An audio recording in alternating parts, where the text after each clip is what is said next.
everyone talks about it, it's not just a word. Because people often assume resilience is about your mental strength. Don't forget, when you're an entrepreneur, if you're going down, you're taking a whole bunch of people down with you. Your family, your friends. So, resilience is about being open, being vulnerable, and sharing that with people who are supporting you and surrounding you. Because when you need help, it is those folks who will be there to help you. So, and finally, in terms of my simple rules, some of you who know me well will know that I'm actually I have to pray every day, and I have my own prayer. When I was 10, my father said to me, he said, Amit, God's your best friend, have a conversation with him. I didn't know what that meant, but you know what? Since I was 10, I've been speaking to God. So, and obviously my conversation keeps getting bigger because I want to thank God for a lot of things and a lot of people around me. There are more people around me and more things around me. So, but to me, a prayer does not necessarily equate to religion. Don't misunderstand me. A prayer is a belief system. Build your belief system. Something that allows you to go out there, step outside, that, in the morning, when you get out of bed, you leave your home and you step out and you go, you know what, I'll get through this. That belief system is absolutely important. I sleep well every night, despite all the challenges, because I have that belief system. Now, I want to talk a little bit about the future of entrepreneurship as I close my talk. Are you able to imagine a better world through a digital lens? I think we heard a lot about that today in healthcare and longevity. Look, the world is changing so fast. It's hard to keep up. But what this innovation brings is the opportunities to solve real-world problems. And I think some of that we talked about today, some of that you should consider. I'm sure a lot of you are thinking about it, but the nature of entrepreneurship itself is changing now. One thing is for certain, the next wave of billionaires will be AI billionaires. It's already happening. But it's not going to be about building the next OpenAI or the next Google. It's going to be about solving for problems using AI. There is a lot of access, there's a lot of capital available for businesses looking to invest in AI, but that are solving real-world problems. Those working in AI for a long time are probably ahead of the curve, but I'll tell you what, AI has evolved so fast that anyone who starts today doesn't have a disadvantage, because there's so much learning you can take from others' mistakes. The dimension I think to touch on is the intersection of innovation, impact, and investments. Innovation for impact and the investments that are available for it. The market becomes so much larger as an addressable market because you're able to target underserved markets. We heard about rural markets in India today. I think one of the panelists mentioned how you could just build a health tech business by going into rural India. So similarly, as soon as you start to address impact, your addressable market increases, underserved markets and underserved segments of society. There's a role for innovation to play in creating impact for that, and there is enough dry powder that's becoming available.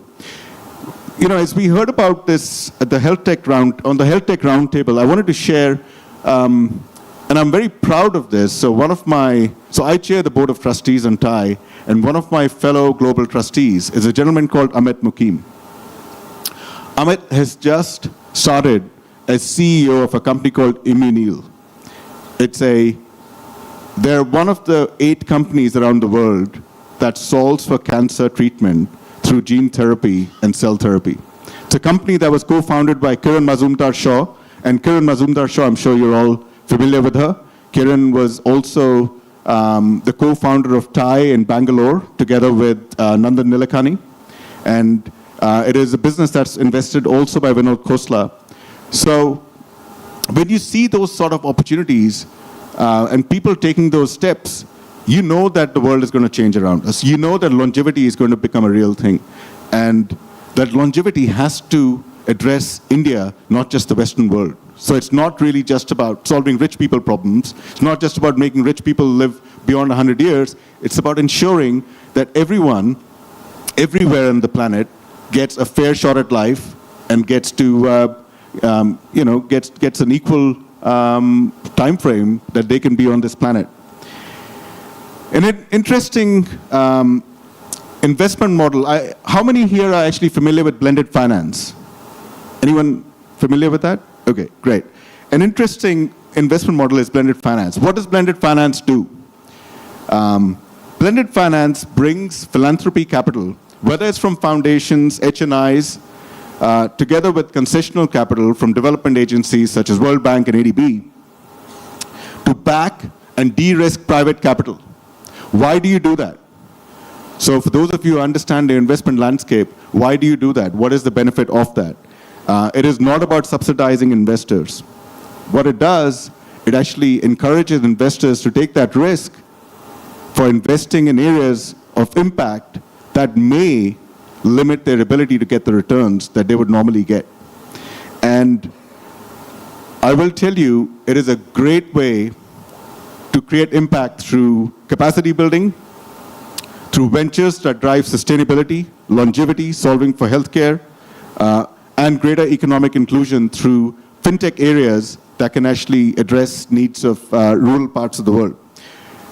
This is what inspired me to be a part of setting up the Blended Finance Fund, MIIM. This originated out of the G20 that was held in Bali in 2022, where the Global Blended Finance Alliance was set up. So I got inspired by what it could solve for, and this is an area that I'm extremely passionate about, and I hope that we can solve some problems together. Finally, as you all know, I'm deeply vested in the ethos of TIE. I've been very fortunate. I have a lot of friends from TIE, of course. Jay Chaudhary Garu being foremost. He started TIE in Hyderabad with some of his colleagues.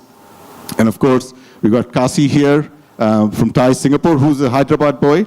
But we are the world's largest entrepreneur and investor community, where our charter members come together as a force for good to foster entrepreneurship across our 63 chapters. It was started in Silicon Valley in 1992 by Vinod Khosla and a few others with just one purpose, and that was how can we come together to help entrepreneurs through their journey. And KPMG did a report a couple of years ago to measure the impact of TIE, and they quantified TIE's impact in terms of wealth creation, entrepreneur wealth creation, at over $1 trillion US, over $70 billion invested in the entrepreneur ecosystem. And thank you.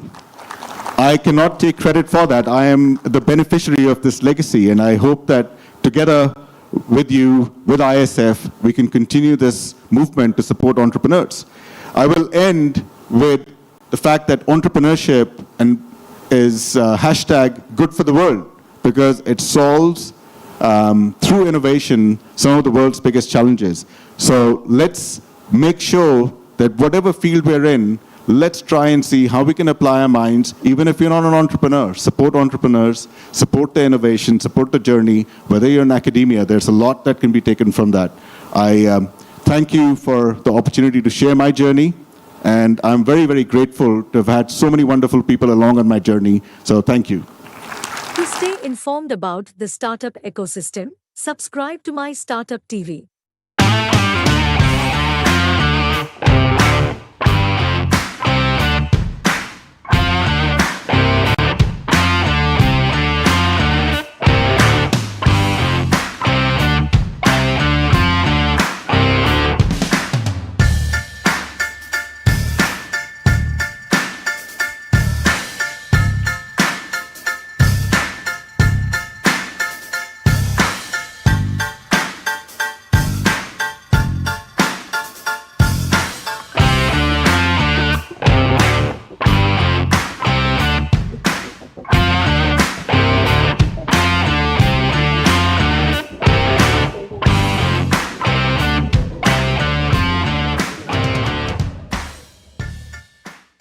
Hi, everybody, and welcome to ISF once more on behalf of this panel. My name is Farhan, and we hope to open up and put forth before you some of the challenges that the agriculture sector in itself is facing, faced with the challenges of technology and the opportunity of technology, and probably also opportunity of climate, of the Indian situation, the Indian economy, etc. Good afternoon to all. I am Dr. G.R. Chintala, former chairman NABARD. So it's very nice to participate in this one. And there are so many challenges because as NABARD chairman, I used to see really what is the agricultural problems. Definitely, once the panel goes around, I will tell really what are the things which can happen or cannot happen because of the issues related to aggregation, issues related to the finances, issues related to the funds availability, and also the markets. Yeah. Thank you. Thank you. We look forward to this because NABARD has been a key player in the agricultural sector of India. So I'll pass it on to Mr. Krishna of ITC now. You can pass it on. Good morning to all of you. This is Krishna Kumar. I'm from ITC. Basic expertise is commodity value chain development, sustainability, and I get great joy for working with Indian farmer for the last 4 decades, focusing on greater value creation to the farmer and entire value chain. Thank you. I'm Dr. Babu. I am the director of Himalaya Wellness Company. So my core competence is how we can globalize our traditional medicines using our medicinal plants and the herbs. So I'll set a context where we work closely with the farmers. Can we provide an alternative, the herbs or the crops where we can increase the sustainable income of the farmers? That's the main goal. The problems are many in this category. I will try to explain, but mainly the problem is today authenticity of the herbs. Okay, that is whether what we say is that the correct, and the package of practices and the right price, and then insurance to the farmers, those who are cultivating medicinal herbs. In this pastor. Good morning, everyone. My name is Manasa. I'm the Managing Director of Bloomflex Private Limited. At Bloomflex, we provide post-harvest solutions like the breathable bags where the shelf life of the fresh produce, all kinds, can be extended at Indian ambient temperature because our philosophy is hunger and food wastage should not coexist in the same community. Good morning, ladies and gentlemen. My name is Ram Kumar Varma. I'm the founder and CEO for Native Araku Coffee. Our prime intention to work with is in the tribal fraternity, and our journey has always been in terms of how do we add more revenue to the tribal farmer. And the biggest opportunity which we have seen is with one product, which is coffee, there are a lot of byproducts which can be generated, and we're working on that, where the revenue for the farmer is just not from the coffee bean, but there are byproducts where the revenue can be doubled with the same process. So that's what we've been working upon. Thank you. Good morning, everyone. I am Sirish Reddy from Hyderabad. So I am into organic farming and herbal consultant. I think today the health what we are talking about, and they say our total earth is gone.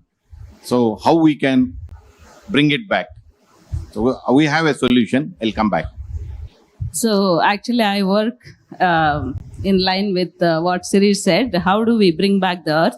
Millets is not just food for us. It's a culture. It's almost 7,000 plus years old culture. And what we are trying to do from Millet Bank, which I founded in 2020, after seeing my sister was selling foxtail millet for 15 rupees.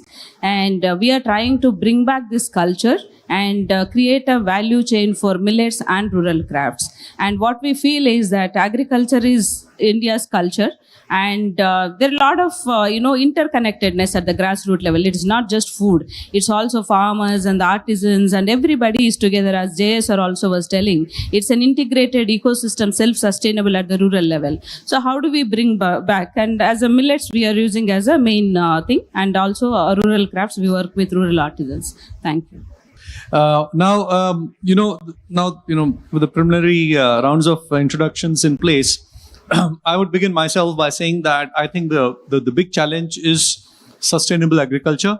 And by sustainable, I mean that it has to be sustainable in various directions. It has to be economically sustainable. It has to be environmentally sustainable. It has to be, livelihood sustainable. That is, livelihoods depend on this. But in spite of it, the buildings have, you have to build the entire value chain, as she's saying. So I think it's important for us to look at these models of sustainability. So I would open this panel up now to find out if there are institutional models or the private sector models. We thankfully have the biggest names, just ITC and NABARD, on this panel. So I hope to see some development of this and exposition of these areas. Would you like to take a stab? Good morning. I think, as the context was said very well, today one of the biggest driver for impacting entire humanity, economy, certainly agriculture, is climate change. So all of us are experiencing this climate change, which is disrupting the crop production as well as supply chain. So certainly we need a comprehensive policy framework and interagency collaboration. It is very well known fact that the global population is likely to reach 10 billion level by 2050. And to feed the same, we need to double the current food production. Whereas our farmers are facing the challenge in terms of sustaining current level of productivity and quality in the backdrop of the various production challenges, which include the climate-induced variability, as well as other issues like access to right technology, right input. Of course, in the last 5 years, the challenge of skilled labor availability and the cost. This being the case, on the supply side, on the demand side, the consumer is looking for more safer, nutritional products, coupled with high degree of concern for the impact of the climate. All these things together, as the panel chairman rightly said, that there is a greater focus on sustainable food value chain so that everybody has enough food as well as the quality of the food, and it can remain sustainable. That is where, even if you really see the recent policy frameworks and regulations throughout the world, you are seeing greater and greater scrutiny of sustainable way of doing things. Whether you look at the various policy frameworks emanating out of UN goals, CDP, or SBT framework for low carbon footprint crop value chains, or production or manufacturing, to global biodiversity frameworks. And I think in the recent, even today, it is there in the paper that most of us would have heard, the recent EUR directive, which is saying that no deforestation, and any product which need to be imported into Europe need to declare and prove with crop custody that in the last 4 years there is no deforestation impacted because of that product or the process, starting from the farm to factory. So what is the big difference is coming out of this greater focus on sustainability is that not only the consumer is looking at and demanding for safer product and process. The entire international community is enabling, encouraging the countries and organizations to look this aspect with a greater focus, because it has impacting everybody's life, including the farmer. You are seeing, if in my experience in the last 30-40 years, if there was a drought, it used to be drought or excess rain or extreme weather. It used to be once in a 10 years or once in a 5 years. Today, drought or excess rain or extreme weather event has become a new normal. Today, if you really see World Economic Forum, the top 10 risks, the second risk is extreme weather event. See, from a general level of climate change and impact on the society as well as agriculture, today we are talking about extreme weather event, very clear. The farmer is saying that suddenly I am receiving cyclones like Michang cyclone. What I should do? My crop is inundated. What I should do? So in that way, there is a need for interventions, a comprehensive policy framework and interagency collaboration to ensure that two aspects are taken care together. One is the climate change mitigation, what you should do to reduce the pace of deterioration. That's where the net zero targets, science-based targets, especially the flag guidelines from the SBTi, focusing on the agriculture, land use change, as well as forest. That is one part. The second part is how you are adapted. What is the level of your adaptation? So that these two together, we get the climate resilience agriculture. That is where, along with the policy framework, technology plays a bigger role, especially the tech requirement is very high. I think with these few words, I stop here, because there are so many things to talk about in terms of what we need to do to produce the buy required by the consumer and to address the challenges of the farmer. So the maximum value capture happens in the value chain, either ends at the farmer level or at the consumer level, and minimize the value capture and value loss in the value chain. Thank you so much. Thank you very much. So before we come back to and find out what the institutional requirements may be and interventions might be, I would like to probably challenge the entrepreneurs here to look at what are the opportunities for the small entrepreneurs to make these interventions, which are socially conscious as well as getting there. So if I could just get some quick bites from you people, we can develop a sense of where entrepreneurship is and what role it is playing in agri-tech. Yeah, thank you. As I told, we represent in most of the countries across the globe, and it is the wellness, it is the health. So what generally we do is we connect with the farmers. We try to provide alternative solutions to the farmers. Today, the farmers are conventionally growing certain crops, and they know how to grow it.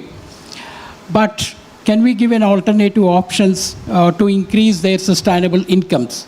So when it comes to that, I just want to give a background how the sustainability, how the entrepreneurship can be done in the medicinal plants. For example, if you see historically, the India is reported 17,500 medicinal plants. And today, we have around 1,000 medicinal plants in the trade. In Ayurveda, it is reported 980 plants. Whereas with the help of central government, CSR, all the institutions have studied 6,800 plants of their, importance of its biological activity. So during the journey of thousands of years, what exactly has happened? We never take care or took care of these plants. Wherever there is a demand, that is where the focus has been. It is very heartening to note that we lost around 65 very important medicinal plants that are reported in Ayurveda, which are available in the Himalayan range. Today we lost. So the most important in the industry is the sustainability. Okay. When we talk about sustainability, again, in the herbal industry particularly, 30% of the raw materials are cultivated as on today. Most of those raw materials are still depend on the wild collection. So our first effort is how we can increase the sustainable availability of these herbs. Therefore, can we work with the institutions, with our own capacity, develop the cultivation practices of these medicinal plants. So our aim is every year to add 15 to 20% from the wild collections to cultivation. In an effort, we connect with the larger NGOs across the country. Okay, so then if I have traveled across the country to understand that what herbs, where and which geography this can be cultivated. So, and then the farmers' needs are different. Some farmers want returns within 3 months, and some farmers can wait up to 6 months. So, and there is also most important thing is, and the responsibility of the industries, suppose some of those herbs are trending, like for example, turmeric is trending, ashwagandha is trending. So, the industries will put, or the people will put a lot of focus on those herbs. Then what is exactly happened? Most of those farmers trying to cultivate same herbs without realizing what is exactly the demand. It is actually created demand because of trending across the nations. Therefore, the farmers are not getting the fair price. If there is more supply, obviously, this is the one. The most important in entrepreneurship, if I have to put, where we are working, and there are a lot of opportunities for the entrepreneurships. Now the world is, turning from conventional to organic. The biggest problem in this industry is the pesticides, heavy metals. These are all contaminants. When we export these products to US, Europe, everywhere, these are the issues. When a produce coming from India to other countries, these are the challenges. And unfortunately, we have, the organic standards, and people are cultivating the organic herbs. There is a lot of contamination across. So one of the very, very important value addition to this industry is that can we, opportunities, the cultivation of organic certified herbs, then obviously 20 to 30% of the price when compared to the conventional herbs, so we can demand. So that's the one thing. And the following the processing, like the crude herbs are cultivated, and it is coming from the thousands of, the kilometers across the country. Can we have, suburbs like processing units? So we need to travel the truckloads of raw material from north to south. So can we have a semi-processing, industries where we can create an employment? Like for example, the raw herbs, we are cultivating in the Uttarakhand or, other areas, or it is vice versa, like from south to north. So we are trying to build up the semi-processing units where we can create an employment, and where we do is from the raw herbs to, making into the micronization, like it's the powders, and value addition to making into some kind of extracts. So this is not only the farmers, where we bring in a lot of entrepreneurial opportunities from the biotechnologists. Like we have identified some herbs which can be cultivated, through hydroponics, through vertical farming, where we can improve the yield, where we can do the lot of, the economies to this one. So I feel that there are many, many opportunities as an entrepreneur. One is I can say that, organic herbs, there's a lot of demand.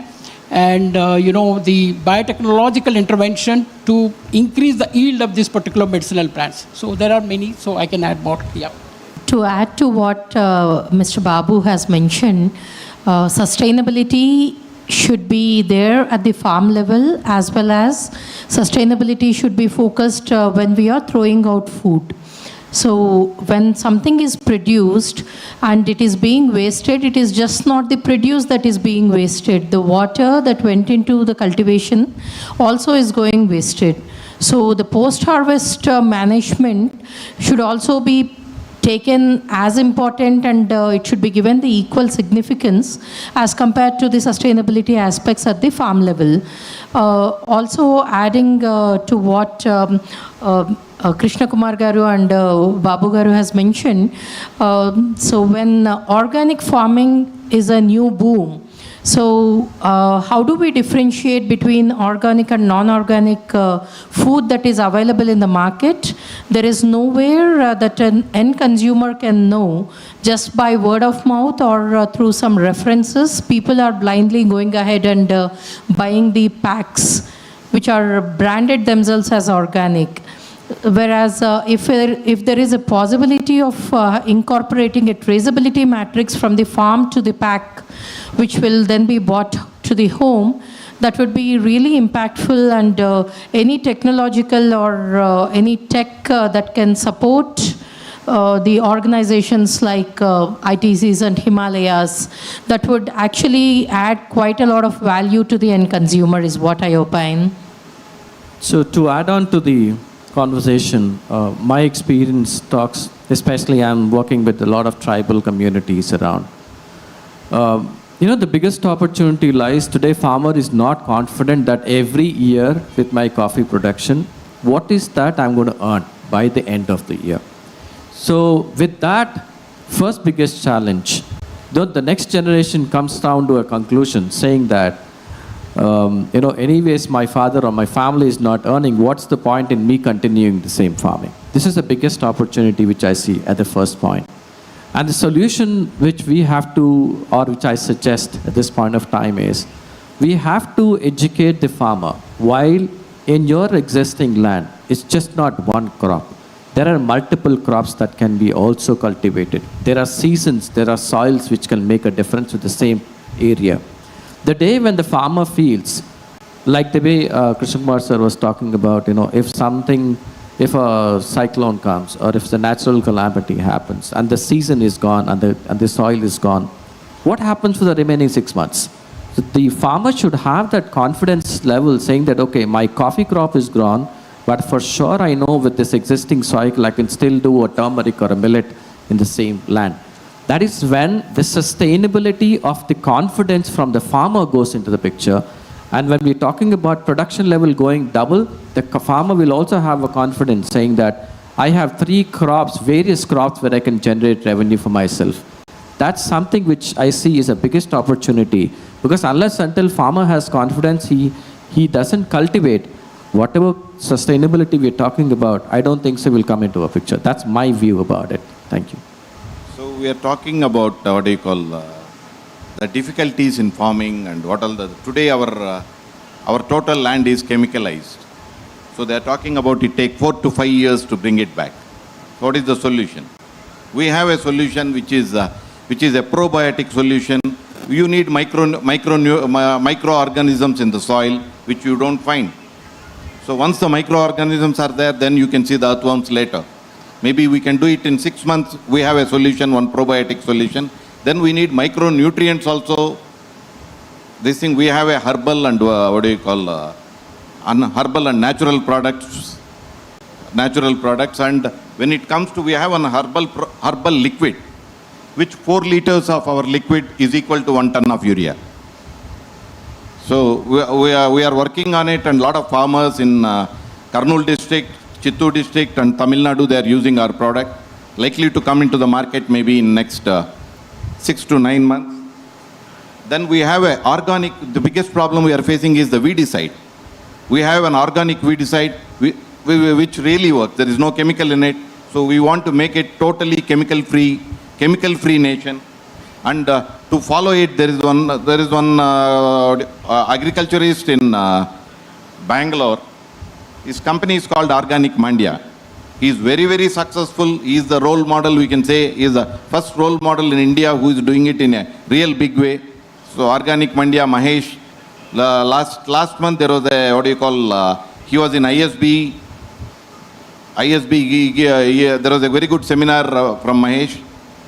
And today the biggest problem we are facing is diabetes. The diabetes, I think above 35, every third or second person is a diabetic. Today we have a herbal product, diabetes. You spray it on your tummy. See on the 50th day and the 30th day where your sugar levels will be. We are selling the product in the market. We have a lot of other herbal products also. Maybe I'll... I come from a farming family, and I've seen how it happens. 20 years I was in the village, and I've seen how the entire ecosystem, right? And then next 20 years, I worked in the hospitality industry, business events, and I've seen this side of ecosystem also. So what I noticed is that in my childhood, if you see the agriculture, seeding to feeding, everything was at the home level.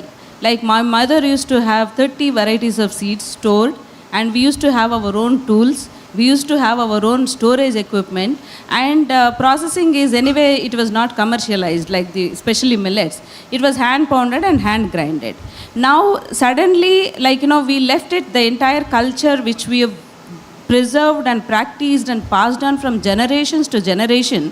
In the last 40 years, it has completely broken in the villages. Now, as a result of that, if you see in millet space, no seed is available. When I started my millet journey, I went to Sir's farm in Madanapalli, and I have taken the millet from him. And then, if you look at the storage structure, everything is cement and concrete. There is no culture in the, home architecture itself. There is no storage. And then the third one is most important is that earlier we used to use the stones to, hand clean this whole crop. Now they are putting it in the tar roads and they're letting the vehicles pass. That is actually huge contamination is happening. And, a lot of issues. And also now there is no agriculture label availability because we were all combined families. In my house, there were 30 people. And we used to share and care the work. And now there is no labor only. And everything has become small families, husband and wife. Nobody wants anybody in their house. So how can they focus on homework and also agriculture? It's impossible. So how do we solve this? Whatever the ecosystem at home level, we have to bring it to the community level, and the community development through infrastructure is very much needed. And that is where the models like Lamakan play a major role, because what I have done is I have converted our own agricultural shed, which was not used for the 15 years. There were rats. I used it as a museum, millet museum. And that is when Ramaji Rao Garu has seen that article that I have converted a millet museum. And then he asked his team to promote across the ETV channels. That is how we become a brand overnight. And I give a lot of credit for that. And that is where the community infrastructure, lot of, the rural people, rural youth, they're very good. They have a lot of energy and all skills are there. The only thing they don't have English. And if you can actually empower them and train them and make them open this community center at the grassroots level, where they will also align with farmers and they will connect market linkages and everything that they will be take care. And that itself will work as a unit to to develop the whole ecosystem in those. So that intervention, that placemaking and the community development intervention is very much needed. And that is where we have to use one certification course called place manager or something like community manager, rural community manager, where they go open this kind of unused infrastructure and convert into community facilities. That is where the opportunity is there at the grassroots level. And otherwise, across the value chain in processing and in, they can open cafes, they can open a lot of other opportunities there. And I would like to, give one more credit to NABARD for our success.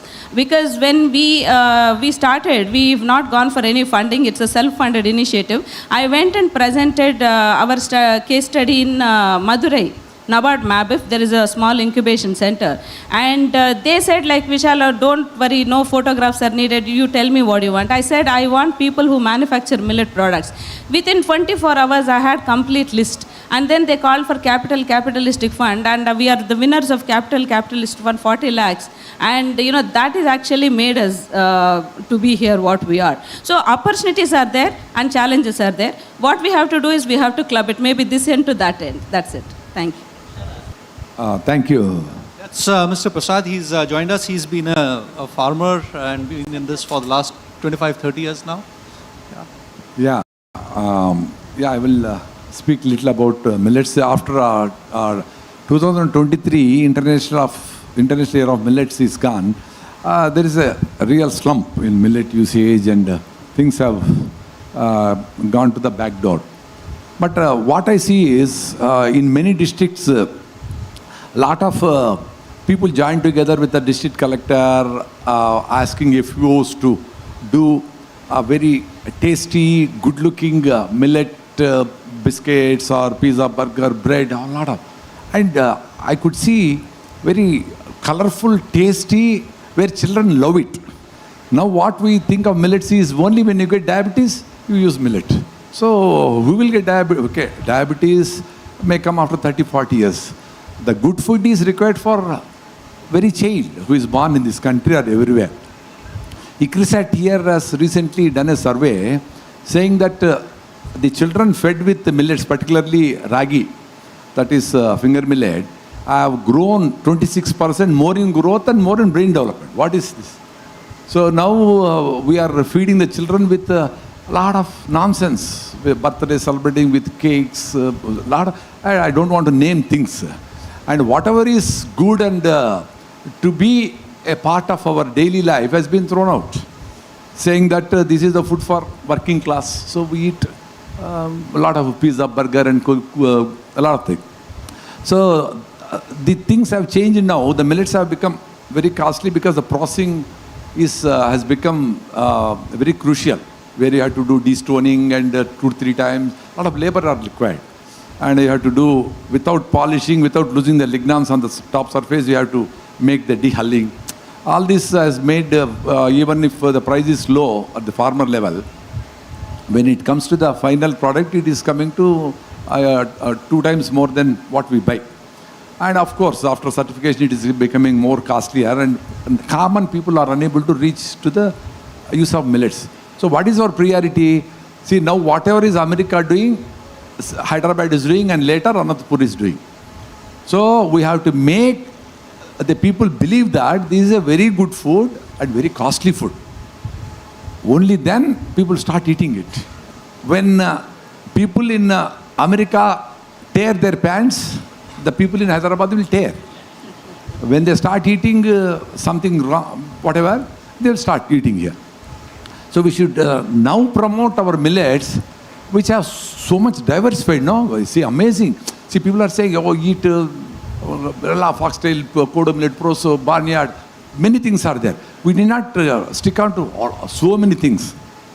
Many people complain that this is not tasty and all that. I found that kodo millet is more tastier than rice. So whoever asks me, I'll ask them, shift from your rice, man. What rice? Polished white rice, what taste does it have? Unless you mix chicken, mutton or whatever. Where is the taste for rice? That too, your rice, where you are growing 50 bags by putting 20 bags of urea. Where is the taste for it? You are eating little bit of urea, this much of endosulfan and maybe some other pesticide and fungicide. Nothing in rice. No energy. I myself started consuming from 2010 after Subhash Palekar's meeting, organic farming and all. See, once you get connected to nature, it will teach you everything. No teachers are required. You just be with the nature. It will teach you. Once I entered into organic farming, then I started working on air and water. Now we collected roof water 1.4 lakh liters and we are all drinking, making it alkaline, just passing it through limestone, bricks, pieces and sand. We are drinking alkaline water. Your cities people are buying alkaline water 600 rupees, saying that Virat Kohli is drinking alkaline water, black water, red water, colored water. What water, man? Salt. So much confusion for air, water. So millets have become a very costly, and the problem with elite people is how to cook. This is a big story. Say when a lot of non-vegetarians will be there, but I speak like this only wherever I am called. When stinking fish is rubbed properly and made beautiful with grated with ginger and whatever masalas, why not millets, cooking idli, dosha, pongal, lot of things you can make with kodo millet. You make it is so tasty. When Americans could pump their quinoa into our system, selling at 800 rupees, paying 150 or whatever for kodo millet and barnyard millet is not costly, because you are being used to eat so much of white rice, 20 kg per month. 5 kgs of kodo millet in your whole house is enough. And evening ragi or bajra. And there is a huge scope. Why? Because this is not been come to the households of the rural people and small towns. Still, now it's been promoted only in cities with millet, some brands and other things. Like when people started promoting rice, because rice is a very premium thing and only jamindars and big people use, like that, promoted 40 years back. And government started producing a lot of rice, putting so many projects, and rice has become cheaper or even free now. And each family is getting so much of rice and they can't throw it, and they are started eating. So there is a big scope, because lot of value addition is being done. Puffs, so many things. So if this can be taken to Europe or America with NIN certification and all that, with the good keeping quality, there is a big scope. See, when we are consuming cool drinks worth billions of dollars in our country, why not do we promote good things with value addition, with proper certification, can be exported, and that money dollar should come to India. Our money in the form of creams, lipsticks and cool drinks should not go to America. That money should come here. For that we have a lot of opportunities here, and we should all try to explore and try to promote that with small machinery. Now good players have come in Tamil Nadu. With small machinery we can do basic processing so that it is available for the rural people. See, why rural people? They are the people still going to the sun and working in the field. They should be healthy. They are producing millets, but they are not eating. Why? Because the processing units are not being properly placed in the villages. If that can be done with some FPO, where conversion happens there in the villages itself, the validation happens there, basic processing happens there, and they will also get money, and they will also eat it. That is very important. Thank you for this opportunity. Thank you very much, sir. Thank you for that. We were basically actually discussing what are the opportunities and challenges, and especially opportunities for entrepreneurs, which way to go. But I'd, go back to, finding out what are the structural gaps. Thank you, Ashar. First of all, I was so little bit perplexed as to really what exactly is the theme of this entire talk.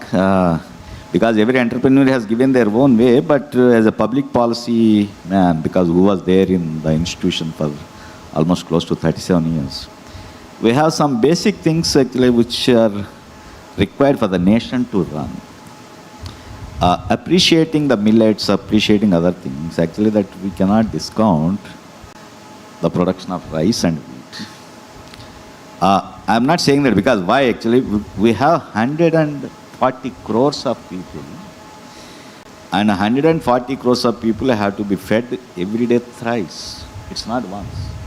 Otherwise there will be revolution. Now actually if you look into the productivity part, or if you look into the other things, actually that why actually the millets, though they were there for ages from the time of Ramayana to now, but thing is the productivity is the biggest issue. Even today actually nobody was able to correct that. Even today if you look into with all the millet mission, international era of millets, what was the millet production in the country? 15-17 million tons. But the rice almost in the same area probably it may produce around 110 or 120 million tons. Because why? You require to feed the people. So appreciating the millets, because now whosoever can afford, whosoever has got such kind of thing, but thing is at the same time, the Aam Janata need to be fed every day the food, whether it is white, rice or wheat. Now today actually why the whole world is looking at India? They are looking at India because you are producing around 350 million tons of food grains, of which close to around 270 million tons are contributed only by the wheat and rice. Now the biggest challenge actually that if you look into the whole of the spectrum, sustainability of the agriculture in the country, actually we have to look into it from that kind of a perspective. Rice cultivation itself, actually now if you take the case of Krishna Delta, Guntur, Godavari and other things, what are the basic problems the farmers are facing? The soil has gone maybe because of excessive use of all the things, actually it has gone. You have irrigation which is there, which is going to be there for the next 100 years also, because we cannot cut short because of the things are there. But thing is, are people making money from the cultivation? And what are the other issues? Now actually that you are asking really what are the institutional issues and maybe few other things, or the infrastructure. Now wherever the agriculture has to be sustainable, there should be sustainable infrastructure. In case of river areas, actually they have put the big dams and they have created the irrigation structures and we are able to cultivate water. But at the same time, that still we are having 60% of area under the rainfall. If that is the case, are we really doing that kind of a sustainability exercise of creating a moisture security? Now, actually, NABARD is the national implementation entity for the United Nations Fund for Climate Change. And we did quite a lot, actually, when we say that despite all the things, actually, still we are so vulnerable. And the things are such things. So now, we have to have a new technology, because now actually this ISF is basically talking about the technology. Now I wish that actually people should really talk about really what are the technologies really that are there and how the startups are doing this kind of a thing. Because agriculture is their age old. But thing is, are the technologies and the startups are adding any value to this? Now today, what are the biggest challenges we are having? First thing is excess water or no water. So now you have to have a balanced water. And there is excess weeds and there is excess weedicide spraying which is killing the entire soil, because now most of the American soils are contaminated with the chemical. And thing is, now Indians today, the first thing every farmer actually, you just to start the, whether it is Annadata or any program in the morning, they say that the moment you just put the seed, actually you spray the weedicide before the germination comes, because now the labor is not there. Now, is it the answer weedicide, or actually there should be a technology thing really where the robots have already come, where they do the inter-row weeding part. Otherwise, there are some kind of a dissolvable mats actually which are very eco-friendly, which you can put on the field and afterwards you plant the seeds. Actually, now afterwards 1 or 2 years it will go. Now the startups are there in that kind of a thing. Then what are the other things actually regarding the productivity? Actually, that there are so many issues now. The same rice cultivation in the country, one spectrum to other spectrum, if you look at it, actually at some place, actually farmers I have seen, farmers are producing 9 tons per acre. And the Indian average is just something around 1700 to 1800 kilos. That is 1.7 to 1.8. Now the actual country is there everywhere. So now in case if we have to do the sustainability, every farmer has to be brought onto the similar kind of a production technologies. And it is the same thing. Then what is the other thing actually? Now you see that organic has become fashion. Organic some people are doing, but thing is nobody is sure really whether whatever we are eating is organic or not. There are many places. I think today probably you must have seen one news item, actually it is now flashing everywhere. One person with a very little bit of a bilirubin content and a failed liver has been taken to that Haridwar ashram of organic way of treating it. That fellow died, and now actually there is going to be big pictures on it. In case if the system is not validated, I think we are telling the stories. Actually now the organic, because now I have seen across, because almost around 25 countries I have seen, nobody is very sure the certification given is really correct or organic or not. Everybody is trying to say, mine is organic and his may not be organic. But at the same time, actually, we have a kind of a thing, because now really where is that? Now actually many, you must have read, many startups have come. Almost 80% of the organic startups in Madhya Pradesh were banned because they were not doing the same organic kind of cultivation. So now the traceability is the one thing. Actually, where actually are we having the mechanism? That is where actually the institutional setups are required. Now horticulture department is doing that kind of organic certification, but at the same time, they are not very regular in doing it. And if you want to go for the international organic certification, that fellow charges a hell of a money to do this kind of a thing, and a farmer cannot do. Now FPOs have come. Whether FPOs together can do this kind of a thing, this is one thing. And second thing is by the startup funding. Now actually that now innovations, if you really look into it, agriculture is age old and it is being done. But thing is, and the Department of Agriculture is also there for the past 150 years and they have done their job quite well and doing. But at the same time, wherever the startups have come, actually startups are addressing a particular problems. Now take the case of chili, that ITC is into the chili and turmeric export. What was the basic reason? Because sometimes our consignments are coming back, because despite telling actually the protocol, saying that SOPs are given that you should not use this kind of a pesticide, that fellow in his anxiety in the last minute also he is pressing and it is going into the crop. And ultimately what happens is, sustainability in my opinion, it is not only the land to be sustainable, farmer also has to be sustainable, because first of all he should be alive to do this one. Many places actually farmer is making loss.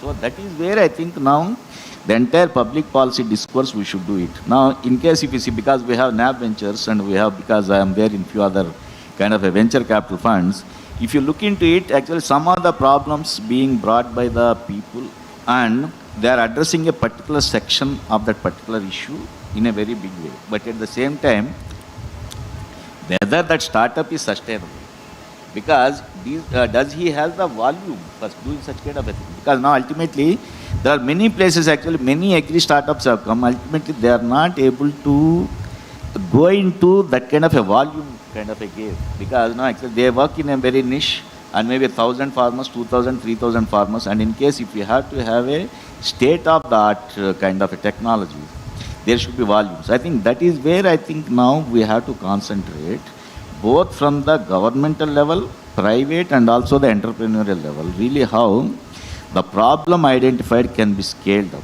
If that is the case, how the things are done.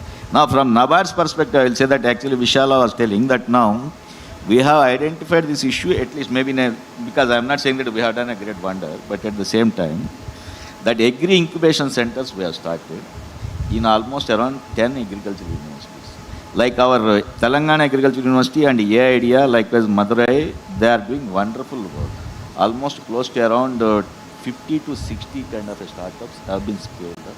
And we created a catalytic capital and all those things. So now they're actually, if you look into the sustainability of the startup is, the first initial capital somebody is giving, and once you just go to a little bit of a thing, actually somebody is not giving the money. So now, whether that is sustainable, now we have to create such kind of an environment where the funding system also should be perfect.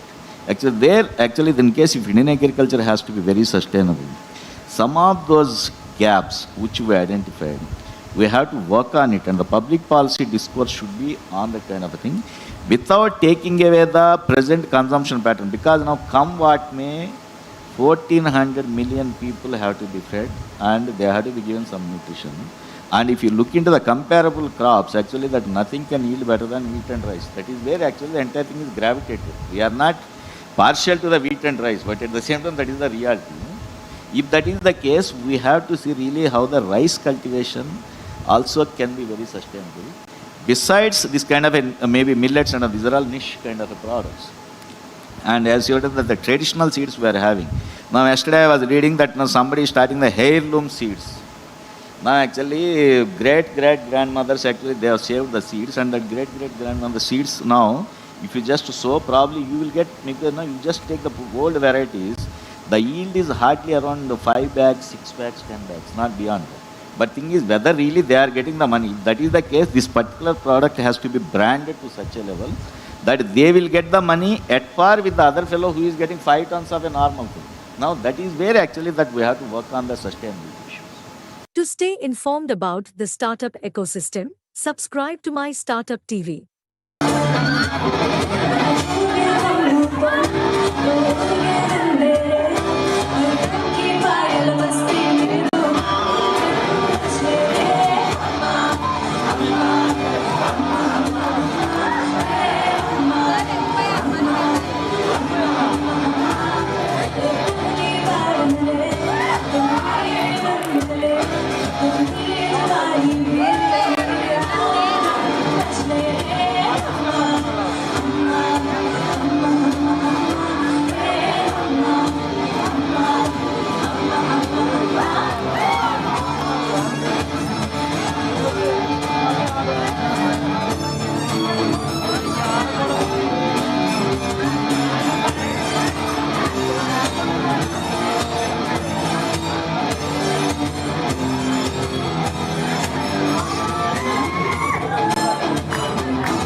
Yeah,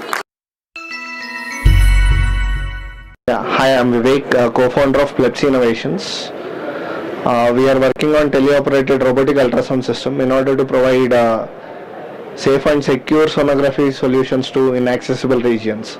So our motto is to make ultrasound accessible to last citizen of the country. So there will be a robotic system which is in any rural town or a village is at the patient side.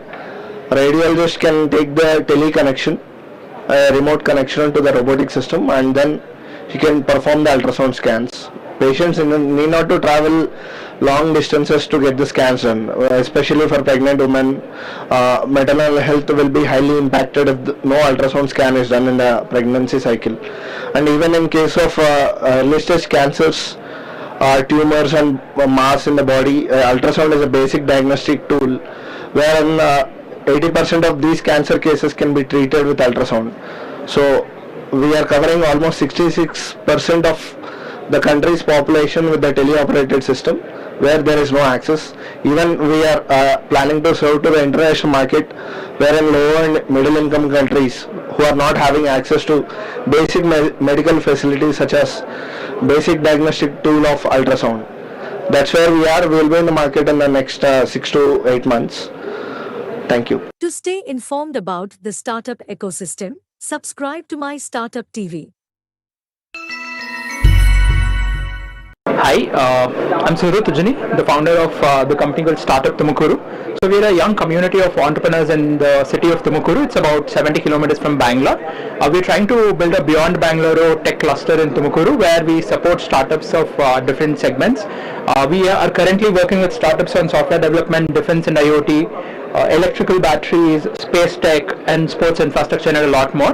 So we are a one-stop solution for building sustainable startups. So a lot of startups tend to chase unicorns, but we are trying to build startups that are sustainable and then they can expand exponentially. I'm very happy to be a part of IKMC 2024. IKP has been a great place to work on. In fact, previously I was working with IKP Knowledge Park, and just about 25 days I've started something on my own called Startup Tumukuru. So IKP is a great community for all young entrepreneurs like me and a lot more. And for anybody who's looking to start up, I think it's a great space to be in. And entrepreneurship requires a lot of guts and a lot of your time. You'll be working 24/7. So if you are somebody who's ready for it, I think you should go for it. Thanks a lot. To stay informed about the startup ecosystem, subscribe to My Startup TV. Hi, I'm Smita Jain.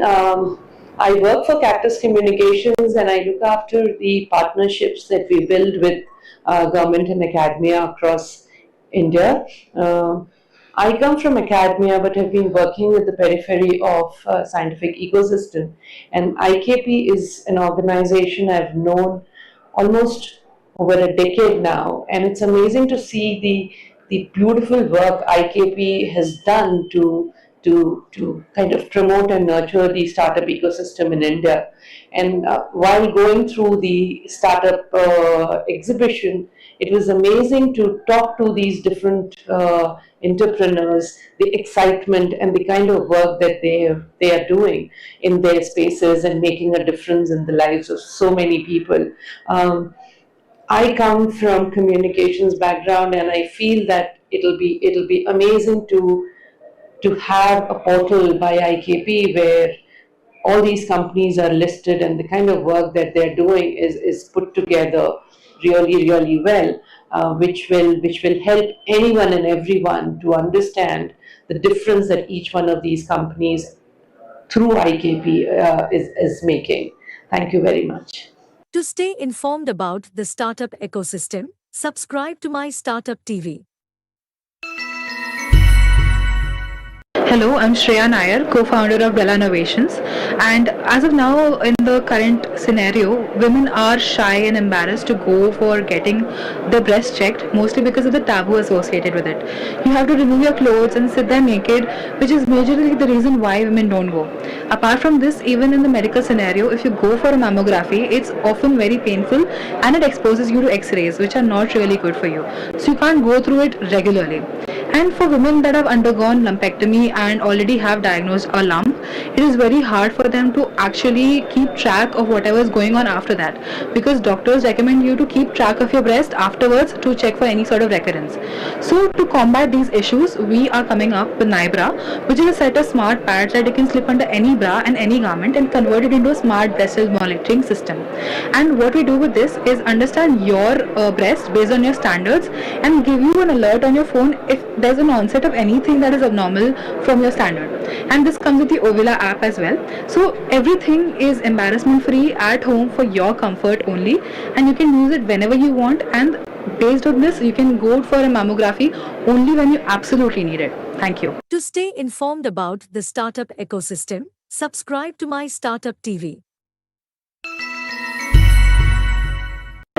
Hello, my name is Ashmita Samal, and I'm the Chief Scientific Officer of Polyorbit Private Limited. So at Polyorbit, we are looking at the bone regeneration or the tissue regeneration capacities, and how to enhance the regeneration capacity of our body by using polymer matrices, and along with that we are using exosomes. So the USP of our startup is using that personalized therapy, and along with that we are also looking into the body's own regeneration capacity by enhancing them with the use of exosomes, which will be isolated from the cells of the patient or the donor itself. So IKP has been a great platform for us, which has enabled to which has increased our visibility, and to represent it's a platform to represent our idea and our startup here. And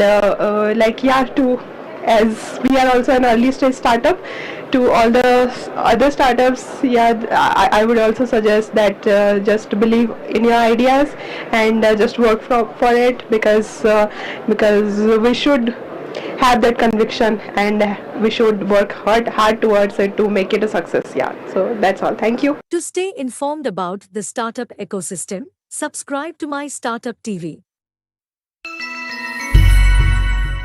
Hi, this is Dr. Ravi Kiran. I'm the managing director of a company called Meadows Plus, and we are here at IKMC celebrating 25 years of IKP's establishment, and IKP has been wonderful. They have been our BIG partners, they have been our Jun Care partners, and the support we have received has made this product launch internationally as well. Thank you IKP for that. And then our product is it's a advanced eye imaging device which diagnoses advanced eye diseases in a very short period of time and anywhere. The accessibility issue has been resolved, and we have. One suggestion I have for startups is to go out and then keep selling, keep getting feedbacks from the end users, and that's going to help a lot. Thank you very much. To stay informed about the startup ecosystem, subscribe to My Startup TV. I'm Mrinal Jayawant.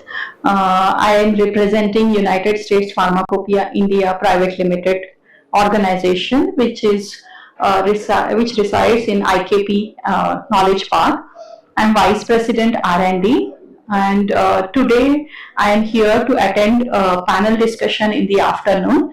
IKP has been a big promoter of startup companies, and we have always supported them to start their incubation projects within IKP campus. So I'm here to launch a USP IKP collaborative initiative called She Leads in Science. And this is a collaborative initiative that was conceptualized to address the unrepresentation of women leaders in pharma companies by creating a platform that fosters diversity, promotes innovation, and supports professional growth. So we will be hearing more about this initiative later in the afternoon. So thank you very much. To stay informed about the startup ecosystem, subscribe to My Startup TV. Hello, I am Mathur Prasad, the Senior Director and General Manager of United States Pharmacopoeia. I lead their South Asia operations. So first of all, I want to congratulate IKP for their 25 years anniversary. IKP has been instrumental in supporting the bioecosystem based in Hyderabad, and we at US Pharmacopoeia has a good, strong collaboration with IKP for the last so many years. And today morning I attended the cell and gene therapy roundtable session. There are a lot of thought-provoking discussions on how to bridge the gap between academia and industry to socialize the adoption of cell and gene therapy, and also we share on behalf of US Pharmacopoeia how we can support the industry in this new therapy. I also visited the exhibition booths looking at the startup companies, and there are some great technology, great platforms being promoted through this IKP conference. I wish the organizers all the best, and wish a lot of startups from India become unicorns. Thank you. To stay informed about the startup ecosystem, subscribe to MyStartupTV. My name is Maheshwari. I'm coming from Core Idea Innovations. I am CEO and founder of Core Idea Innovations.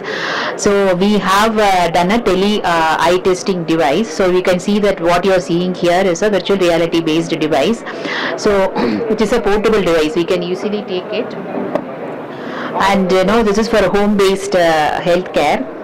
So you can just take it to the patient's home. We can connect from anywhere in the world. Okay, so for example, patient is in one city and the doctor is in another city.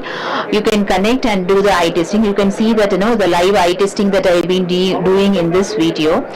So I've been supported by BIRAC funding. So I'm very thankful to IKP. Through them only I received this funding. So Amrit Jankar funding. So through IKP I got it. So and also they have been supporting us with a lot of information about the startup, and they will be sending future funding opportunities, and they are sending a lot of information about other startups where we can do the networking. Thank you. To stay informed about the startup ecosystem, subscribe to MyStartupTV. Hi, my name is Kaviraj. I'm the founder of UDOT. UDOT is on a mission to transform education for the blind. We're doing this because in any high school for the blind, you'll notice that they're not doing science or math. And to stop this, we're building a tactile display, which is basically thousands of erasable dots on a surface, refreshing so that the children can feel animations, braille, and even graphics. With this, we want to make sure that every blind student is able to do science or math and live an independent life. IKP has given us a chance to be part of this expo as well as the Future Stars event. This has given us enough traction and visibility among the medical community as well as potential CSR partners. My advice to entrepreneurs is that please be iterative and actually look for the on-ground value and not for any other high-flying tag. To stay informed about the startup ecosystem, subscribe to MyStartupTV. Hi, we are here with Jogendra Tanikalla, who is the CEO of T-Work. So he's gonna speak us about the IKP event. Let's get to know. Hi sir, how are you? Hi Nirnita, thanks for the opportunity. Actually, I'm CEO T-Works Government of Telangana. We are India's largest prototyping center and also manufacturing knowledge partner. So I'm excited to be here at this IKP event, especially because I just went through the startup showcase, and it's very nice to see the startups being supported by IKP and IKP Eden, where they are helping them to take the medical innovations and biological technology innovations to the market. As it is, IKP is quite legendary that it has been around for such a long time and done very impactful work. So I wish them all the best. Sir, as a CEO of T-Works, what unique things we get to see in T-Works? So basically we are about manufacturing. So any physical object that you look at, for example, even this mic or this board, anything physical is part of our scope. So we are interested to promote manufacturing for MSMEs, and if you are looking to set up a small industry or cottage industry or factory, we are ready to help you to get started. Yeah, thank you. Thank you so much, sir. Thank you. To stay informed about the startup ecosystem, subscribe to MyStartupTV. Hello, my name is Harkesh Mittal. I used to work with the Department of Science and Technology, and I was invited to the ICICI Knowledge Park annual event, IKMC. And it has been a pleasure to be here.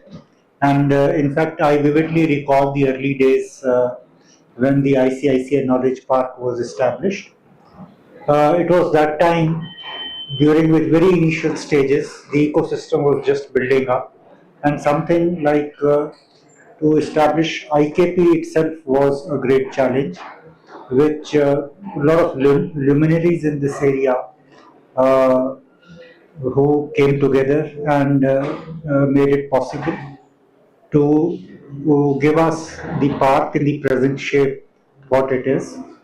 It has been a very interesting journey, and it's a IKP is a jewel in the total crown of the startup ecosystem in the country, and it is amazing journey which is emerged. And at this event, it was great to see the hard work which was put in by the IKP team, the entire set of organizers, and those visionaries who had conceived this idea. I must particularly congratulate Ms. Dipanvita Chattopadhyay, the mover and shaper of this entire movement. I call her that glue which kept everybody together from the beginning till the end. And these efforts of the entire IKP team have actually made it possible to what stage we are today. Thank you very much. To stay informed about the startup ecosystem, subscribe to My Startup TV. Hello everyone, my name is Gajendra Deshpande. I am running a startup called as Theta Dynamics Private Limited, and at IKMC 2024 we are showcasing our product Hire Hack, which has been just launched 2 days ago. So Hire Hack is a platform for students. It's a playground for students where they can practice their campus interviews. So generally we know that many companies visit campus for recruiting students through campus interview process, and many students are unaware of the process. Many students are afraid of what questions are being asked in the campus interviews. So we created a playground where students can practice interviews. So generally it is based on the company, so they can select a company and questions will be generated and they can record their responses. Our software will analyze the response and gives them the feedback about the good points and about the negative points, and basically it helps them to improve their confidence in the interviews. So I thank IKP for giving us the opportunity to showcase our product here, and I congratulate IKP for completing 25 years. And suggestion to youngsters is that just start a startup. Thank you. To stay informed about the startup ecosystem, subscribe to My Startup TV. Myself, Dr. Faiz Abbas Abdi, representing Medogal Innovations Private Limited. Here we are developing our innovative solutions named Kilkaria, which is a SaaS-based platform that is a software for the early screening, management, and timely monitoring of the pregnancy-related disorders and complications at the time of delivery. We have been backed by major institutes such as SGPGI Lucknow, King George's Medical University, BIRAC, Software Technology Parks of India, MedTech Center of Excellence. As you can see, the preeclampsia rate is 8 to 10%. The postpartum depression rate is 22% in the country, and gestational diabetes rate is also between 10 to 18% in this country. So there is a need of early screening and timely management of the pregnancy related disorders. Our solution is basically a digital health IoT driven platform wherein we are providing antenatal care consultations digitally along with the stratification of the high risk pregnancy cases, so that we can detect the complications of the pregnancy much earlier. And by detecting the complications of the pregnancy much earlier, our aim is we will be saving the precious, not only the mother's life but the newborn lives, along with saving the out of pocket expenses which usually happens when the complications of the pregnancy takes place at the time of delivery. And these complications enhances the hospital stay for about 6 to 10 days. That makes us like a out of pocket expenses for for the patient attendance nearing about 1 to 2 lakh in a normal hospital, and also it makes the burden on the healthcare ecosystem of the state. So that is a big issue.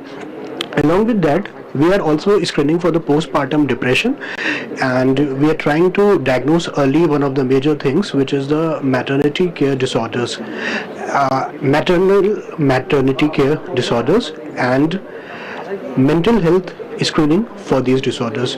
Our in-house psychiatry and gynecological solutions provides early consultation also, and these solutions are very effective for early risk identification of the pregnancy disorders.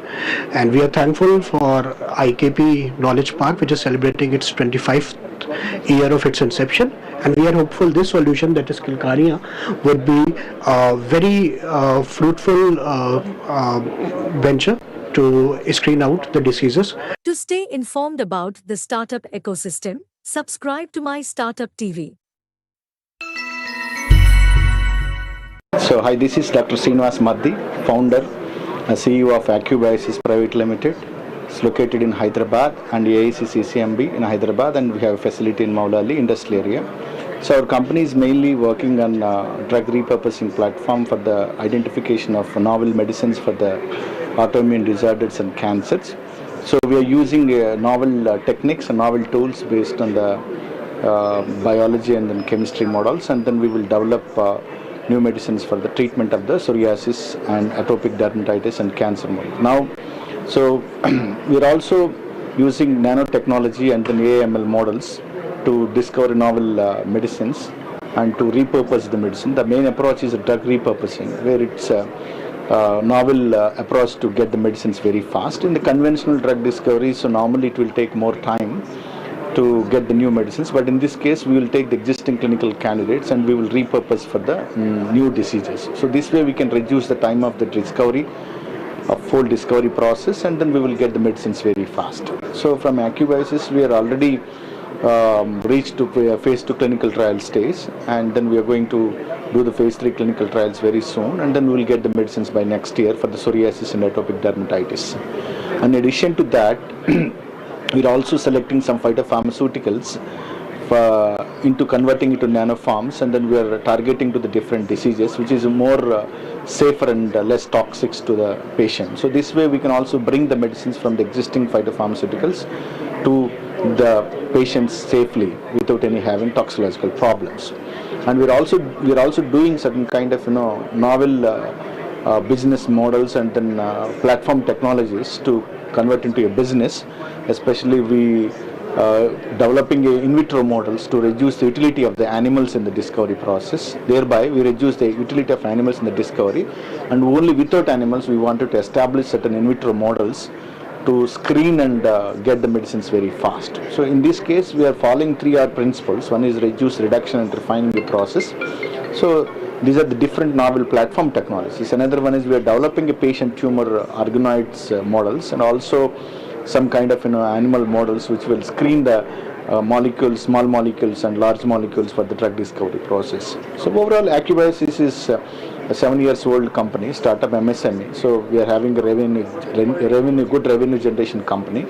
So and we are developing molecules for the different diseases. So we are reaching to the phase 2 clinical trials for certain molecules. So we are basically not only developing small molecules, we are also working with this large molecular screening, especially monoclonal antibodies and biosimilars.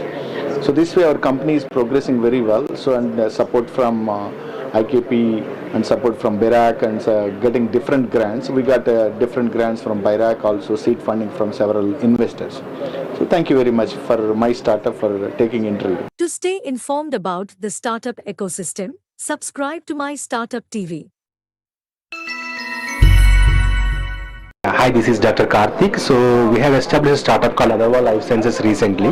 So in the month of March, we have established this company. So basically, this is an analytical services startup. So we are offering services to agriculture and the pharma sector, especially the small startups, those who are having any production activities for any medicines or any biomolecules. So those who are unable to establish their own QC sector, so we are offering services for them. So whenever they want to establish their own QC, so we will help them to find out that equipment or the facilities, and we are giving even manpower support also. So to the young entrepreneurs who are want to establish their own startups, now IKP is supporting a lot for them. So right now I have written a project for my startup. So after scrutiny, so they advised me to come for this investors program. So tomorrow we have meeting with investors. So it will be a great help for us. Thank you. To stay informed about the startup ecosystem, subscribe to My Startup TV. Hello everyone, I am Deval Kaya, co-founder and CEO of OpenMed Labs, incubated at FSID in IIC Bangalore. We are working on an affordable insulin pump for people with diabetes, and our key USP is that we are able to bring down the cost of an insulin pump drastically by up to 8 times compared to commercially available devices. And we are working towards our development pathway and are in progress on track to be in the market within 1 year. We've been associated with IKP via the BFI Biome program, and we've received a lot of support from both of them to take forward our device designs towards manufacturing as well as regulatory and other guidance and support. So we are thankful for them for that support so far, and we look forward to associating with them in the future as well. Thank you. To stay informed about the startup ecosystem, subscribe to My Startup TV. Hi, this is Chandrasekhar from Global Carbon Warriors, attending IKMC 2024. A wonderful event which has been put together by the team. We can see a lot of efforts and planning involving many months. I think when you go into startups arena, the kind of startups who are displaying what they have done is extremely brilliant and appreciable. In fact, 2 days is not sufficient if you really want to understand what these guys have been doing or are doing or what they are up to. I think IKP has been doing a great job, and I'm sure under their guidance, these startups would be coming out with very brilliant colors, bright colors.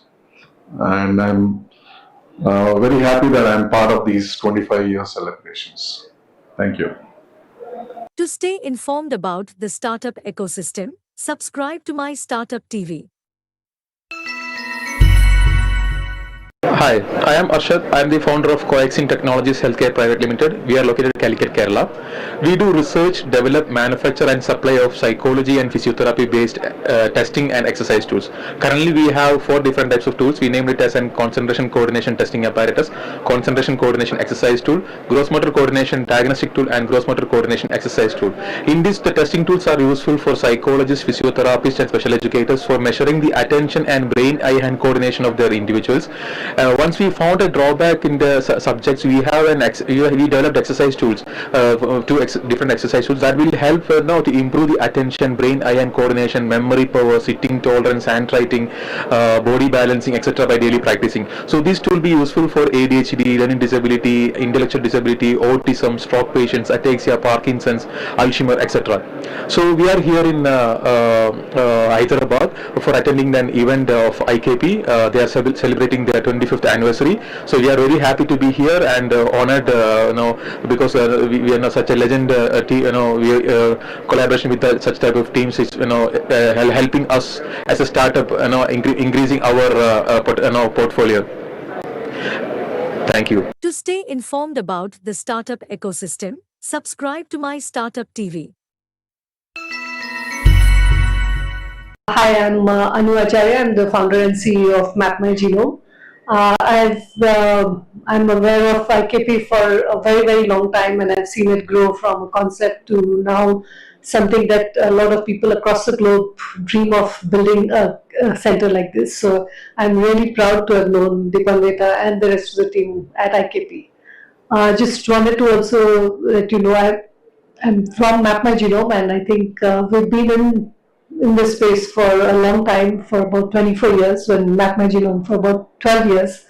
And our aim is really to be able to help people to understand their genetic selves and other parts of what creates them and what makes them grow longer, stay longer alive. And I think that's something that we are helping people do, to understand the root cause of disease, to understand where they come from, but also help them understand and give them the right kind of suggestions on what they can do to remain healthy.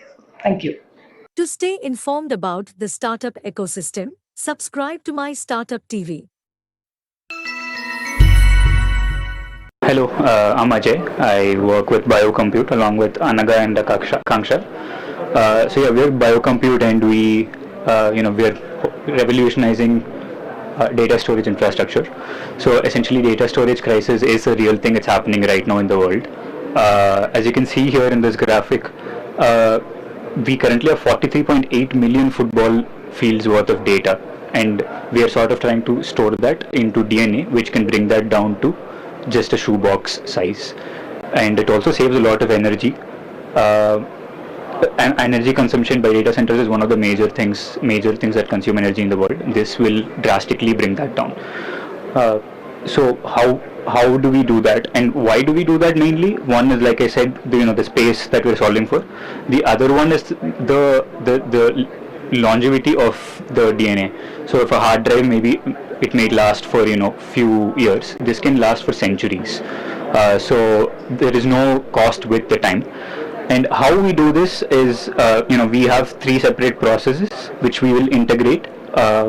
So it comes with write, read, store, and retrieve. So in the writing process, we encode the binary data onto DNA nucleotides, the 4 nucleotides, as we know. And then we have the reading of the data, for which we use the next generation sequencing.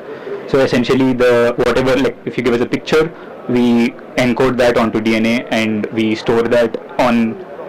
We write the DNA, and then we store it in a nanocellulose, and then we retrieve it using nanopore sequences again.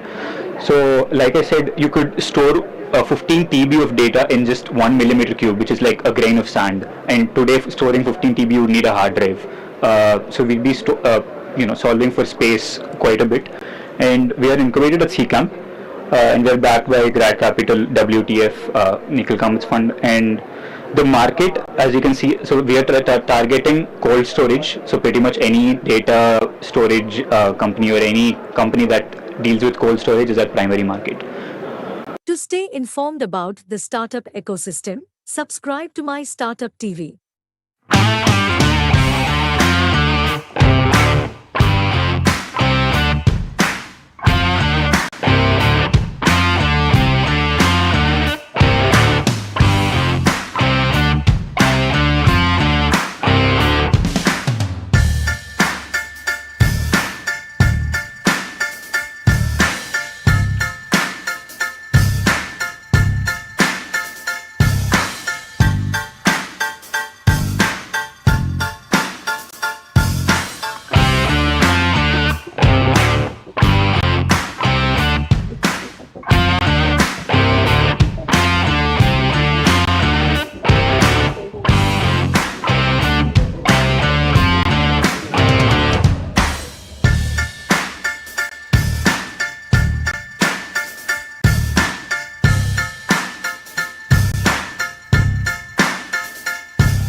To stay informed about the startup ecosystem, subscribe to MyStartupTV.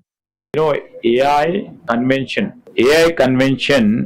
for these 2 days is an exercise by our state government to sensitize, to educate, and to bring awareness among all sections of people how AI will influence their life, their lifestyle, their professional lifestyle, how they will influence their productivity, and we would like to sensitize them and also see that at the government level, how shall we see the ethical and non-ethical part, and we'll also evaluate what is good and bad by use of AI, and the deliberations and discussions for the next 2 days, which will give us the insight what should be our policy framework would be. These are the main core issues, and this will show us a way forward in building up our AI city, and AI city, and also build AI capital not only for Telangana and Hyderabad, but also we would like to make Hyderabad, Telangana as a AI global capital.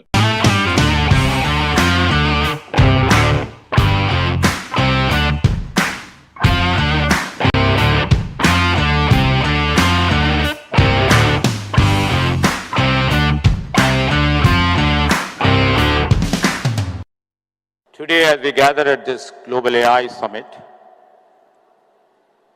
we stand at the threshold of a new era, where artificial intelligence will redefine the way we live, work, and also we dream. Our state of Telangana, with its unwavering commitment to technology and innovation,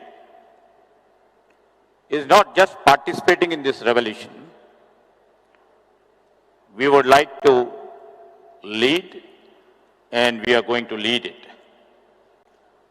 This is an imperative statement, not from me, but it's from Honorable Chief Minister and from the people of Telangana, and also the best brains and the best grey matter what we have in the state of Telangana.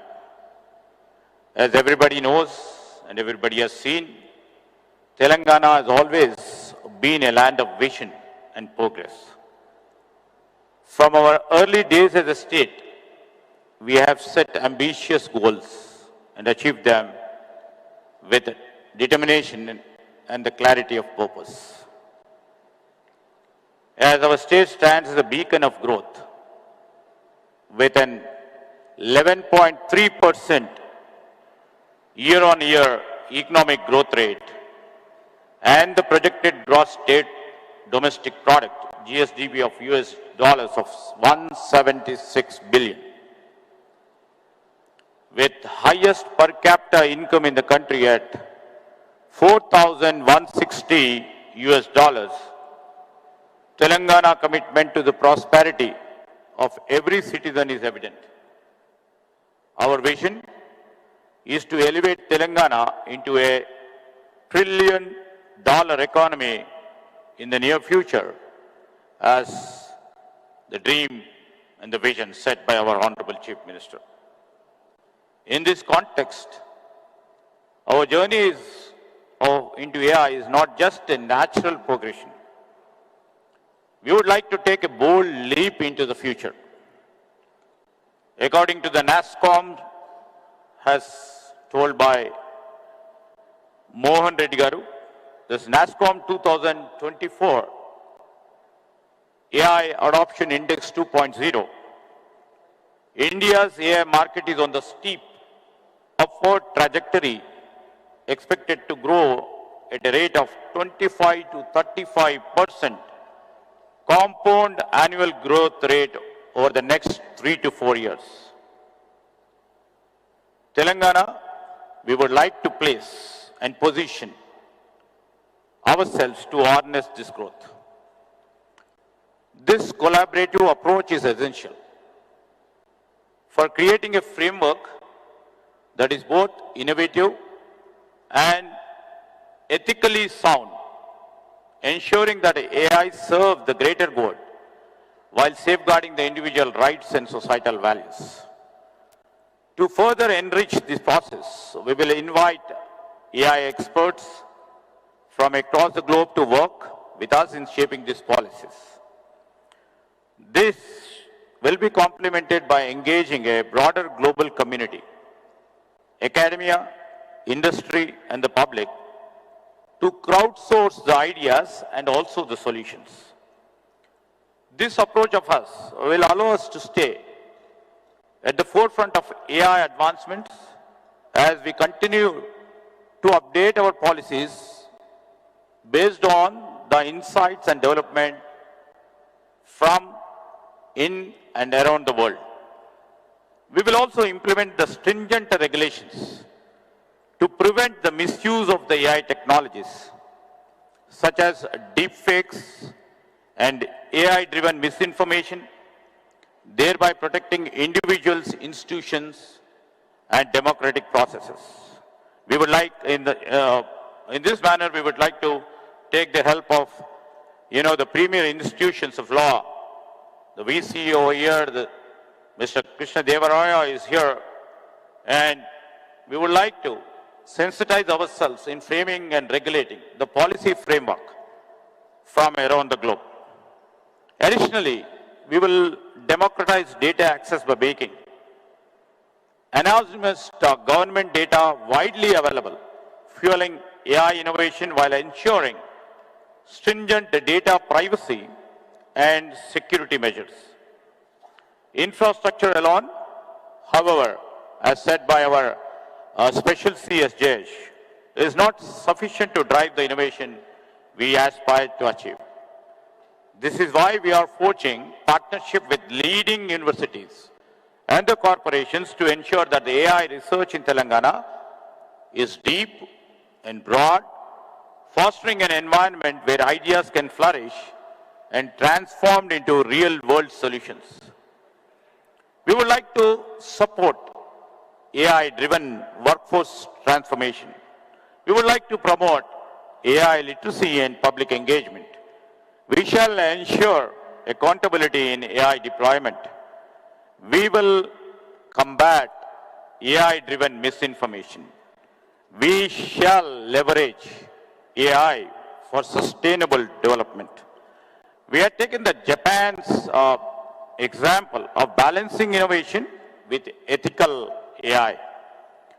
We would like to also see, not only Hyderabad, our Chief Minister, Mr. Revant Reddy, and our government vision is to see that we make all our 33 districts in Telangana as growth engines, which shall be contributing to our overarching goal of becoming a $1 trillion economy in the near future and $3 trillion economy in the next decade.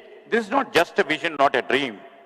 It is a plan backed by strategic investments, robust infrastructure, and unyielding focus on innovation. This is more than our goal. It is our collective destiny, a future where every citizen benefits from advancements we pioneer and where Telangana stands as a global beacon of progress and innovation. In line with our Honorable Chief Minister, we are establishing the AI City, Artificial Intelligence City, on a 200-acre site near Hyderabad, dedicating an ecosystem for AI research, development, and also their applications.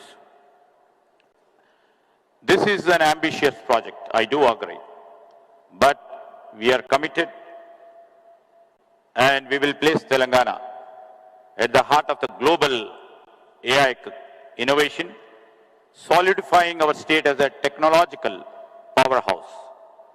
While this AI city takes shape, we are ensuring that AI-driven companies can commence operations quickly by partnering with, WTC, the World Trade Center Shamshabad, offering 2 lakh square feet of world-class office as an interim measure, ever not. This strategic initiative not only accelerates the establishment of AI companies in our state, but also lays the groundwork for further expansion in AI City once it is ready. The AI City will be cradle for groundbreaking advancement, but our vision doesn't stop here. AI City will host the premier R&D institutions, the best and the oncoming AI product companies, and also we shall see that the startups, the innovation takes place in AI City. And also we will be establishing a AI School of Excellence in this AI City of us. Finally, our AI policies will be designed to evolve with technological advancement, shall ensure that our frameworks remains relevant and effective in addressing emerging challenges, opportunities in AI. Together, you're all here. We will not just transform our state, we will redefine what is possible, making AI work for everyone and setting new standards for economic and technological excellence on the world stage. With this, I welcome you all. Hope your next 2 days of the session will be bright, will be useful, will be informative, will be dedicated for the growth of the AI industry, for the growth of AI innovation, and the excellence in AI research shall and should start from here, and your deliberations and discussions for the next 2 days will go a long way in the channels of our history. With this, I would like to conclude. Thank you. To stay informed about the startup ecosystem, subscribe to My Startup TV. Hello, sir. Firstly, welcome to My Startup TV. So, we just want us to introduce yourself and tell us about yourself. Sure. Thank you so much for having me here today, or having us today here. I like your TV channel's name, MyStartupTV. My name is Mahesh Nandyala, and I'm a serial entrepreneur in the US. Started multiple companies, scaled them to multiple profitable exits. I'm here to talk about my son. His name is Siddharth. He's a 14-year-old entrepreneur. He started his entrepreneurial journey when he was 12, and he started into coding and all that since 7 years. He has multiple laurels, multiple feathers in his cap. He's the world's youngest AI certified professional. He was born in Hyderabad. That brings us with the Hyderabad connection here. And when the Honorable Chief Minister was in Dallas, Siddharth met with him. And that's the reason we are here participating at the AI Summit, where Siddharth is a keynote today evening. So, how happy are you that your child turned into the youngest entrepreneur? I'm very happy about his journey and his progress. Both my kids, he and his twin sister, have their own companies. They've pursued and embraced the entrepreneurial journey ahead of times. So they started their company. They've been very successful. It's a proud parent moment for me to witness all his growth and the perseverance that they show and the kind of effort that they put in to make their business successful is what that makes me happy. And more importantly, Siddharth is looking at changing lives, leveraging technology through his inventions, which he'll talk to you about. So that's more of a fulfillment for any father. So, what inspired you, getting your son into business and entrepreneur field? So I'm an entrepreneur myself, but I strongly believe that an entrepreneurship or any kind of a journey has to be self-instilled. I don't believe in pushing someone to do something. So he started coding, he started embracing the idea of entrepreneurship. He came and wanted to start a business, and he started his business and has been very successful with his STEM-based business. he's achieving two things. One is the impact that he and his company are creating to change the lives of many. The second thing that he's doing is he's started creating change that drives the entire students and entire ecosystem. So I'm very proud about it, and that's self-instilled. So he likes to do it, and he's doing it. Business means a lot of pressure you have to take in. So how does Siddharth and you manage like to take in all the pressure? So I think they have been both my kids have been very self-reliant in terms of handling their priorities, in terms of their schoolwork, managing business, hiring employees, being profitable, and doing all that. So that's about it. Thank you so much.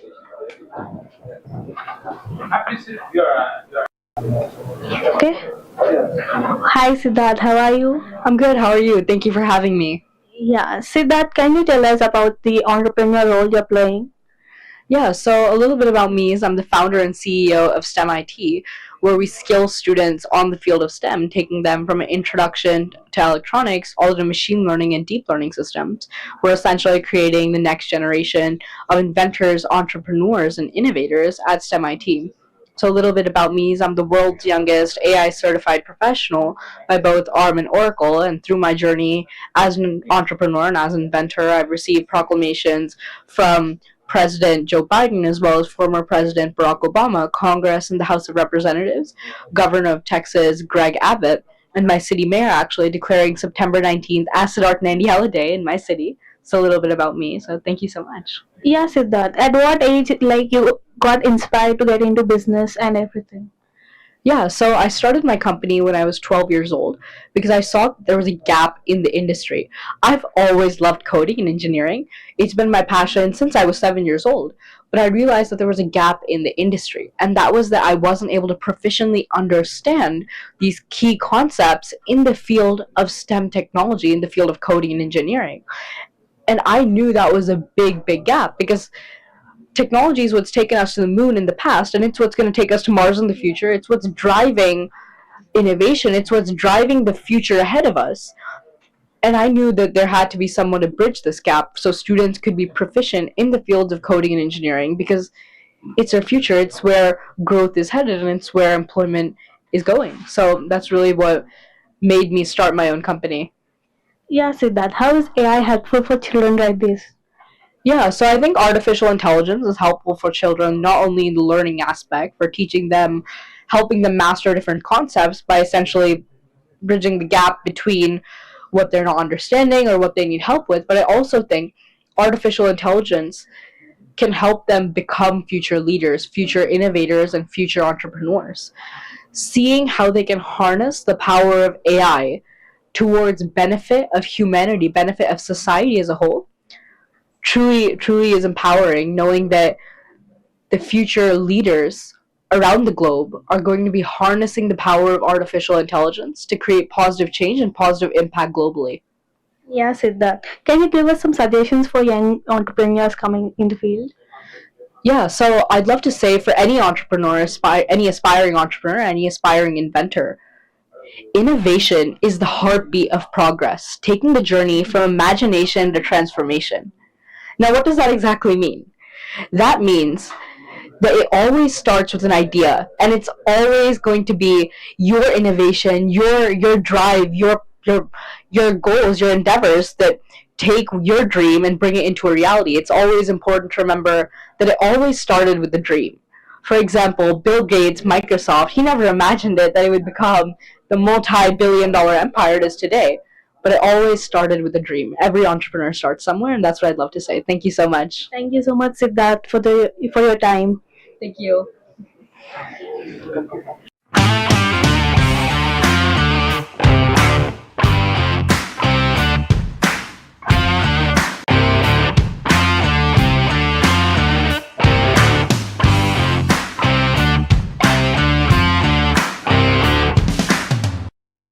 Today is teachers day. ఇక్కడ చాలామంది టీచర్లు ఉన్నారని నేను భావిస్తున్నా. Teachers day శుభాకాంక్షలు. Honoured guests, esteemed colleagues, and AI experts. Nothing will change society and lives as technology and innovation. When first railway train and engine were invented, it changed the world. The first aeroplane changed the world forever. The innovation of electricity or bulb, TV, camera, computer, they all changed the world. Today, a greatest of technology innovation is here, artificial intelligence. When any new technology comes, it brings both hope and fear. Hope of how it will make our lives better and fear of disruption of jobs. If we think of India's future, no city is as perfectly ready for a revolution as Hyderabad. In our city, we not only embrace future, but we also create it. Our commitment to artificial intelligence is not now. We have already taken big steps for AI. We want to lay a strong foundation for our future. Telangana AI Mission or TAIM in partnership with NASCOM will help us implement AI framework in Telangana. We will continue to bring government and industry experts together to drive innovation. The AI Summit today in Hyderabad is our declaration. We are ready for AI. We will create AI's future and set standards. I welcome all of you to the city of the future. Let us all come together and script a great new future. To stay informed about the startup ecosystem, subscribe to My Startup TV. Hi, I'm Raghav Vemalapalli from Talent Smart Solutions. I'm Senior Vice President. The AI Summit was very good. And next 10 years, AI, artificial intelligence and data analytics will have a lot of opportunities. And I see a lot of companies, startups, and a lot of use cases are already in development. So there is a bright future for artificial intelligence. To stay informed about the startup ecosystem, subscribe to My Startup TV. Thank you. I'm very glad to announce the hackathon which was conducted for the last 36 hours called Math Hack 2. By far, this has been the largest hackathon that has ever been conducted in India with more than 10,000 registrations flowing in.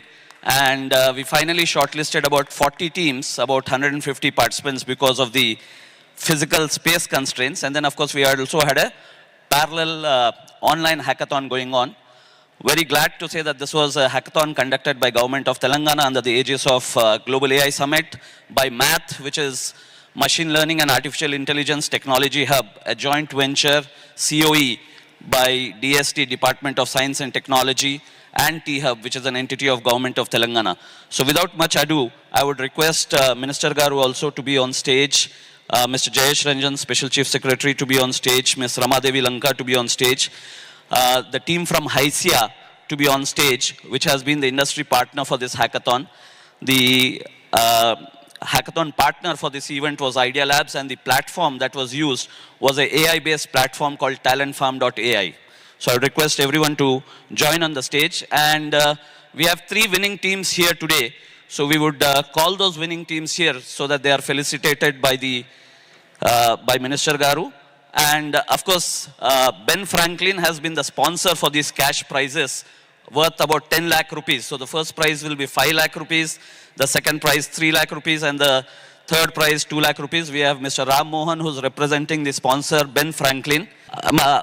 May I request Mr. MSR also to come on stage representing T-Hub. So this has been a wonderful event, sir, with about 36 hours of non-stop hacking. So with now I'd invite the second runner-up first.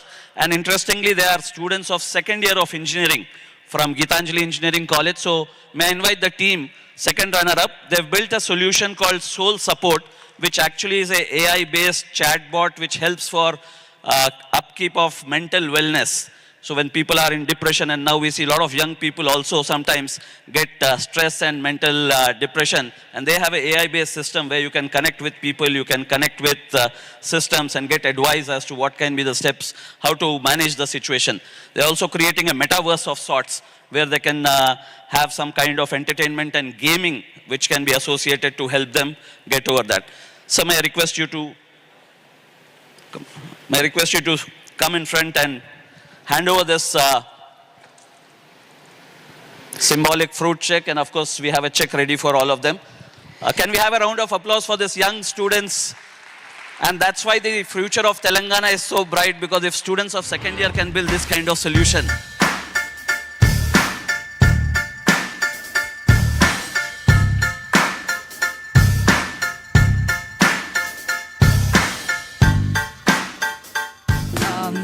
Hello everyone. So we are Team Soul Support, and the vision behind our team was so everyone can have access to the mental health support system that everyone needs. So our base agenda was that mental health should be free and available to everyone. So we wanted to have free therapy for everyone. We are from Gitanjali College of Engineering and Technology, and we just completed our first year. And this is our first hackathon, so we're really happy that we have come to the stage. So thank you. The first runner-up is Salubrity Healthcare. May I request the team, Salubrity, to come on the stage.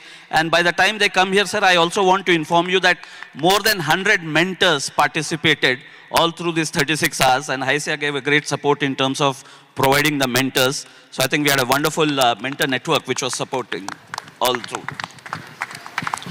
Salubrity Healthcare or Hair Care actually works on an AI solution for hair growth or hair regrowth.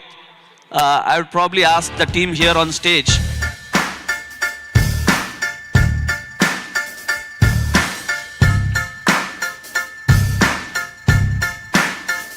So Salubrity Healthcare is all about AI, hair loss, and nutrition. So we are combining trichologists, nutritionists, and AI bots to cure hair loss and basically prolong the hair regrowth that happens. And with this, I think we have the last team, the team which has won this hackathon, a cash prize of 5 lakh rupees sponsored by Ben Franklin. May I invite the team Flatmates on stage? Their solution is to find like-minded people as co-living, for the flats. So they have, based on your interest, based on your like-mindedness, you can find people who can share your flat. When students and people search for flatmates, so they have an AI-based solution which does that, looking at multiple parameters.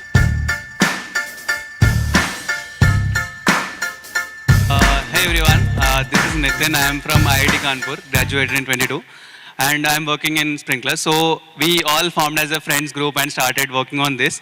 And yeah, we finally won it, and we are very excited that it's all happening in Hyderabad. I am, from my childhood, I'm a big fan of Hyderabad as a city. Mostly on finding flatmates or rooms based on your preferences. So right now, all the Gen Z and the next generation wanted their preferences to be upfront. Like they wanted someone who is staying with you. They wanted who will be staying. That is very important for them. So based on your profile, we will curate list of people whom you can contact and discuss what you wanted to do. Like let's say take a flat or take a room. That's what we are building, leveraging AI technology to match the users and cluster them based on the preferences that they give. Thank you so much. Congratulations. Once again, I would like to thank the sponsors, Ben Franklin, the team of Math for organizing this hackathon, Idea Labs, TalentFarm.ai, Haisya. And may I request Minister Sir to speak a few words on this hackathon. On the second day of this AI Global Convention,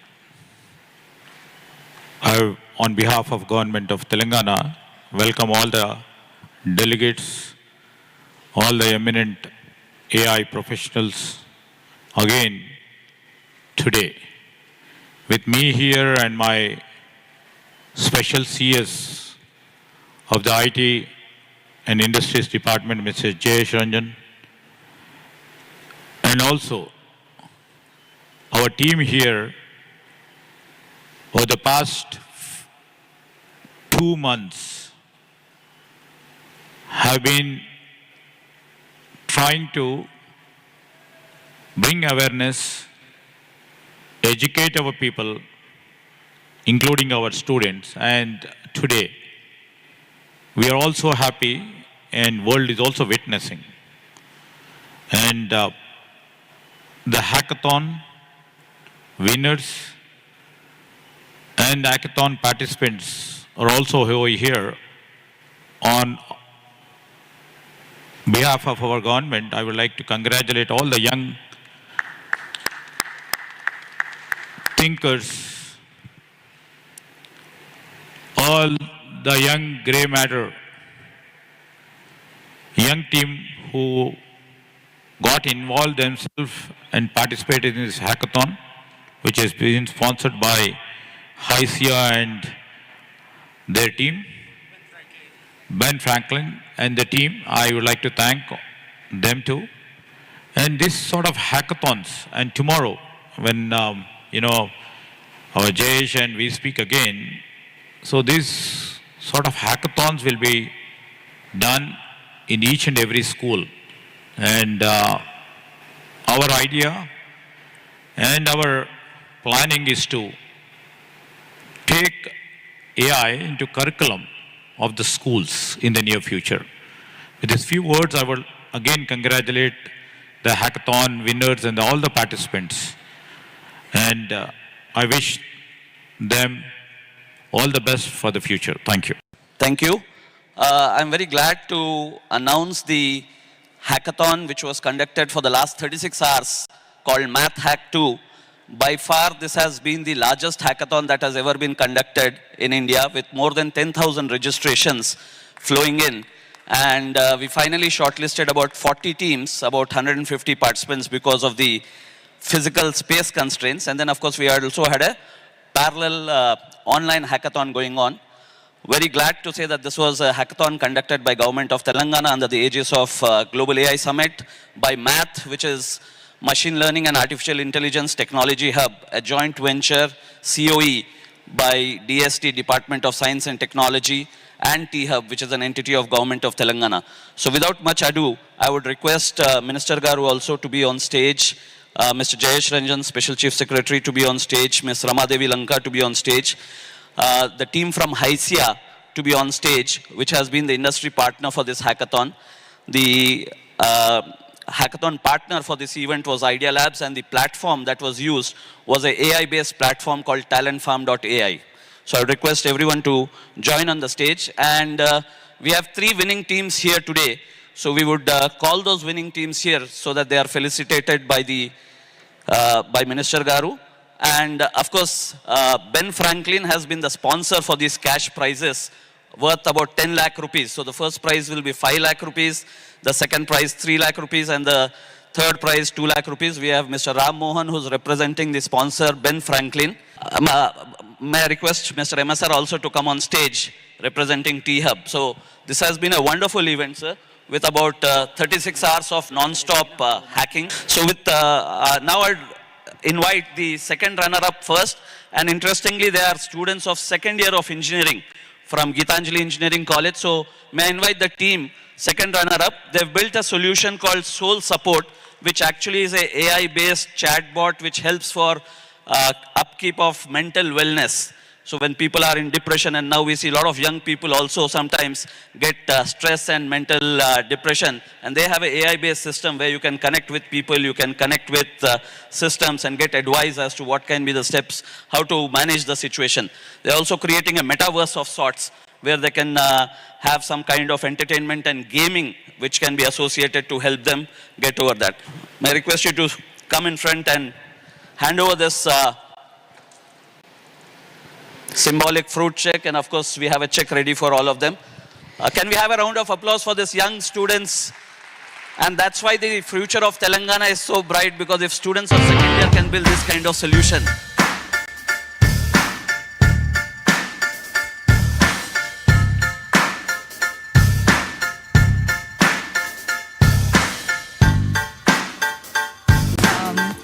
everyone. So we are Team Soul Support, and the vision behind our team was so everyone can have access to the mental health support system that everyone needs. So our base agenda was that mental health should be free and available to everyone. So we wanted to have free therapy for everyone. We are from Geetanjali College of Engineering and Technology, and we just completed our first year. And this is our first hackathon, so we're really happy that we have come to the stage. So thank you. The first runner-up is Salubrity Healthcare. May I request the team, Salubrity, to come on the stage. And by the time they come here, sir, I also want to inform you that more than 100 mentors participated all through these 36 hours. And Haisya gave a great support in terms of providing the mentors. So I think we had a wonderful mentor network which was supporting all through. Salubrity Healthcare or Hair Care actually works on an AI solution for hair growth or hair regrowth. I would probably ask the team here on stage.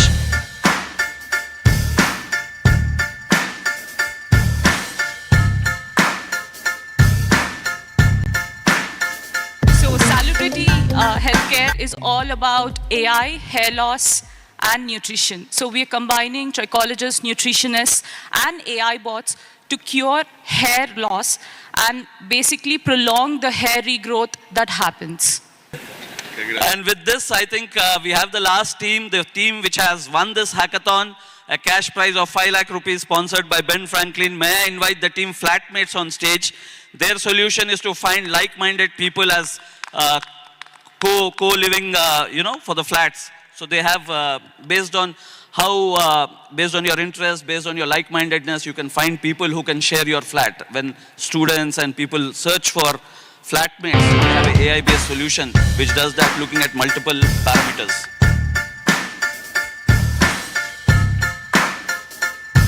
Hey everyone, this is Nitin. I am from IIT Kanpur, graduated in 22, and I am working in Sprinkler. So we all formed as a friends group and started working on this. And yeah, we finally won it, and we are very excited that it's all happening in Hyderabad. I am, from my childhood, I'm a big fan of Hyderabad as a city. Mostly on finding flatmates or rooms based on your preferences. So right now, all the Gen Z and the next generation wanted their preferences to be upfront. Like they wanted someone who is staying with you. They wanted who will be staying. That is very important for them. So based on your profile, we will curate list of people whom you can contact and discuss what you wanted to do. Like let's say take a flat or take a room. That's what we are building. Leveraging AI technology to match the users and cluster them based on the preferences that they give. Thank you so much. Congratulations. Once again, I would like to thank the sponsors, Ben Franklin, the team of Math for organizing this hackathon, Idea Labs, TalentFarm.ai, Haisya. And may I request Minister Sir to speak a few words on this hackathon. On the second day of this AI Global Convention, on behalf of Government of Telangana, welcome all the delegates, all the eminent AI professionals again today. With me here and my special CS of the IT and Industries Department, Mr. Jayesh Ranjan, and also our team here over the past 2 months have been trying to bring awareness, educate our people, including our students. And today, we are also happy, and world is also witnessing. And the hackathon winners and hackathon participants are also over here. On behalf of our government, I would like to congratulate all the young thinkers, all the young grey matter, young team who got involved themselves and participated in this hackathon, which has been sponsored by Haisya and their team. Ben Franklin and the team. I would like to thank them too. And this sort of hackathons, and tomorrow when, our Jayesh and we speak again, so these sort of hackathons will be done in each and every school. And our idea and our planning is to take AI into curriculum of the schools in the near future. With these few words, I will again congratulate the hackathon winners and all the participants. And I wish them all the best for the future. Thank you. Thank you. I'm very glad to announce the hackathon which was conducted for the last 36 hours called Math Hack 2. By far, this has been the largest hackathon that has ever been conducted in India with more than 10,000 registrations flowing in. And we finally shortlisted about 40 teams, about 150 participants because of the physical space constraints. And then, of course, we also had a parallel online hackathon going on. Very glad to say that this was a hackathon conducted by Government of Telangana under the aegis of Global AI Summit, by MATH, which is Machine Learning and Artificial Intelligence Technology Hub, a joint venture COE by DST, Department of Science and Technology, and T-Hub, which is an entity of Government of Telangana. So without much ado, I would request Minister Garu also to be on stage, Mr. Jayesh Ranjan, Special Chief Secretary, to be on stage, Ms. Ramadevi Lanka to be on stage, the team from HYSIA to be on stage, which has been the industry partner for this hackathon. The hackathon partner for this event was Idea Labs, and the platform that was used was an AI-based platform called talentfarm.ai. So I would request everyone to join on the stage. And we have 3 winning teams here today. So we would call those winning teams here so that they are felicitated by Minister Garu. And of course, Ben Franklin has been the sponsor for these cash prizes worth about 10 lakh rupees. So the first prize will be 5 lakh rupees, the second prize 3 lakh rupees, and the third prize 2 lakh rupees. We have Mr. Ram Mohan, who's representing the sponsor, Ben Franklin. May I request Mr. MSR also to come on stage representing T-Hub. So this has been a wonderful event, sir, with about 36 hours of non-stop hacking. So with now I'll invite the second runner-up first. And interestingly, they are students of second year of engineering from Gitanjali Engineering College. So may I invite the team, second runner-up. They've built a solution called Soul Support, which actually is a AI-based chatbot which helps for upkeep of mental wellness. So when people are in depression, and now we see a lot of young people also sometimes get stress and mental depression, and they have an AI-based system where you can connect with people, you can connect with systems and get advice as to what can be the steps, how to manage the situation. They're also creating a metaverse of sorts where they can have some kind of entertainment and gaming which can be associated to help them get over that. May I request you to come in front and hand over this symbolic fruit check, and of course we have a check ready for all of them. Can we have a round of applause for these young students? And that's why the future of Telangana is so bright, because if students of second year can build this kind of solution.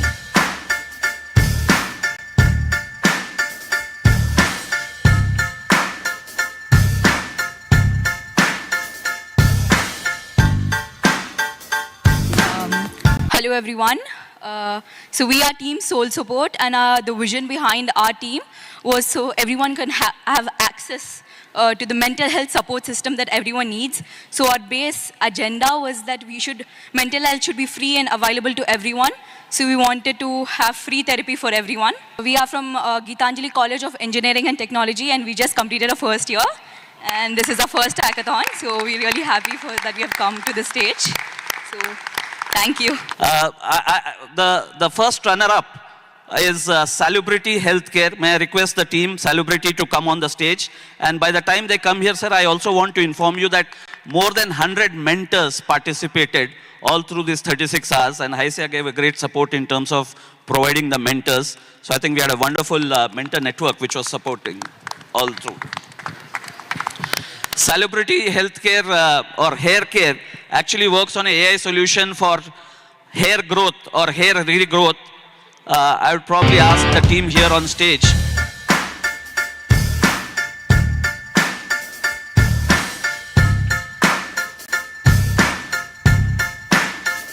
So Salubrity Healthcare is all about AI, hair loss, and nutrition. So we are combining trichologists, nutritionists, and AI bots to cure hair loss and basically prolong the hair regrowth that happens. And with this, I think we have the last team, the team which has won this hackathon, a cash prize of 5 lakh rupees sponsored by Ben Franklin. May I invite the team Flatmates on stage? Their solution is to find like-minded people as co-living, for the flats. So they have, based on how, based on your interest, based on your like-mindedness, you can find people who can share your flat. When students and people search for Flatmates, we have an AI-based solution which does that looking at multiple parameters.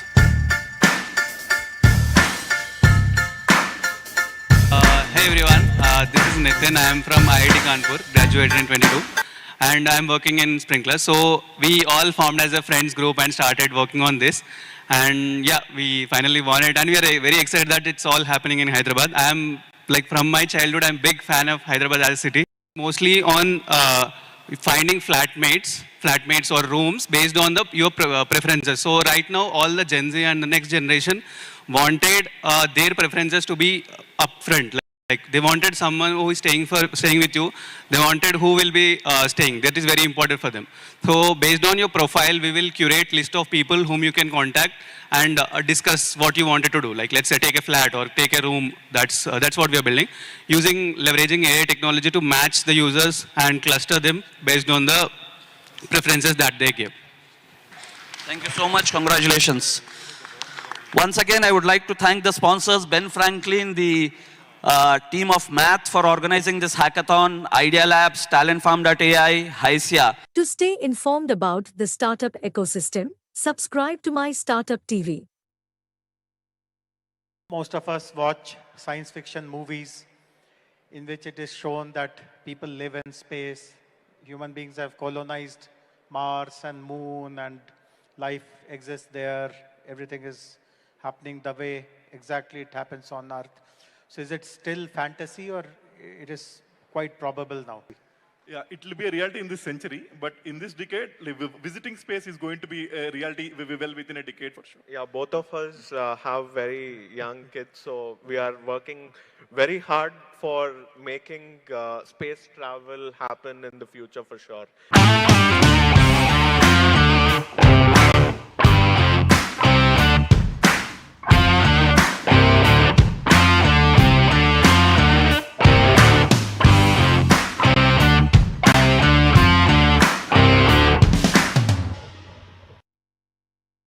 Good evening, ladies and gentlemen, members of the audience. This is the last session, but I really look forward to this session. In fact, when we were deciding who will be the moderators, who will be the people who will be coordinating all these sessions, I volunteered for this session. Despite the fact that I have so many other organizational responsibilities, I really wanted to have a conversation with the two of them. Firstly, it's very rare for the two of them to share a stage. Not that they are competitors, they operate in different space, literally, but for various reasons, due to scheduling and other problems, it's very difficult to get both of them together. So it's one of those rare occasions. And the other reason why I really wanted to be a part of this is because I really feel very proud about them, the kind of achievements they have. See, their titles may not tell you much. CEO Dhruva Space, co-founder Skyroot. But if you do a little bit of search, what has Dhruva achieved, what has Skyroot achieved, your mind will really boggle.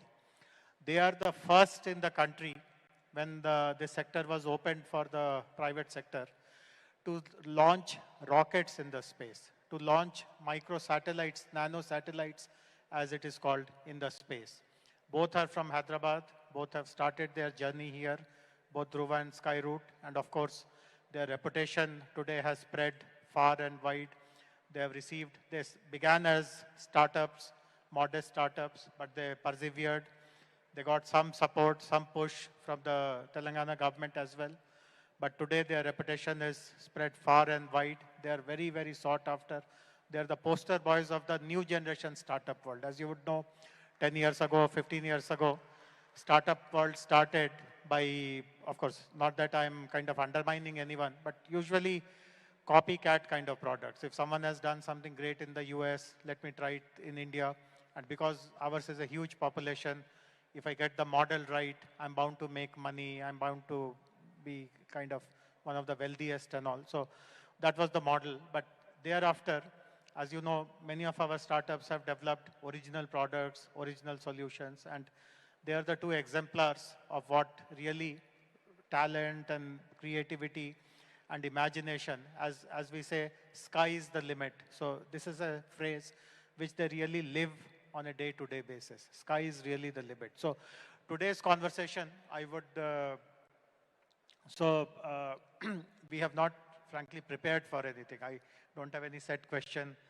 It's not that I have to look into my phone to decide what to ask or anything. So I thought I'll keep it very conversational and straight away ask you that this is a very unusual kind of a space to get into. I mean, both of you are engineers. Most of the engineers either would like to work for one of the manufacturing companies. In the previous panel, we are some of the top manufacturing companies of our country here. Or they would like to become an entrepreneur, but they would like to do something with internet, with B2C or B2B at the most. How did this idea come that you can do something which relates to the sky, to the space? Because there aren't too many role models in our country. As I mentioned, both of you are pioneers in this. So what really spurred this idea that let me get into flying satellites or rather launching satellites, launching rockets in the sky? How did this idea come? So Sanjay, will start with you and Bharat thereafter. Yeah, thank you, sir, for having me here. So I actually started building satellites when I was in college. After the success of Chandrayaan-1, there was a scientist from ISRO who had come to our university in Chennai. I graduated from SRM University. And he mentioned that we as students could actually build a satellite. And I was in an auditorium as big as this, and I wasn't really convinced that this is something that we as students could actually do. I also had an unusual hobby. I'm a ham radio operator. And a couple of months down the line, our university decided to actually support that initiative. So initially, ISRO had given us this challenge that within a 2-year period, we have to build a full satellite to their standards and deliver it to them. Our first approach was that we would just buy components from all over the world and put it all together, because that was probably the fastest way to do it. But when we started doing that process, we realized that the cost of doing that was very, very high. It was running into tens of crores. So as the saying goes that necessity is the mother of invention, we actually ended up building the whole satellite ourselves. And in this process, I just started asking our mentors that when we as students are building satellites, when as India as a country we have gone to the moon, why is it that there's no single private company that exists in the country? So nobody actually gave a convincing answer to say that, you can't start. And that was actually the prime motivation for us to start thinking about building a space technology company in India. But Bharat, before you answer, I just want to add one more question. And Bharat, then you answer both the questions together. So despite the fact that ISRO, there was an interface and there were mentors, and you were studying in a college which encouraged all this, did you never get a sense that it is still risky and it may work, it may not work, and if it doesn't work, am I doomed, or is there something else that I can move very quickly into? Or were you determined that even if it doesn't work, this is what my passion is and I stay committed, I run the course? What was going on in your mind? Did you ever think about risks? Certainly, sir. I think, when as a college student, when I was planning to start off, I obviously needed a team. And the first people that I reached out were my team members in the satellite project. And even they were not confident that, something like this is actually going to work. I would say, my university professors and my parents were my strongest pillar of support, who actually encouraged me to try before taking a different route. So the first thing that we did was, we just took some of the parts that are used in the satellite and tried to sell it in the overseas market through eBay. And we actually found success in that model. And when I went back to my colleagues and said, hey, it's possible, so I think we should give it a shot. There was still a lot of pessimism that, it is a very difficult place to find customers, so on and so forth. So the initial days were certainly very tough, but over a period of time, things evolved, I would say. Bharat. So for us, both me and upon my co-founder, the journey started in a similar way. So straight out of the college, after graduating from IT, I'm from IT Madras and from IT Kharagpur. We were lucky enough that when we were passing out, ISRO was coming for campus placements to IT. So, and being space enthusiast, this one of the, and ISRO was one of the well-respected government research organizations then, and being space enthusiasts ourselves, that was an opportunity we wanted to clinch on. And luckily, we got assigned to the rocket center of ISRO, called the Vikram Sarabhai Space Center, which builds the rocket. And we also, luckily, we joined in a time in 2012 timeline where the India's biggest rocket, the LVM-3, the one which launched the Chandrayaan-3, it was under the final phases of development. The last 20% of the development was undergoing, and we got to work hands-on on that rocket, finalizing various systems, and got to see that rocket going to its first launch hands-on. That was a huge learning experience for us because rocket in general is a system of systems, and it involves multifaceted engineering efforts. Like compared to our peers, like being in electrical engineering, if I join any semiconductor company, I'll only be of course, we'll be doing a cutting edge work in the domain, but we'll be restricted to that specific domain. The exposure to other fields of engineering will be very minimal in a corporate MNC opportunities we can explore. And that was like a huge learning experience for us, especially the kind of engineering fields that go into building a rocket, the rigorous review process, the tech review process, and all that was a great learning experience. And parallelly, we were observing what's happening around the world, especially the private industry taking shape, not only in rocket industry, in developing satellites in US and European ecosystem. And India, space sector is one domain where India can rub shoulder with the top 5 nations in the world. And thanks to Vikram Sarabhai, who started this space program in 1960s. And we felt that having such strong government research ecosystem and having such strong vendor ecosystem developed over decades, we felt India, it's an eventuality that private industry coming up in India is an eventuality. Already there's a private industry, but only limited to manufacturing and supply of components. So what we need to bring essentially, what we need to privatize essentially is this design and quality expertise, which was only with ISRO, that needs to be privatized. So, and we wanted to solve that with starting a rocket company, because that was a field of expertise, and we were seeing a private rocket companies launching just into 2017, just 1 year before our launch. And that gave us huge inspiration that if they can do, and India is a country that it's an eventuality, it should happen. And with that conviction, we started in 2018. But as you asked, it was risky because there was no standard policy in India back then.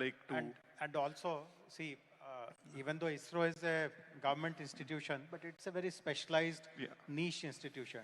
So to quit an ISRO job and try something, I would consider it to be a very risky it's a very gamble kind of a decision. Yeah, indeed. That was kind of it took us 1 year to convince ourselves, for both me and Pawan, to take that call. But after the strong conviction that that's needed to happen, of course, there is additional risks. Basically, when we start a private venture, at that time, the startup venture ecosystem was more adapt to like analyzing SaaS or e-commerce based startups. No, even the venture capital, the partners in the venture capital ecosystem do not have the wherewithal to invest and analyze a deep tech system, especially a space tech ecosystem company. So, and in addition to that, like most of the deep tech ecosystem have this problem of tech risk and market risk. In addition to that, in space technology, there's a regulatory risk because there is no clue for venture capitalists that whether this will ever be allowed, what they're trying to endeavor. So with all these three risks, it was certainly a difficult time to raise capital. But we were lucky enough to, in the initial phases, we were lucky enough to find some entrepreneurs who have themselves, like first-hand entrepreneurs who have themselves have this strong vision for space to invest the initial seed capital with which we got started. And yeah. Wonderful. So again, lots of commonalities in your stories. Both were inspired by ISRO. You were placed in ISRO. So, but you realize that there are opportunities which you can do yourselves instead of waiting for someone else to do, and you took that chance. While the element of risk played in your mind, but your determination was stronger and you have come here. So very admirable. I will jump fast forward now. I mean, this was the way you started. But what all have you achieved so far? I mean, you mentioned that you started in 2018, so 6 years have gone by. About 5 years for you also, is it? So we started in 2012. So, okay, so about 10 years, 12 years for you. So for a 12-year-old company and for a 6-year-old company, what are your achievements? If you have to write your biography today, autobiography today rather, what exactly will you highlight as the stellar moment which you feel the most satisfied about? So I think we are one of the only companies in the world that is able to stitch the three pillars of space technology together, which is the space, launch, and ground segment. So typically, for decades, the space industry, the launch companies were only focused on building launch vehicles. Satellite companies were just building satellites, and ground segment companies were just building the Earth stations. But in this decade, we are seeing the need for launching tens, hundreds, and thousands of satellites. So it took us, I would say, almost a decade to stitch these three pillars together, and I'm really proud that majority of the components of these pillars are designed, developed, and manufactured in India. So that is something that I'm super proud of. No, excellent. That's excellent. Bharat, what about you? So we started in 2018, and in the initial phases, we were able to, especially in the propulsion technology, we testified first a storable engine, first private sector storable engine technology, and we even testified first a cryogenic engine that is ever built in private sector in a fully 3D printed cryogenic engine with methane and LOX. And the most significant achievement of us is we became in November 18, 2022, we became the first private company, not only in India, in entire South Asia, to launch a rocket to space.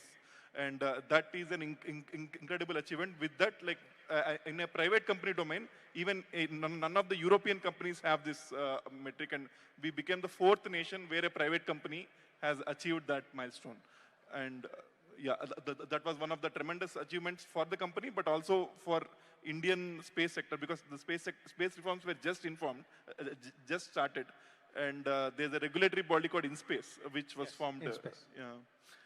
So that is wonderful. In fact, we should feel very, very proud of these achievements. And despite these kind of achievements, they're very humble, they're very approachable, and they still feel that they have that startup kind of zeal and mentality. They don't see themselves as bosses with some hundreds of employees and all that.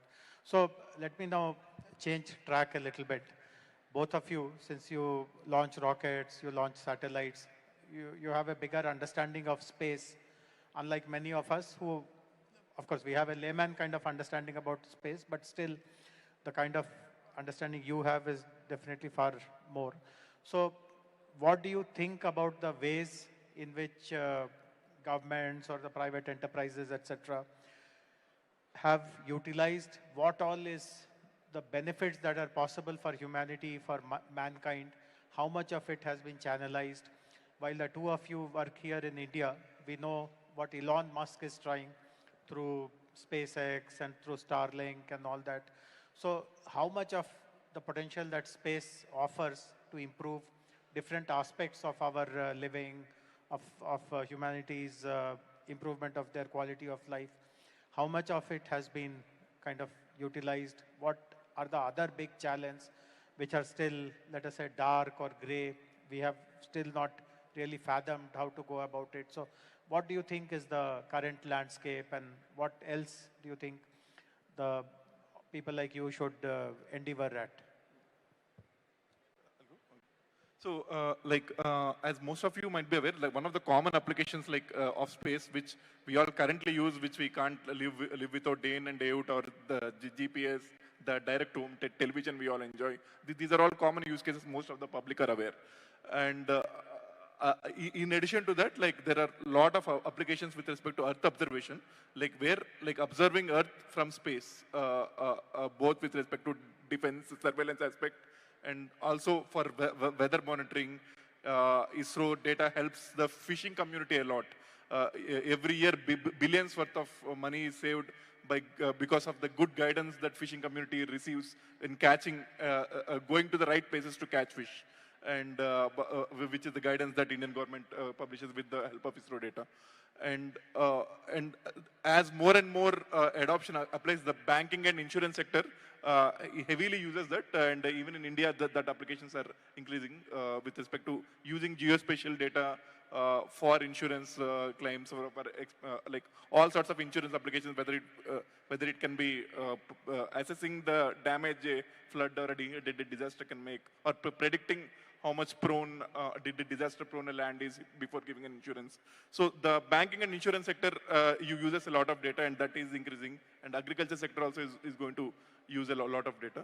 And other application is communications, like that's the major applications. And what we're going to see a transformative change in this decade is broadband from space, from satellites that are being launched from SpaceX, OneWeb kind of companies, where we'll be achieving like whole Earth is going to achieve high-speed, get high-speed broadband.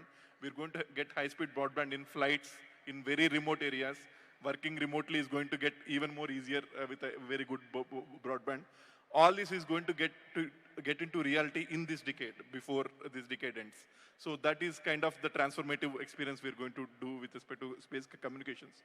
There's a lot of future. I'll let Sanjay also comment. So a couple of more examples that I can talk about are the following.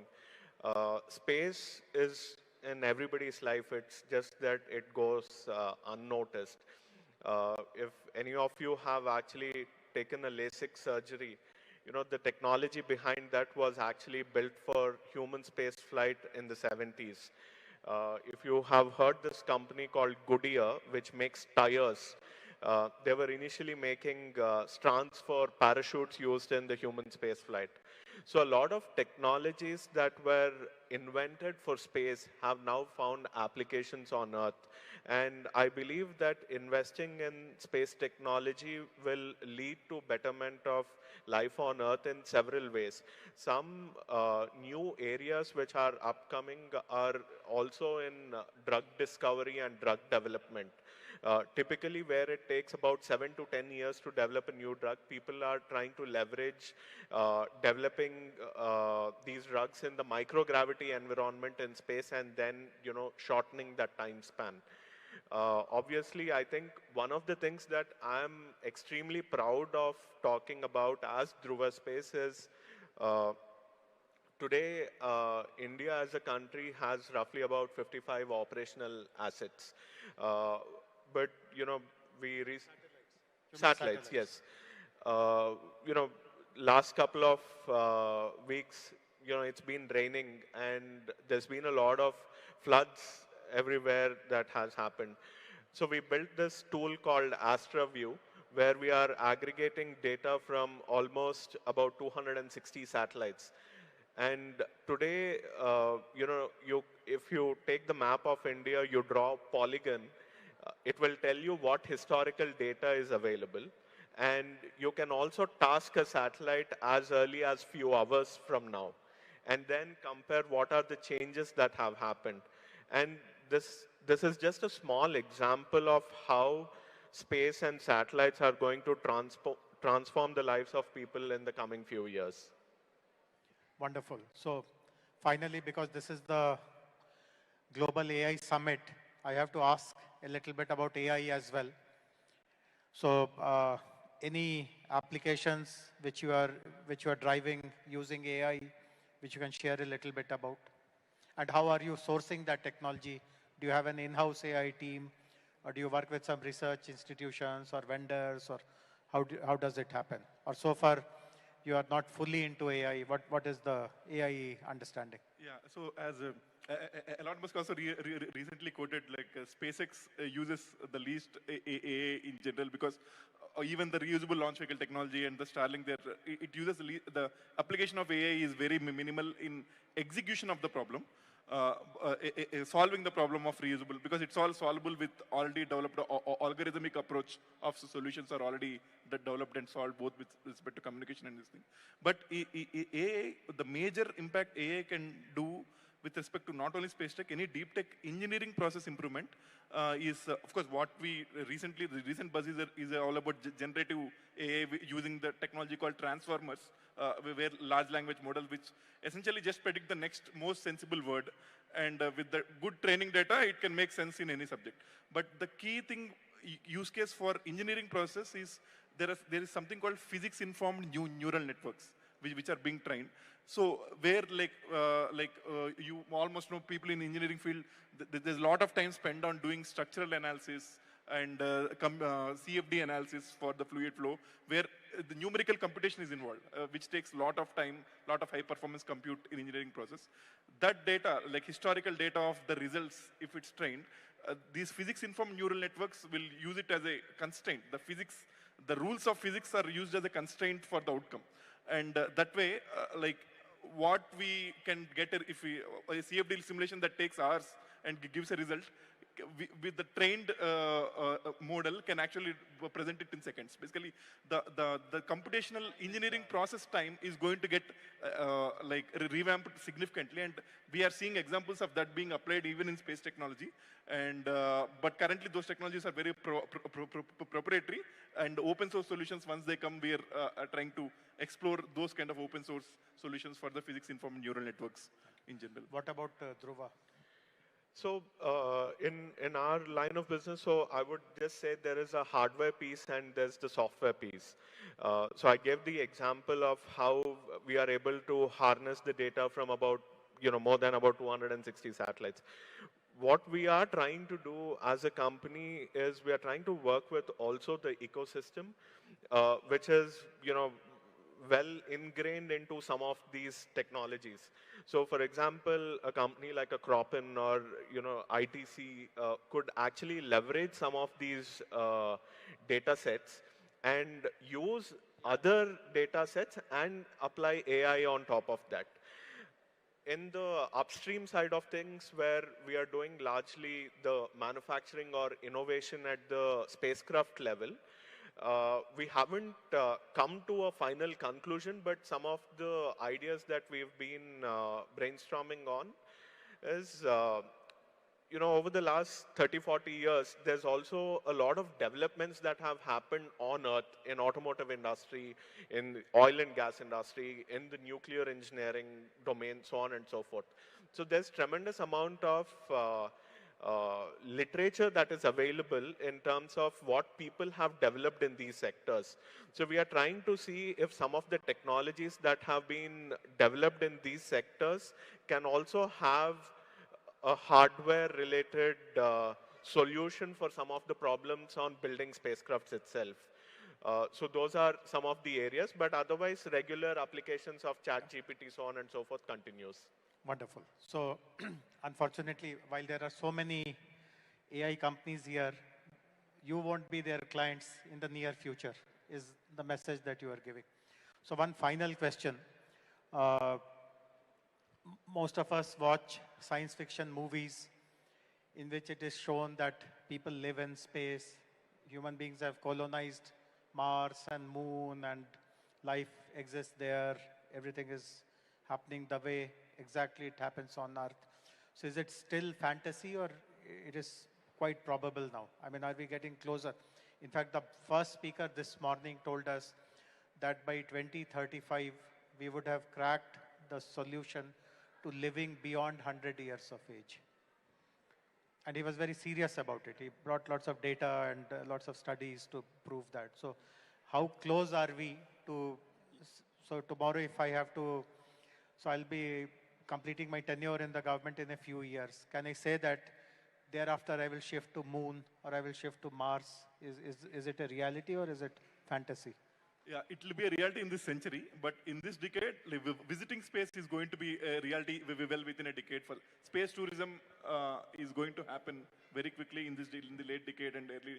Like it won't be like too much affordable like going on a flight, but within a decade it will be at least a pleasure trip for at least the affluent can afford to have space tourism, and it's only going to get economical as.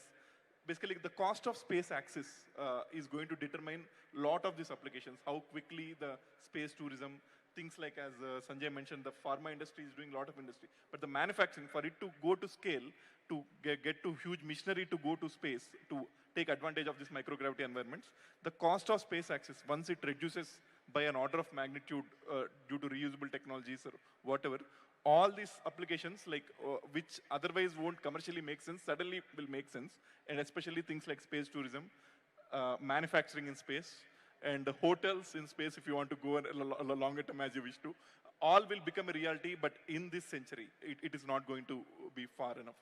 And like our kids who are born in this decade are going to experience all of this in their lifetime, for sure. Yeah, both of us have very young kids, so we are working very hard for making space travel happen in the future for sure. So I agree with Bharat that permanent settlements might be taking a lot more time, but in terms of making space accessible to a lot more people and going to, doing a trip around the earth, I think it is definitely going to be possible in the next 15, 20 years. Thank you. It was wonderful talking to both of you, Sanjay and Bharat. To stay informed about the startup ecosystem, subscribe to My Startup TV.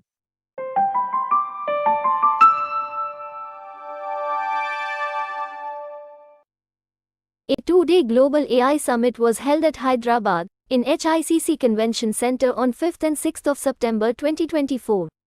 The summit brings us insights about the Telangana government's vision of AI and technology. My Startup TV spoke to Siddharth Nandyala, 14-year-old entrepreneur, CEO of STEM IT, who was one of the speakers on the second day. He is the world's first AI-certified professional. Also, his father Mahesh Nandyala shares his happiness about his son being the youngest entrepreneur. Hi Siddharth, how are you? I'm good, how are you? Thank you for having me. Siddharth, can you tell us about the entrepreneur role you're playing? Yeah, so a little bit about me is I'm the founder and CEO of STEM IT, where we skill students on the field of STEM, taking them from an introduction to electronics all to machine learning and deep learning systems. We're essentially creating the next generation of inventors, entrepreneurs, and innovators at STEM IT. So a little bit about me is I'm the world's youngest AI certified professional by both ARM and Oracle, and through my journey as an entrepreneur and as an inventor, I've received proclamations from President Joe Biden as well as former President Barack Obama, Congress and the House of Representatives, Governor of Texas Greg Abbott, and my city mayor actually declaring September 19th as Siddharth Nandyala Day in my city. So a little bit about me. So thank you so much. At what age, you got inspired to get into business and everything? Yeah, so I started my company when I was 12 years old because I saw there was a gap in the industry. I've always loved coding and engineering. It's been my passion since I was 7 years old.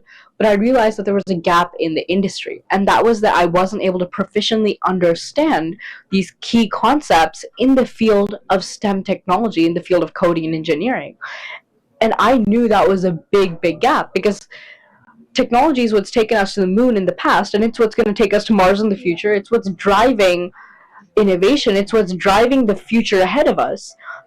And I knew that there had to be someone to bridge this gap so students could be proficient in the fields of coding and engineering, because it's our future. It's where growth is headed, and it's where employment is going. So that's really what made me start my own company. How is AI helpful for children like this? Yeah, so I think artificial intelligence is helpful for children not only in the learning aspect, for teaching them, helping them master different concepts by essentially bridging the gap between what they're not understanding or what they need help with, but I also think artificial intelligence can help them become future leaders, future innovators, and future entrepreneurs. Seeing how they can harness the power of AI towards benefit of humanity, benefit of society as a whole, truly is empowering, knowing that the future leaders around the globe are going to be harnessing the power of artificial intelligence to create positive change and positive impact globally. Can you give us some suggestions for young entrepreneurs coming in the field? Yeah, so I'd love to say for any entrepreneur, any aspiring entrepreneur, any aspiring inventor, innovation is the heartbeat of progress, taking the journey from imagination to transformation. Now, what does that exactly mean? That means that it always starts with an idea, and it's always going to be your innovation, your drive, your goals, your endeavors that take your dream and bring it into a reality. It's always important to remember that it always started with the dream. For example, Bill Gates, Microsoft, he never imagined it that it would become the multi-billion-dollar empire it is today. But it always started with a dream. Every entrepreneur starts somewhere, and that's what I'd love to say. Thank you so much. Hello, sir. Firstly, welcome to My Startup TV. So, we just want us to introduce yourself and tell us about yourself. Sure. Thank you so much for having me here today, or having us today here. I like your TV channel's name, MyStartupTV. My name is Mahesh Nandyala, and I'm a serial entrepreneur in the US. Started multiple companies, scaled them to multiple profitable exits. I'm here to talk about my son. His name is Siddharth. He's a 14-year-old entrepreneur. He started his entrepreneurial journey when he was 12, and he started into coding and all that since 7 years. He has multiple laurels, multiple feathers in his cap. He's the world's youngest AI certified professional. He was born in Hyderabad. That brings us with the Hyderabad connection here. And when the Honorable Chief Minister was in Dallas, Siddharth met with him. And that's the reason we are here participating at the AI Summit, where Siddharth is a keynote today evening. So, how happy are you that your child turned into the youngest entrepreneur? I'm very happy about his journey and his progress. Both my kids, he and his twin sister, have their own companies. They've pursued and embraced the entrepreneurial journey ahead of times. So they started their company. They've been very successful.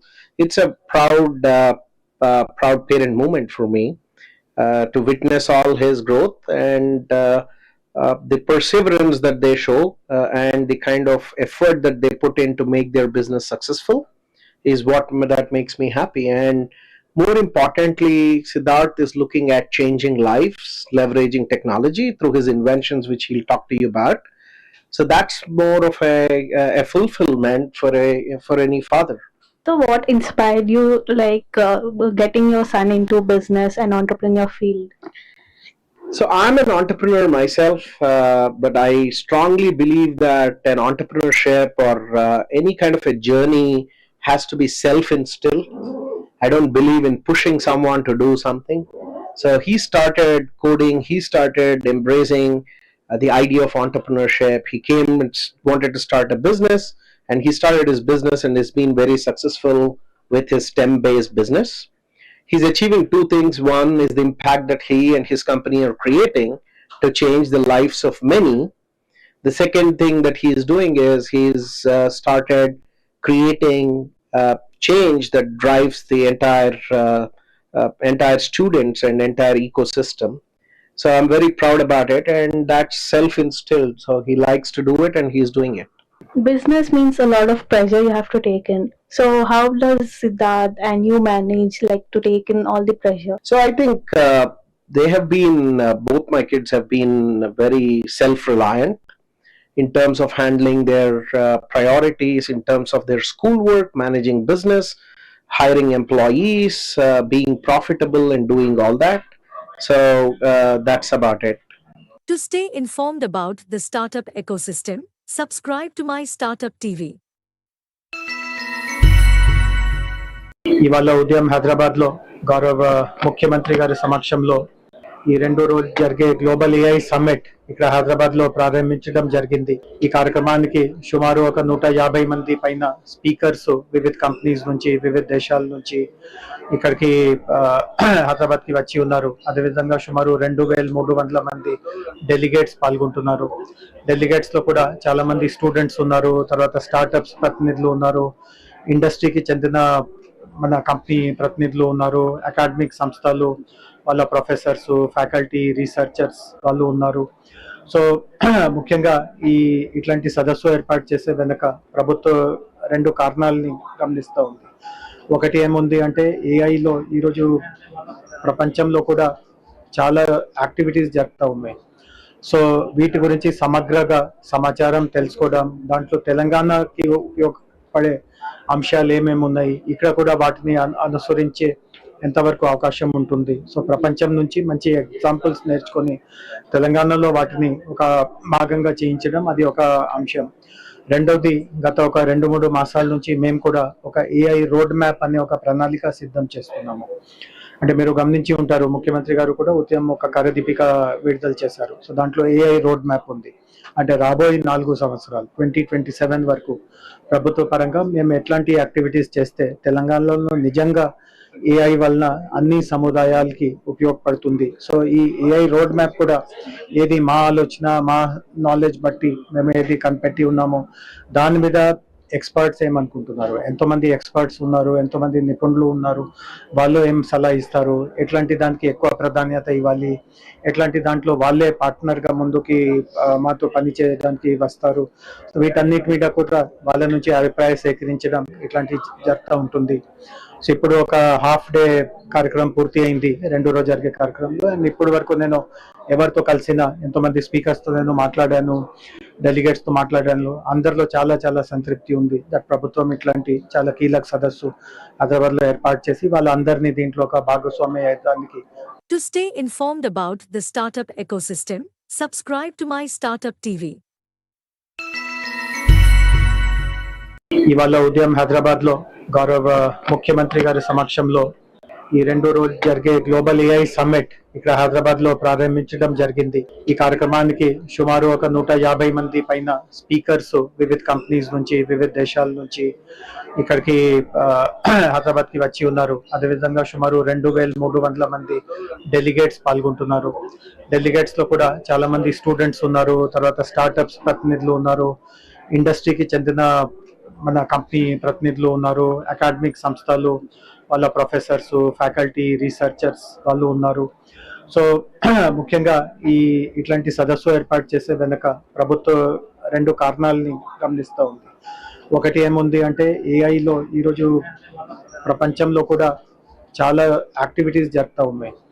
So వీటి గురించి సమగ్రంగా సమాచారం తెలుసుకోవడం, దాంట్లో తెలంగాణకి ఉపయోగపడే అంశాలు ఏమేమి ఉన్నాయి, ఇక్కడ కూడా వాటిని అనుసరించే ఎంతవరకు అవకాశం ఉంటుంది. సో ప్రపంచం నుంచి మంచి ఎగ్జాంపుల్స్ నేర్చుకొని తెలంగాణలో వాటిని ఒక భాగంగా చేయించడం అది ఒక అంశం. రెండవది, గత ఒక 2-3 మాసాల నుంచి మేము కూడా ఒక ఏఐ రోడ్ మ్యాప్ అనే ఒక ప్రణాళిక సిద్ధం చేస్తున్నాము.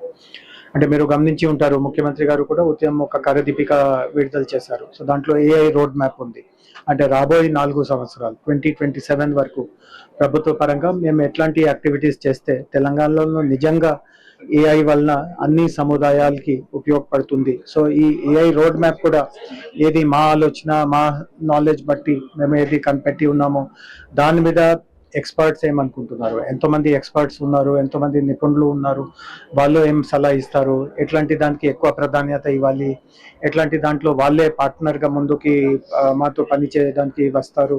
సో వీటన్నిటి మీద కూడా వాళ్ళ నుంచి అభిప్రాయం సేకరించడం ఇట్లాంటివి జరుగుతూ ఉంటుంది. సో ఇప్పుడు ఒక హాఫ్ డే కార్యక్రమం పూర్తి అయింది 2 రోజు జరిగే కార్యక్రమంలో. అండ్ ఇప్పటి వరకు నేను ఎవరితో కలిసిన, ఎంతోమంది స్పీకర్స్తో నేను మాట్లాడాను, డెలిగేట్స్తో మాట్లాడాను. అందరిలో చాలా చాలా సంతృప్తి ఉంది. దట్ ప్రభుత్వం ఇట్లాంటి చాలా కీలక సదస్సు హైదరాబాద్లో ఏర్పాటు చేసి వాళ్ళందరినీ దీంట్లో ఒక భాగస్వామి అయ్యడానికి. To stay informed about the startup ecosystem, subscribe to My Startup TV. ఇవాళ ఉదయం హైదరాబాద్లో గౌరవ ముఖ్యమంత్రి గారి సమక్షంలో ఈ 2 రోజులు జరిగే గ్లోబల్ ఏఐ సమ్మిట్ ఇక్కడ హైదరాబాద్లో ప్రారంభించడం జరిగింది. ఈ కార్యక్రమానికి సుమారు ఒక 150 మంది పైన స్పీకర్స్ వివిధ కంపెనీస్ నుంచి, వివిధ దేశాల నుంచి ఇక్కడికి హైదరాబాద్కి వచ్చి ఉన్నారు. అదేవిధంగా సుమారు 2300 మంది డెలిగేట్స్ పాల్గొంటున్నారు. డెలిగేట్స్లో కూడా చాలా మంది స్టూడెంట్స్ ఉన్నారు, తర్వాత స్టార్టప్స్ ప్రతినిధులు ఉన్నారు, ఇండస్ట్రీకి చెందిన మన కంపెనీ ప్రతినిధులు ఉన్నారు, అకాడమిక్ సంస్థలు వాళ్ళ ప్రొఫెసర్స్, ఫ్యాకల్టీ, రీసెర్చర్స్ వాళ్ళు ఉన్నారు. సో ముఖ్యంగా ఇట్లాంటి సదస్సు ఏర్పాటు చేసే వెనుక ప్రభుత్వం 2 కారణాలని గమనిస్తూ ఉంది. ఒకటి ఏముంది అంటే ఏఐలో ఈరోజు ప్రపంచంలో కూడా చాలా యాక్టివిటీస్ జరుగుతూ ఉన్నాయి. సో వీటి గురించి సమగ్రంగా సమాచారం తెలుసుకోవడం, దాంట్లో తెలంగాణకి ఉపయోగపడే అంశాలు ఏమేమి ఉన్నాయి, ఇక్కడ కూడా వాటిని అనుసరించే ఎంతవరకు అవకాశం ఉంటుంది. సో ప్రపంచం నుంచి మంచి ఎగ్జాంపుల్స్ నేర్చుకొని తెలంగాణలో వాటిని ఒక భాగంగా చేయించడం అది ఒక అంశం. రెండవది, గత ఒక 2-3 మాసాల నుంచి మేము కూడా ఒక ఏఐ రోడ్ మ్యాప్ అనే ఒక ప్రణాళిక సిద్ధం చేస్తున్నాము. అంటే మీరు గమనించి ఉంటారు, ముఖ్యమంత్రి గారు కూడా ఉదయం ఒక కార్యదీపిక విడుదల చేశారు. సో దాంట్లో ఏఐ రోడ్ మ్యాప్ ఉంది. అంటే రాబోయే 4 సంవత్సరాలు 2027 వరకు ప్రభుత్వ పరంగా మేము ఎట్లాంటి యాక్టివిటీస్ చేస్తే తెలంగాణలో నిజంగా ఏఐ వలన అన్ని సముదాయాలకి ఉపయోగపడుతుంది. సో ఈ ఏఐ రోడ్ మ్యాప్ కూడా ఏది మా ఆలోచన, మా నాలెడ్జ్ బట్టి మేము ఏది కనిపెట్టి ఉన్నామో దాని మీద ఎక్స్పర్ట్స్ ఏమనుకుంటున్నారు, ఎంతోమంది ఎక్స్పర్ట్స్ ఉన్నారు, ఎంతోమంది నిపుణులు ఉన్నారు, వాళ్ళు ఏం సలహా ఇస్తారు, ఎట్లాంటి దానికి ఎక్కువ ప్రాధాన్యత ఇవ్వాలి, ఎట్లాంటి దాంట్లో వాళ్ళే పార్ట్నర్గా ముందుకి మాతో పని చేయడానికి వస్తారు. సో వీటన్నిటి మీద కూడా వాళ్ళ నుంచి అభిప్రాయం సేకరించడం ఇట్లాంటి జరుగుతూ ఉంటుంది. సో ఇప్పుడు ఒక హాఫ్ డే కార్యక్రమం పూర్తి అయింది 2 రోజు జరిగే కార్యక్రమంలో. అండ్ ఇప్పటి వరకు నేను ఎవరితో కలిసినా ఎంతోమంది స్పీకర్స్తో నేను మాట్లాడాను, డెలిగేట్స్తో మాట్లాడాను. అందరిలో చాలా చాలా సంతృప్తి ఉంది దట్ ప్రభుత్వం ఇట్లాంటి చాలా కీలక సదస్సు హైదరాబాద్లో ఏర్పాటు చేసి వాళ్ళందరినీ దీంట్లో ఒక భాగస్వామ్య అయ్యడానికి అవకాశం ఇచ్చింది.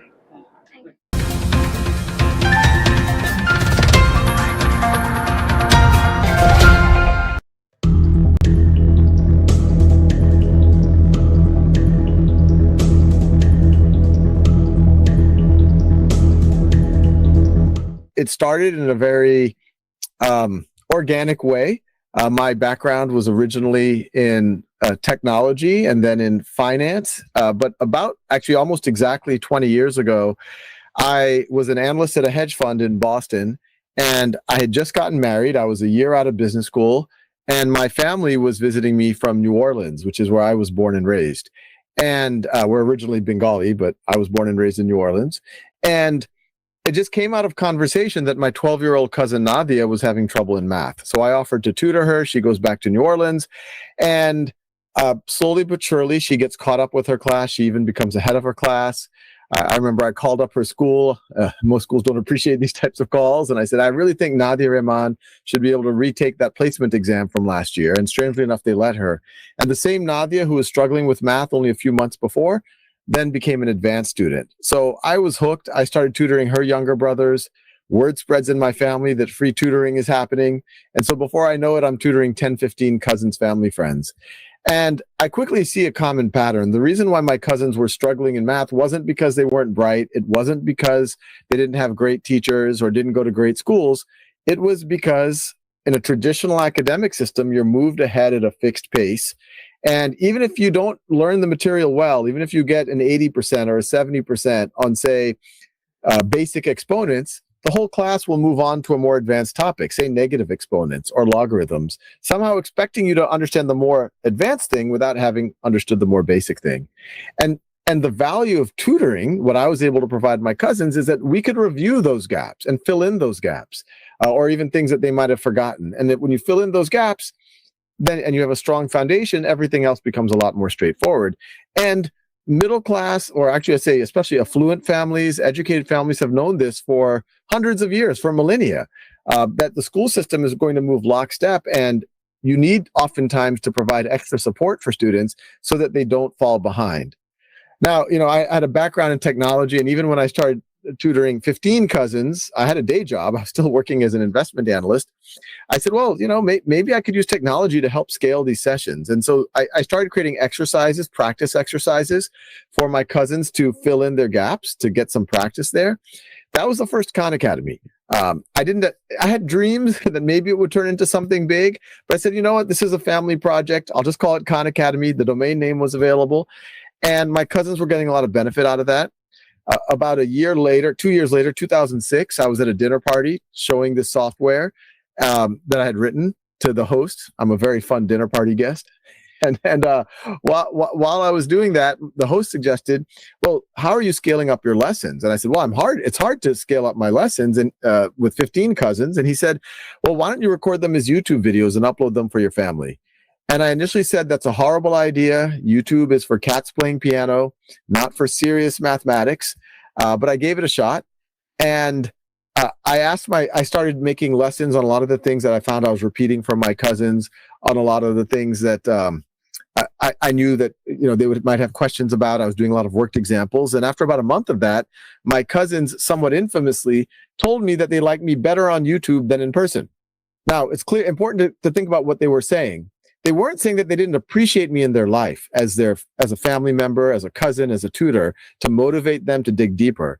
But what they were saying is, if it's 11 p.m. and you're trying to do your homework, it's really nice to have an on-demand version of your tutor there that can pause, that can repeat. You don't have to feel embarrassed because you can just watch a video. No one has to know. You don't feel like you're wasting your cousin's time.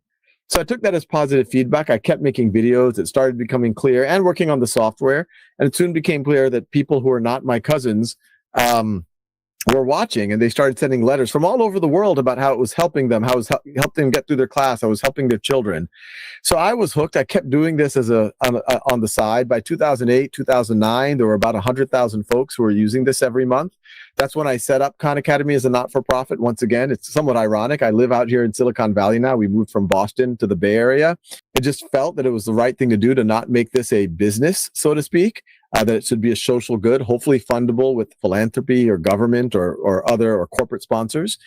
And that's where we set up Khan Academy, or I did at the time. It was just me. Actually, I was in this closet at the time. And it was a bit of a grand statement: free world-class education for anyone, anywhere. But the reason why I felt that was possible, and I didn't think this was going to be by ourselves, obviously the global public education system should have the same mission statement: free world-class education for anyone, anywhere.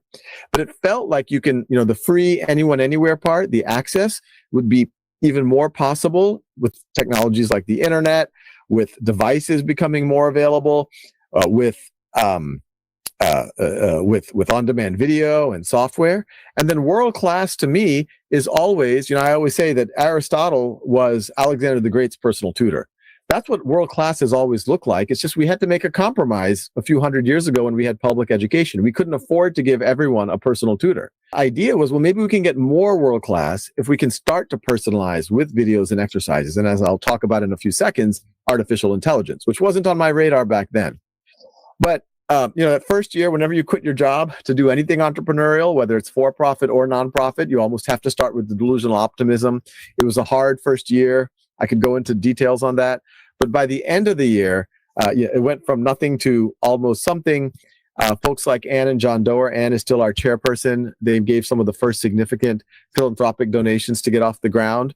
And then it just came out of the woodwork that Bill Gates was using Khan Academy with his own children.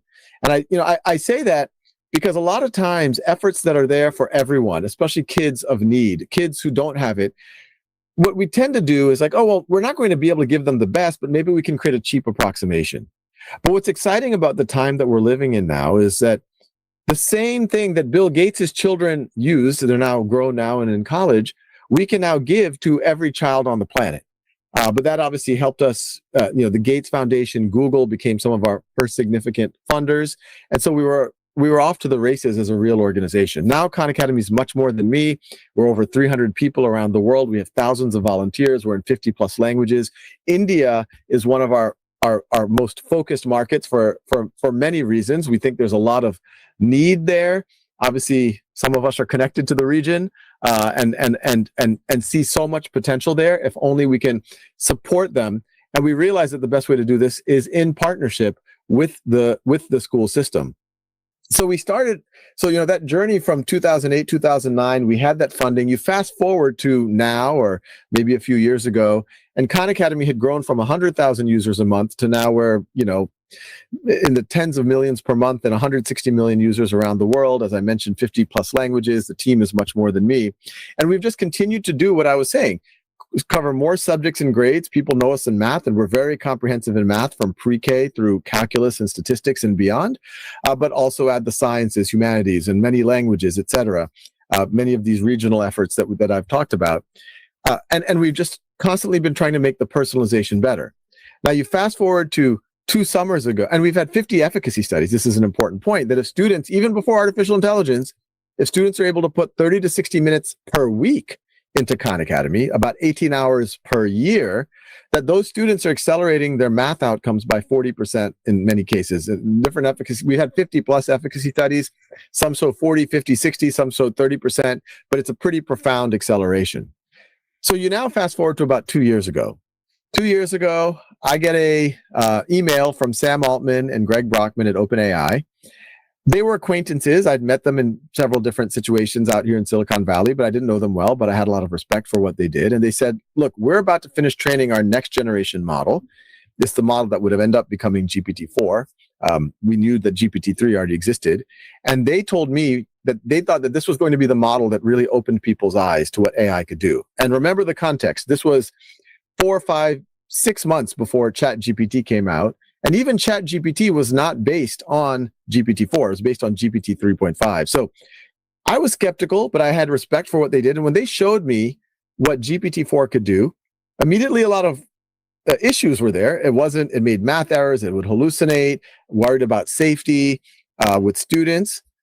But it felt that if you could mitigate those risks, you could actually use this technology to get that much closer to a personal tutor for every student, and actually a teaching assistant for every teacher. Help a teacher do things like lesson plans, progress reports, grading papers, things that teachers have to spend hours a week doing, but it doesn't face the student. And so that's when we started working on Khanmigo, which is the AI tutor and teaching assistant on Khan Academy to support that work. The learning is happening on the pre-AI Khan Academy, but now Khanmigo can nudge students forward, can answer questions if the videos, the articles, the hints aren't enough. And we're trying to work on it so every day it's becoming more and more engaging and more helpful. And obviously it can help teachers with reports and things like that. And it's not going to fix everything overnight. I don't want to give anyone the impression that AI is a panacea, but I do want to double click on when ChatGPT first came out in November of 2022. Immediately, first of all, I was a little bit bummed because we were under a non-disclosure agreement with OpenAI. We were going to launch Khanmigo on the same day as GPT-4, which was going to be March of 2023. And all of a sudden, this ChatGPT thing comes out. I Slack the OpenAI guys. I'm like, what's going on? You guys launched something. And they said, we didn't launch anything. We just put a chat interface in front of our old model, in front of GPT 3.5, and the whole world exploded. And I was bummed because ChatGPT was a very superficial chat interface. It wasn't designed for education. It didn't have any education guardrails. It was clear it could be used as a cheating tool. It was clear that it could have hallucinations and all these other factual problems. It wasn't good at math. And you immediately saw globally education systems started to ban AI for good reason. They were afraid that it would be a cheating tool, et cetera. So I was really afraid that this was going to be the end of AI in education. But luckily, by March of 2023, educators around the world started to realize, look, AI is going to be a part of students' future. And if only someone were to build AI tools that support the student, support the teacher, and put appropriate guardrails around that don't cheat and actually can undermine other forms of cheating, then that could actually be really powerful. And that's when we launched Khanmigo. And frankly, we were bracing ourselves when we launched Khanmigo. We thought that people might not be ready for it, but we've had an unusually positive reception for it. And some of the guardrails we put is that teachers and administrators can see what students are doing. The AI won't cheat. We have things like a writing coach that even if a student tries to use another AI, our AI will let the teacher know that, hey, I don't know where this essay came from. They didn't work on it with me. So we actually believe that all technology throughout human history is neither positive nor negative. It's neutral. It just amplifies human intent. Fire can burn you, it can destroy, But fire can create, fire can renew, fire can cook, can give you heat, can keep you alive. A knife can kill, a knife can be used to build things. Similarly, AI. AI can amplify negative intent, and there are going to be negative people using it to amplify their negative intent, doing deep fakes, cheating, misinformation. But I tell everyone it's very fashionable these days at dinner parties to debate about AI, whether it's going to be utopian or dystopian. And I tell everyone, look, this is not a flip of a coin. This is up to us. We know the bad actors are going to amplify their bad intent with AI. So the question is, how much are the good actors, hopefully all of us, willing to invest on the positive side? If the good actors amplify their positive intent and put more resources behind AI in things like education and healthcare and productivity in good ways, then AI is actually going to be a net positive for humanity. On the other hand, if the good actors kind of say, well, I don't know about this AI thing, I'm just going to go do something else, then you've just ceded this very powerful technology that's getting better every day at an accelerating rate to only the bad actors. And I think that's the most likely scenario that we get to a dystopian scenario. And I tell this to the Khan Academy team, and I know there's some educators in the audience here as well. I actually think education is the ultimate app for artificial intelligence. One, there's a need. We will be seeing economic dislocation because of artificial intelligence. There will be shifts. There will have to be new skills that people develop, although I still believe some of the old skills are very, very relevant. And so what could be a better and more poetic use of AI than using AI to improve human intelligence, human HI, or human purpose? And so if we do that, then we're going to have a pretty exciting world to live in. And so with that, thank you. To stay informed about the startup ecosystem, subscribe to MyStartupTV.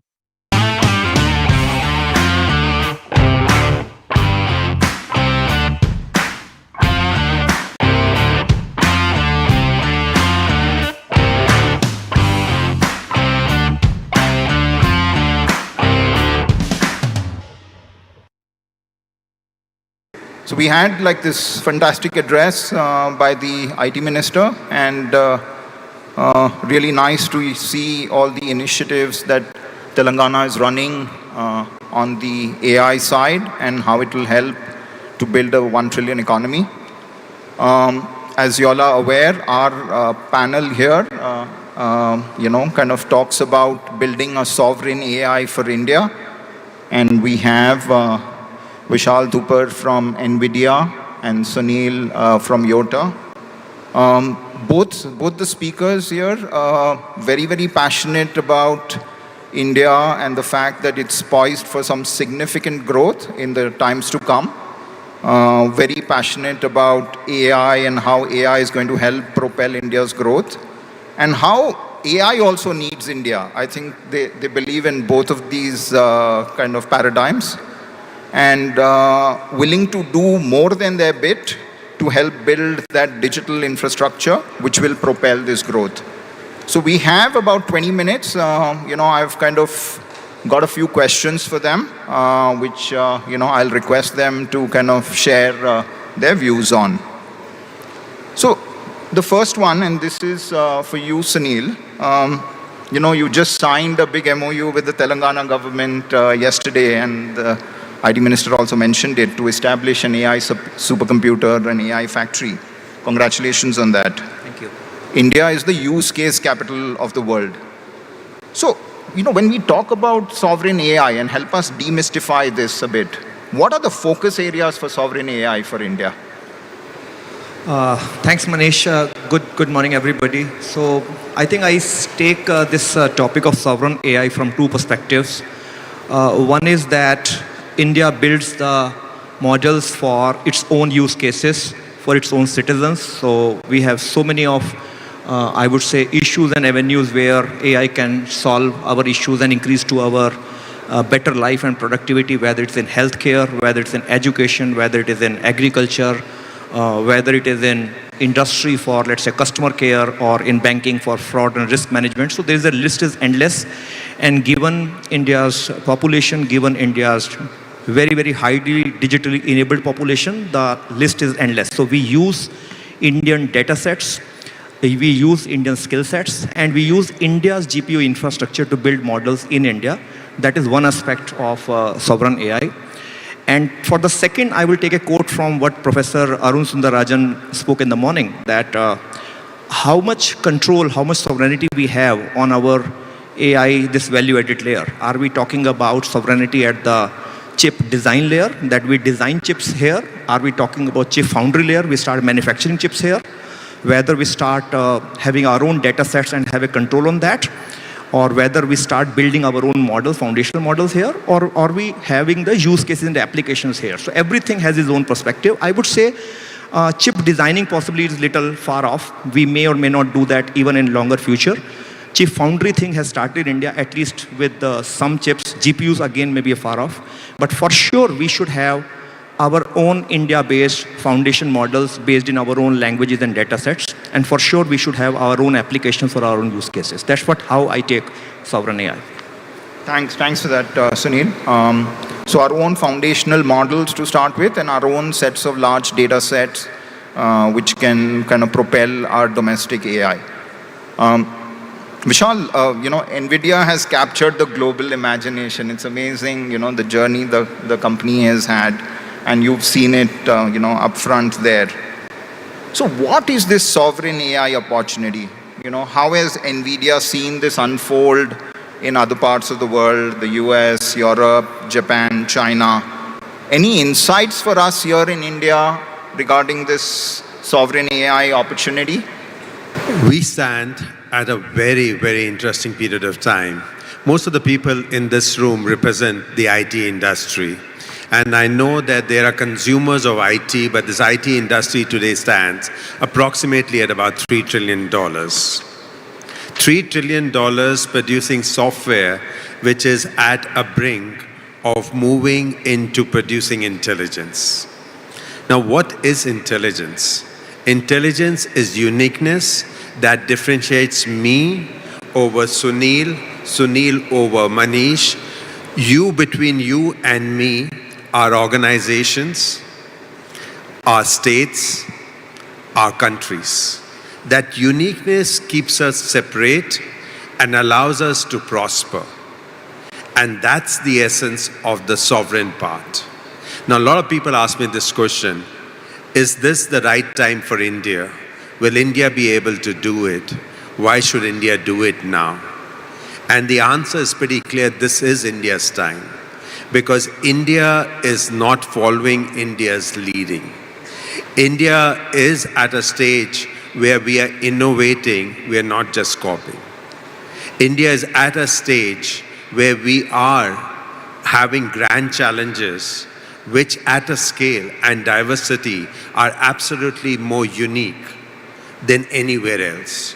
And therefore, sovereignty in India is to start in India and build for India, and more importantly, build for globe. So what we build for India will be also applied on the global canvas. That's why India has the importance. Now, what does India have? India has a blueprint. India has a blueprint to basically have the skill sets that are needed to build uniqueness. India has a diversity where you can bring in multiple scenarios around. And more importantly, India has a division among the people who've been able to use and not use. All three of them can come together and make India truly the intelligence capital of the world. And I believe that's our opportunity.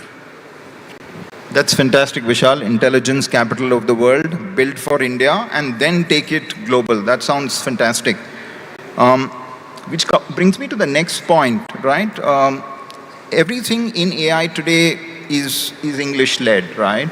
But we're also starting to talk about AI in Indian languages. We had Pratyush from Sarvam here yesterday, and we saw everybody really excited about the stuff that he was talking about.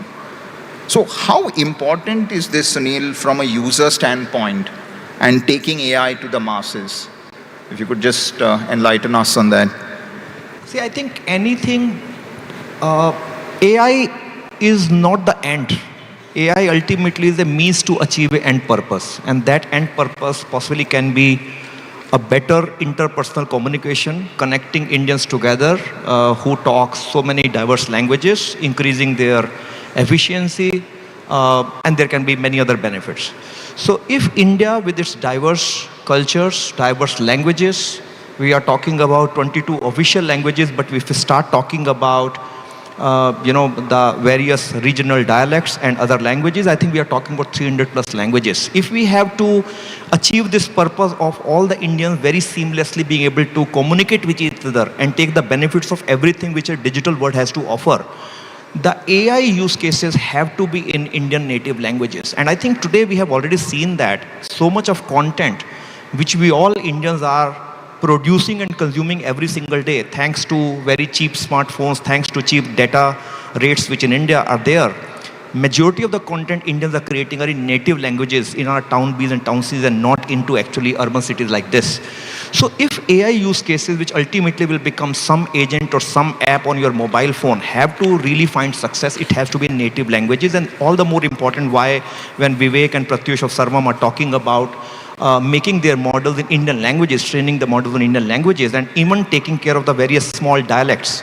Second thing which they are also doing, and I think which is the need of the hour, is we don't make AI text heavy, which means that we have to write on a screen to take the benefit of AI, right? People like you and me are very comfortable doing that, but if we want to have our fathers and mothers, our uncles of the previous generation, our mates, our drivers, if we want to have everybody take the benefits of AI, let's make AI voice-centric. I'm able to talk with my mobile or with the agent in my language, in my dialect, the way the language I'm comfortable with, and AI should do all the magic at the back end and produce me the answer again in a voice which I understand. So I think if we have to have a deep penetration of AI and have a benefit of AI percolating to every single person in India who is digitally enabled, we make it native, we make it Indian languages, make it sensitive to our cultures and languages. That is something which will have a much more effect and penetration. Instead of just leaving AI, trained in English and giving us answers in English. That's great, Sunil. I mean, we do need it, and it's great to see that there are companies out there and startups out there which are really making an effort to get this going in the local languages. And Manisha, may I just augment the point that Sunil is talking about? And I think it's absolutely crucial for the people to understand that everybody is talking about the language because the computing paradigm has learned to understand the representation of the language. That's the structure of the language. Now, in Telangana, for example, in 2014 is a period of time which is a golden period for you. But if you go back the history, the coming of the Persian culture, the Urdu culture, coming down of the colonialism, the fact that Telugu has so many dialects, every 50 kilometers change. If you can solve that, that's such an important part. And that's what Sunil said. But I'll go one step forward. You can learn the representation of anything that has a structure. It could be chemicals, it could be proteins, it could be biological structures. Even tomorrow, in the city of Hyderabad, if we want to safely drive in an autonomous vehicle, the steering articulation can also be understood. And that's the larger benefit. So language is a great inspiration because it's inspiring. You narrate based on language, but everything has a structure which complicates our life. To unravel the complications and find solution, this is a moment of truth. And that's what exactly it means. Just wanted to add this point. No, that's wonderful. And kind of which segues well into that next question that I have, and that's for you, Vishal. The local AI industry, and Sunil also talked about it, them starting to build foundational models, them kind of processing large data sets, and hence requiring that large compute available on tap. What is this local demand? How are you seeing that? That's, the next question for you. Right. So I think our biggest advantage is that we have, thanks to the skills that India has possessed, because of the software engineers, the people around us, we became the back office of the world. So our biggest advantage is that we have the skills, we have the people who speak the computer program language, and therefore they're able to interact. Today we stand at a brink where the computer can understand human language and everybody can go to teach the computer how to program. That augments the work of not the software engineers, but augments the work of every single person. Now, what do you need when you are working? You require infrastructure. You start with the infrastructure. Once the infrastructure comes in, all your ideas starts propelling. In the session prior to this one, the one before this one, they were talking about, hey, I have many, many mentors in life.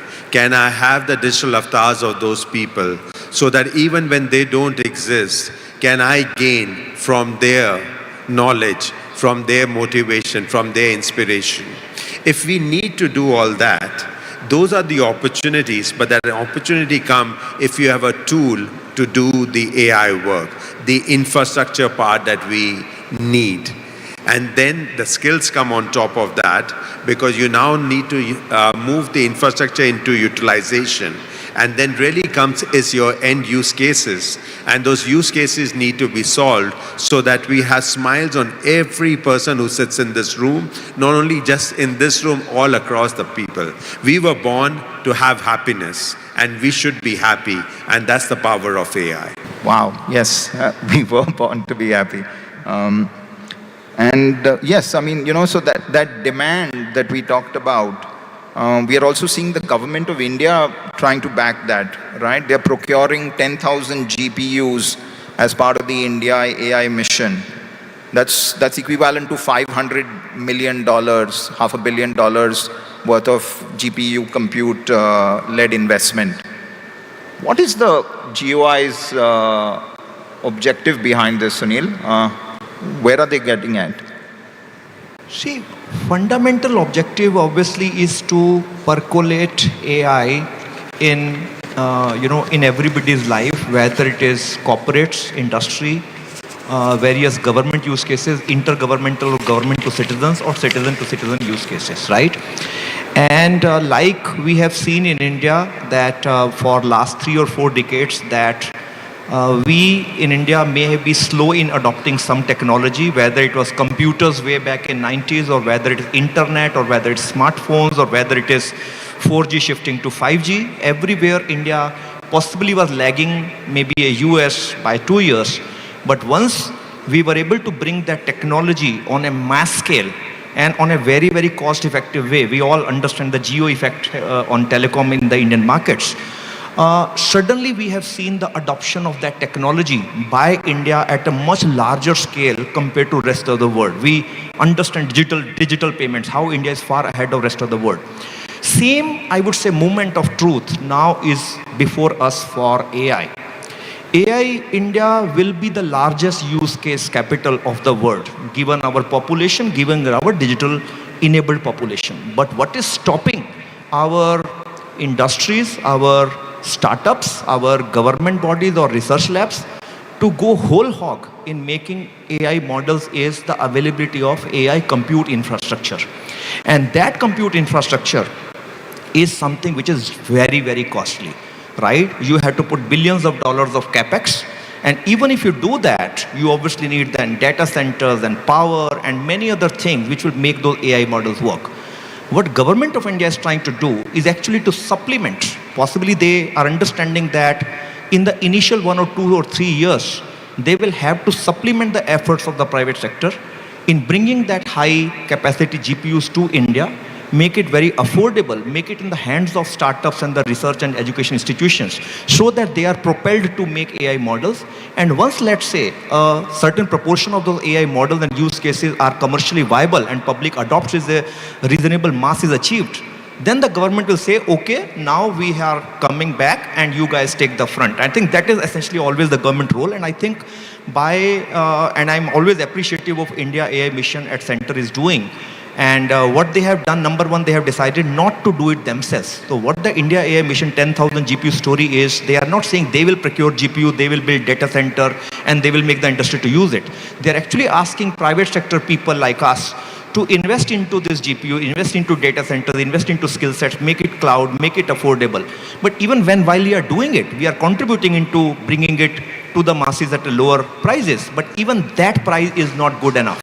And that is where government is saying, we will subsidize the rates which you people are giving commercially and further make it much more cost effective in the hands of startups. So this is, I would say, although it is just one part of that whole India mission, they have obviously taken many other bids in a very comprehensive way, like funding the startups, going for skilling, going for data sets creation and many more. But I think it is a great step which government of India is taking. And by the way, yesterday and today when we are hearing, and today we were hearing the minister sir, IT minister sir of the Telangana AI mission, it is looking like a reflection of which government of India is doing at a center stage. They are actually trying to again looking at the whole thing in a very, very comprehensive way, touching upon every aspect of AI and starting with, and that was, I can take it very openly, publicly, I would say zeal and the hunger which I saw in the government of Telangana in getting somebody like us to build up a large data center and put up a GPU capacity of 25,000 GPUs, which is very large even on a global scale. I think that is something which you saw in government of Telangana. And if we have that here in, let's say, next 2 years, almost every use case which we want to do in India we will be able to make that, realized once we do this. That's wonderful. And I'm sure it's music to the ears of the startups here that, they will have access to all that compute facility and that too here in Hyderabad. Which brings me to that next question, right? Because this whole kind of creation of the digital infrastructure, NVIDIA has almost a monopolistic situation, right? In the whole as the GPU provider for the AI factories, which is a huge responsibility also that NVIDIA has. So how do you think of this, and what do you think is required to build that resilient supply chain which enables creation of these AI factories? Vishal, if you can. No, it's extremely an important aspect of it. We're working very hard to increase the supply lines. Obviously, the demand is exceeding.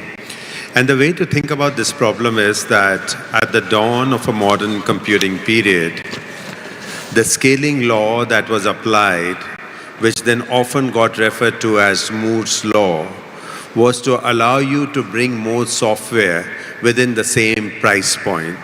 So every 2 years when the performance of computing doubled, one way of looking at it, or reducing the cost of the software by half, you allowed more software applications to come upon it.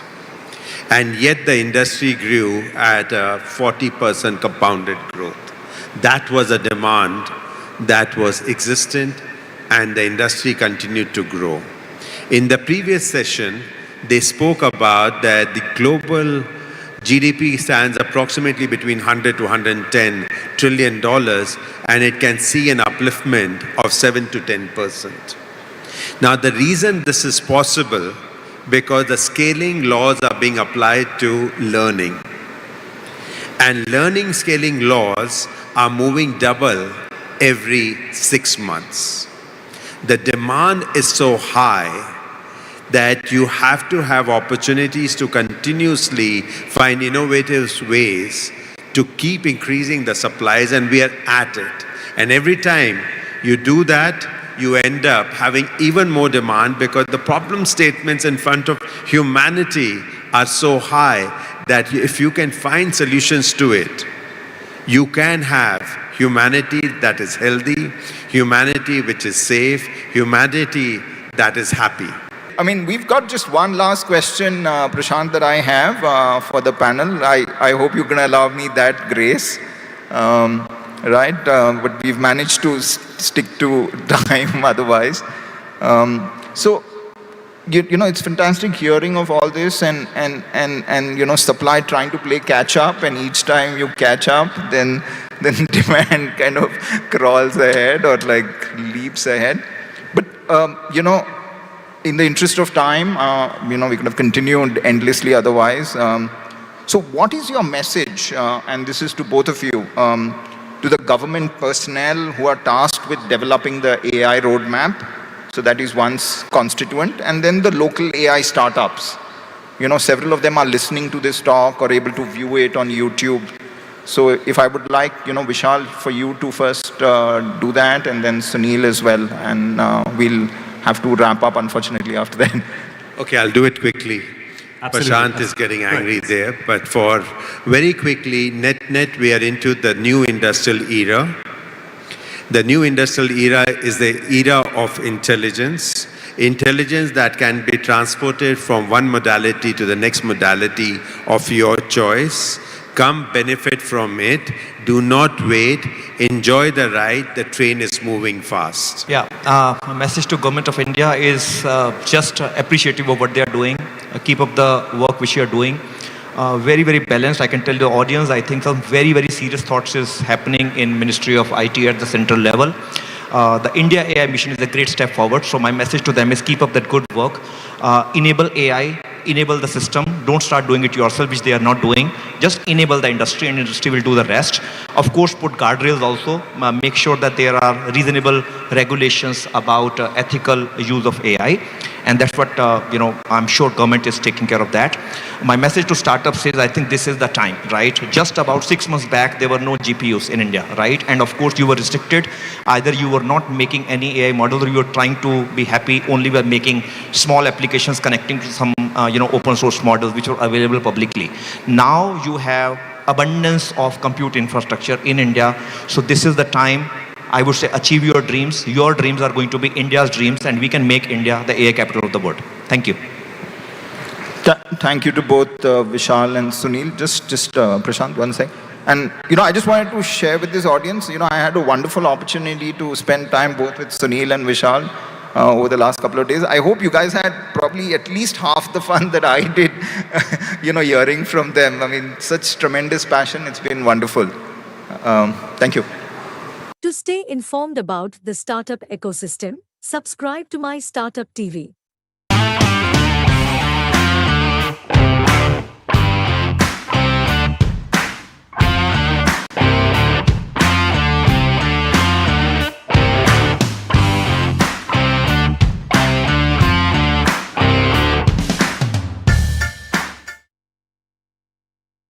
Good morning, ladies and gentlemen, and a very warm welcome to this fireside chat on the worldview on India. If you look at what's happening in the India AI landscape, over the last several years, we've seen a significant growth in the India AI landscape driven by a very vibrant startup ecosystem. We just gave awards to hackathon winners, somebody who's still in college. So we've got a very vibrant startup ecosystem. We've got great IT talent. And equally importantly, we've seen significant emphasis by state governments like Telangana in identifying AI as a critical growth driver. Some of the statistics clearly call out that over the next 2 to 3 years, AI is expected to contribute about 10% of India's GDP. So, as a nation, we are aspiring to get to 5 trillion economy, and AI could contribute about 500 billion of that. And if we move to a global context, today the world economy is about $110 trillion. According to some estimates, by 2030, about 17 trillion will be contributed by AI. But the catch is, the same estimates also assume or say that about 70% of that 17 trillion will go to US and China. And that's where, ladies and gentlemen, we have these two gentlemen on the stage with me who will talk about the opportunity that exists for India. 17 trillion in 2030 is a large number. So how can we as India capitalize on that opportunity and make sure that we get a lion's share of that incremental value, the incremental GDP that is going to get contributed by AI? So maybe I want to start with you, Eric. Given your role in the US Department of State and your experience, what are some of the mega trends in AI that you're seeing in the US? And how does US view India's evolving role in the AI landscape? I'm from Washington, D.C. I'm from the U.S. Department of State, our foreign ministry. I cover critical and emerging technologies, which are so transformative, so disruptive, so important that our Department of State created this special office with the acknowledgement that we need to have a foreign policy for how it is that we're dealing with what is indeed a geopolitical implication.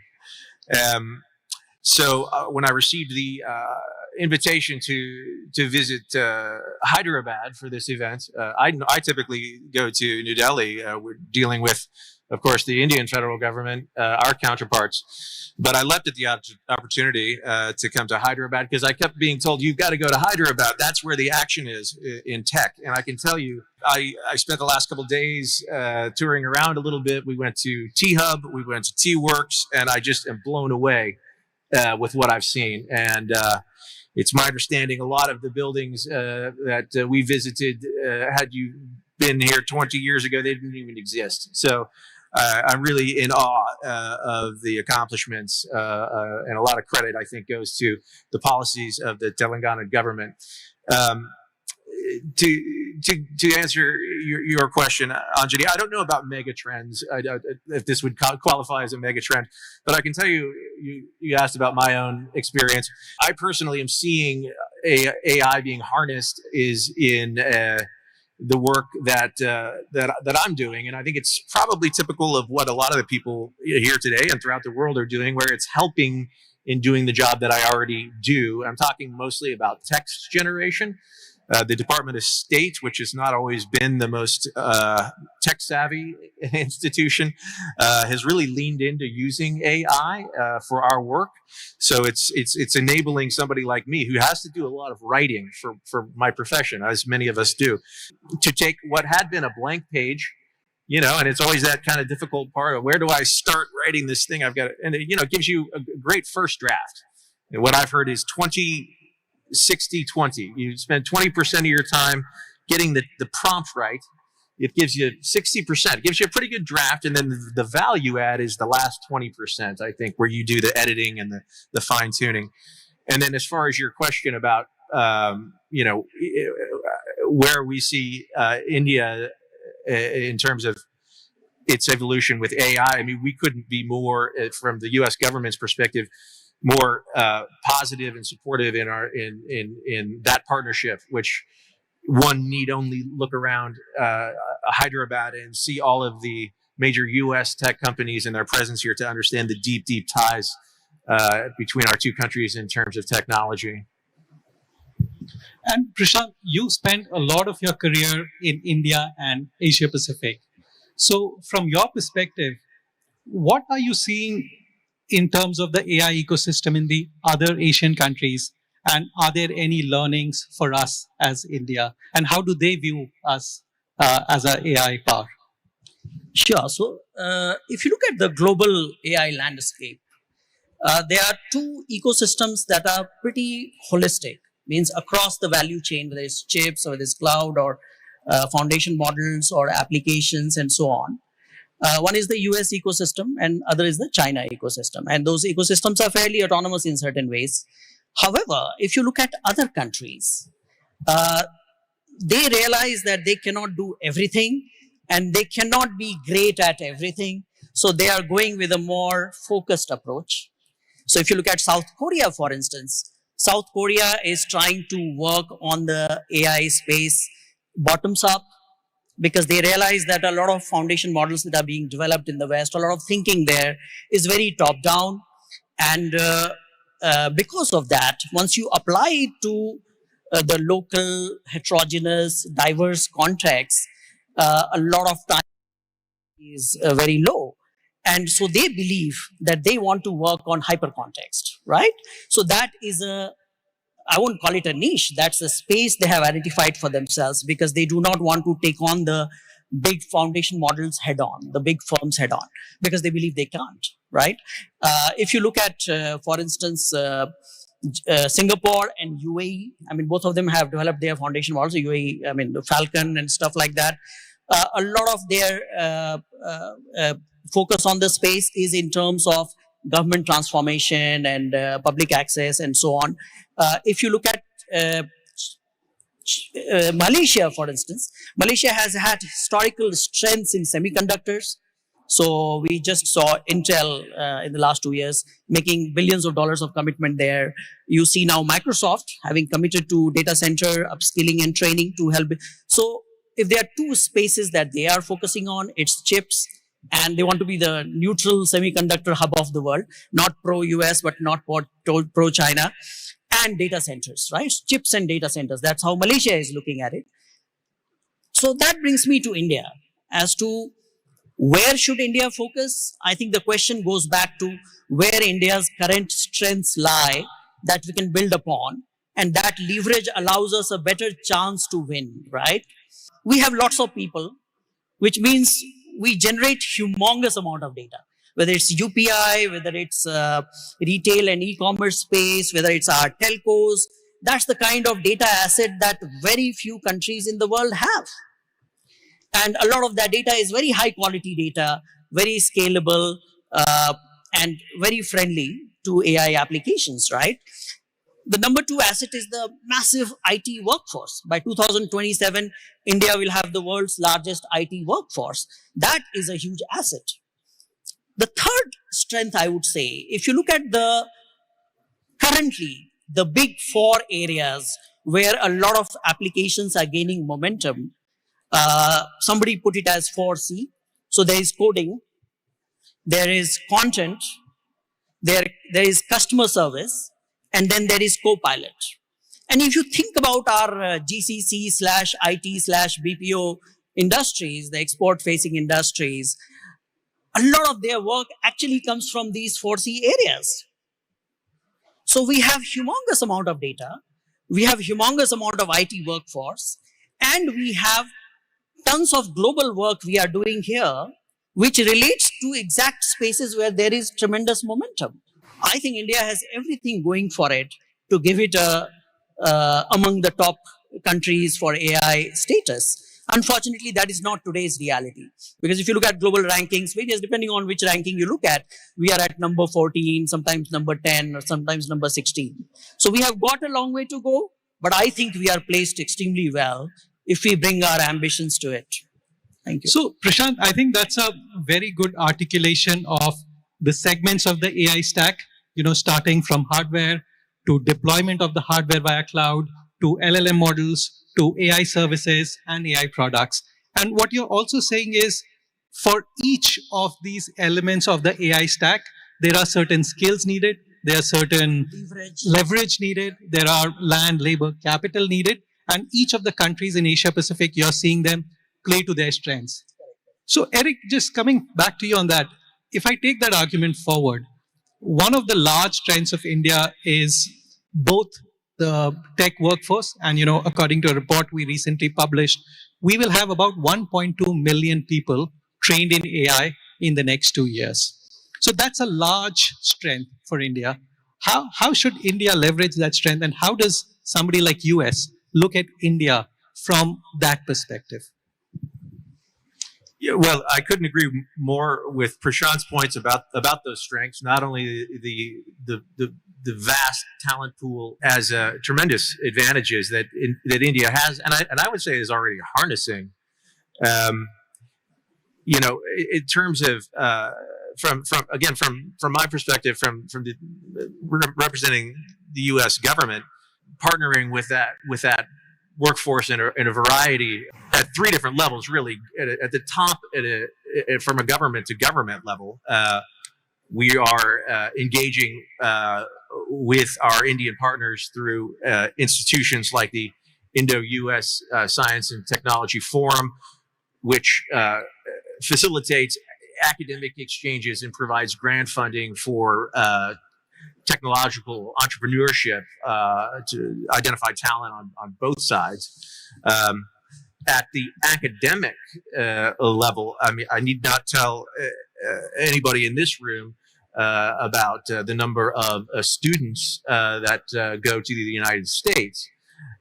Indeed, I know that in 2023, it was roughly 205,000 Indians that were studying in the United States, the most of any country in the world. And I learned this morning something to the tune of 40% of them come from right here in Telangana. And then in a third level, between private industry, of course, there's a tremendous flow of mobility, the workforce back and forth. So I'm sorry, Anjani, what was the second part of the question? In terms of how does the US perceive the talent, both for solving problems in India as well as India solving problems for the rest of the world? Oh, yeah, okay. I think on that question, I would point to an example that I learned of in a conversation I was having with a contact of mine at Google, which an example I'm sure everybody here is familiar with, this Bashini app that provides for, as I understand it, real-time language translation across multiple languages. For me, that's a tremendous example of harnessing all of this data and for a societal good. Again, I think a very wise policy, well executed on the part of the Indian government. And those are examples of I think where India is on the right track and is already harnessing its vast pool of talent. You know, one of the things we've been hearing both yesterday and today, Prashant, with the growing prevalence of AI, questions around bias, around governance, and around safety are becoming very prevalent. So what strategies do you see globally are organizations and governments using to solve for that? And how can India become a leader in that? Because if we can do that well, clearly set the standards, you know, that will be a huge achievement. And to your point that India has to leapfrog, this can be a great way to do that. So first thing is regulation itself.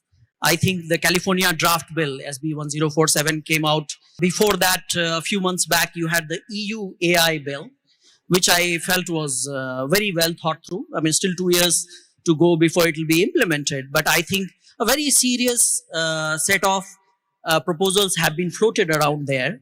And I see somewhere between the two becoming the norm for rest of the world outside of China. All right.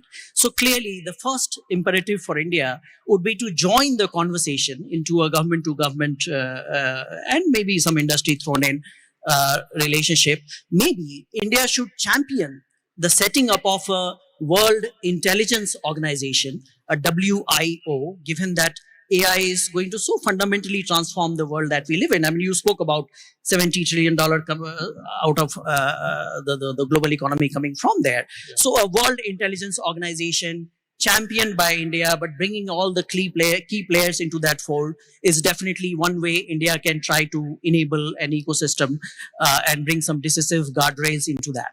The second part is, and suddenly I have to bring you down to the grassroots. The truth is that all the content labeling and tagging and, if you want to eliminate bias, human feedback is one very good way to do it. But there is no very simple way to do it. You just got to have lakhs and lakhs of people sitting there tagging it and saying what's good, what's not good, what's right, what's wrong, and so on and so forth. That is a lot of jobs there waiting to be harnessed if we play it right. So if you talk about India's role in addressing the issue of bias, maybe that is one, right? I mean, some of the fundamental fine-tuning technologies like reinforcement learning on human feedback actually depends on humans to train AI at a mass level instead of a few coders sitting there in Silicon Valley and telling the model what to do, right? The third thing I would say, one issue of bias is ethical and legal bias, but then there is I think an even softer and subtler issue of cultural bias, that AI can become a force for brute homogeneity in terms of culture, and that in order to ensure a heterogeneous foundation model, for instance, a heterogeneous output applications, which contextualizes outputs to local hyperculture, I think India can stand for a hyperculture layer. India can build a hyperculture layer. If you look at India with all the insane diversity we are a microcosm of the world, right? I mean, we have 9 darshanas, which talk about different ways of thinking. You know what I mean? Yeah. And that's exactly what AI model builders are looking for, which is new learning theories and new ways of how humans really look at answering different questions, right?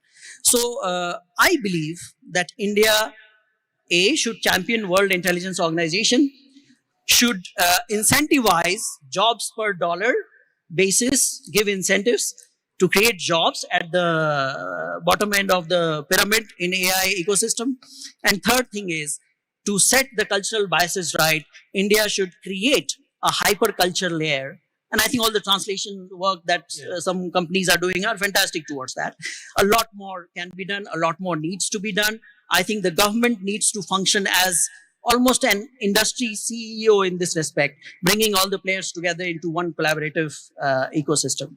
And Prashant, your point of lakhs of jobs being created at the bottom where we are doing tagging and some of the foundational work takes me back to the late 90s when, because of the Y2K issue or the threat, there were lakhs and lakhs of jobs were created, and that laid the foundation for the IT services industry, which is 250 billion plus today. So probably something like that.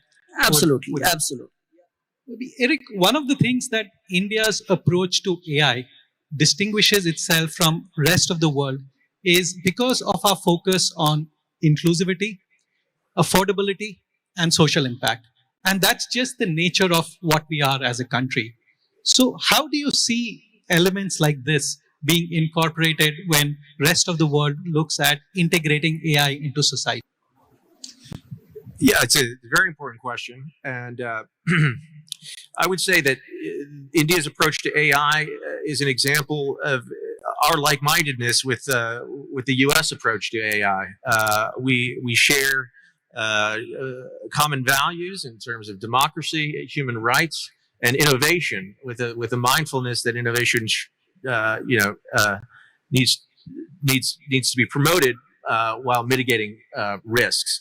And so, to your question about how this is shaping influence around the world, I would give you the example again from a U.S. diplomatic perspective of a recent event that we point to as a great success for setting global norms. In March of this year, the United States tabled in New York at the United Nations a resolution for safe, secure, and trustworthy AI.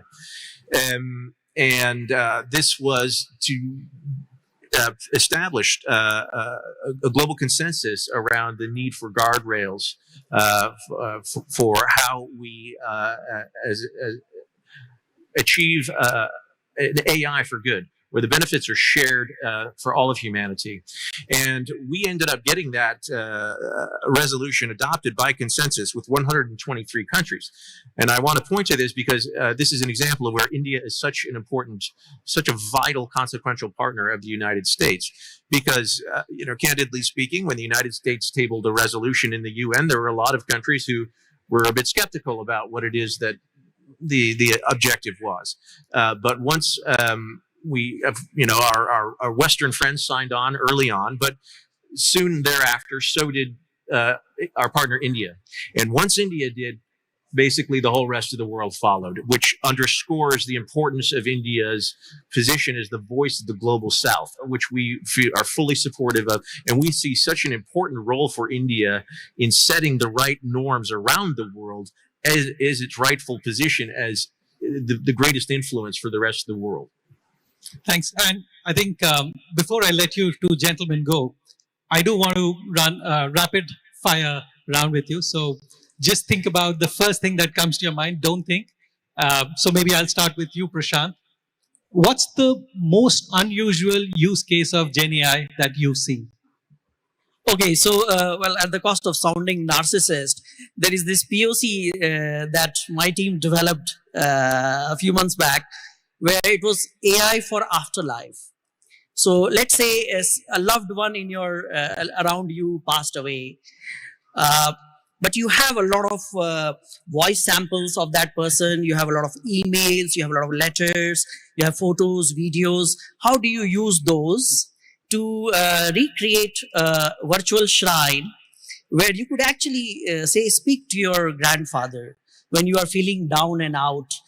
Maybe he can read the letters that he wrote in his voice by using voice cloning and by simulating the tone and manner. And actually, technologically, it's not difficult anymore. So yeah, it was AI for afterlife. How do you recreate memory by bringing back our loved ones in virtual form. Not to the extent as you see in the Black Mirror, but so not to the creepy extent, but still in a believable, space. Yeah. So more present, Eric. Which movie, book, or TV show do you think has the most realistic portrayal of AI? And I'm not talking the Terminator series here. Okay. Okay. I'm going to say HAL 9000. For those of you who know the reference, the 2001 A Space Odyssey, of course, was this HAL 9000 was this very prescient, because I think the movie came out in like 1968, and it was this, what became this malevolent computer, but it was artificial intelligence. And for those of you who haven't seen it, it's really phenomenal. So one last question, Prashant, which is, and the same question to both of you, which is your most favorite AI app on your phone today? Well, the most frequently used would be Midjourney. But if you asked me the app that impressed me the most, I mean, I used it at one point of time as just to test what's behind it. It's eva.ai. It's a dating app. You date a virtual person, and the whole emotional simulation of how a girl behaves or a boy behaves, and she even kept diaries and stuff like that. I thought it was really impressive. And mind you, it wasn't the technology that was impressive. It was the human experience that was impressive. And I always say that humans are the true magic in AI. We often forget that part. Even when we are trying to do AI transformation in organization, we forget that human AI teaming, how that teaming dynamics will work, how will that teaming psychology work, is often a very overlooked area. And that is why a lot of AI pilots do not produce the results that we train them for. So yes, it's the human experience. Humans are the true magic in Gen AI. Eric, last word to you. Which is your favorite app on your phone? AI app. Yeah, I would say, okay, so I've got this one, it's called Picture This. And what it is an app where you point it at a plant. I could point it at any one of these flowers here, and it immediately identifies, I think there are several like this.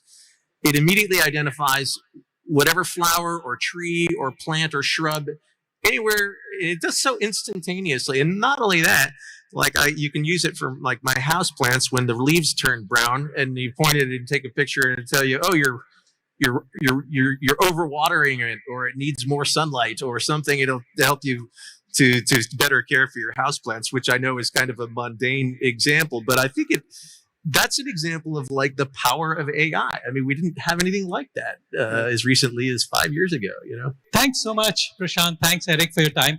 I just want to close by one of the statements that Jensen Huang made. India's IT will be the front office of world's AI revolution. So clearly, given by what we heard from both of you in terms of the opportunity in front of us as India, then as states, as Telangana, clearly there's a large opportunity. 2030, we are looking at 17 trillion or more. And it's up to us to make the most of our competencies, of our advantages, and capitalize on that. Again, thank you so much for your time. Thank you, audience, for yours. Thanks so much. To stay informed about the startup ecosystem, subscribe to My Startup TV.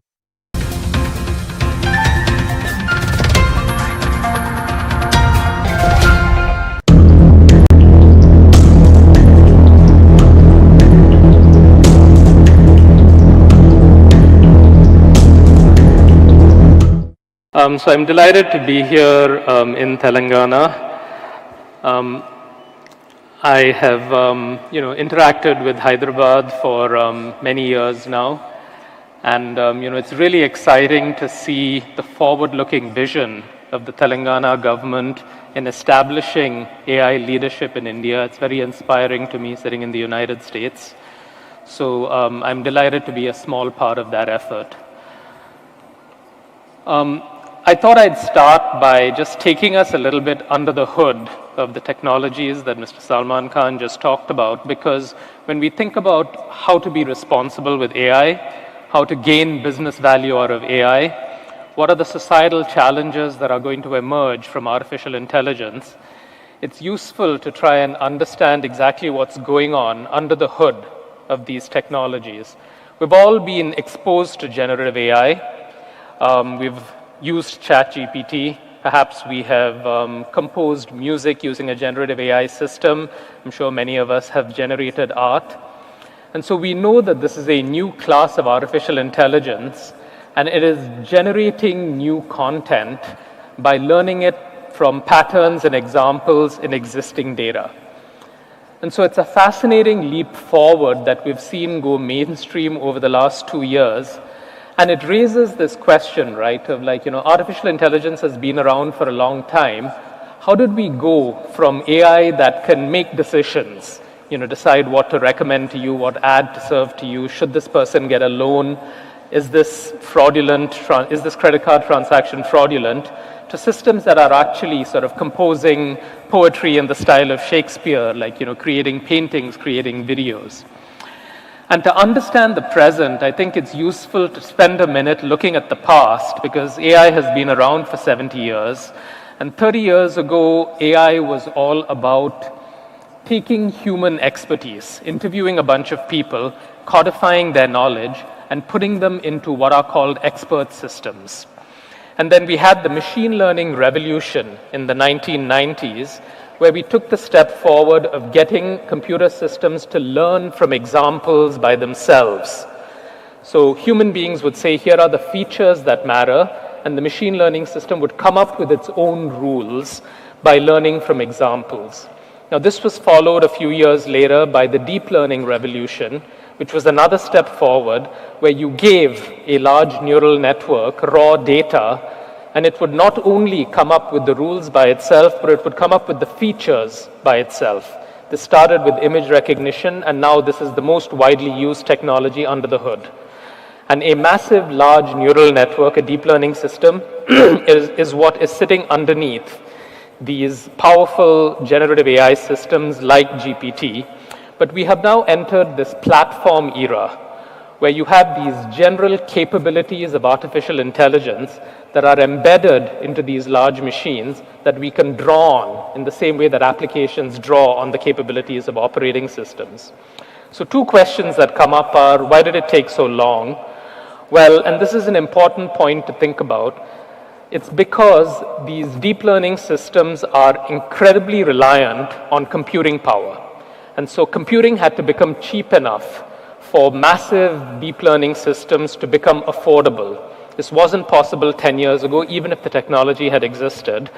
And I bring this up because leadership in AI isn't just going to be about talent, it isn't just going to be about skills, it isn't just going to be about scientific breakthroughs.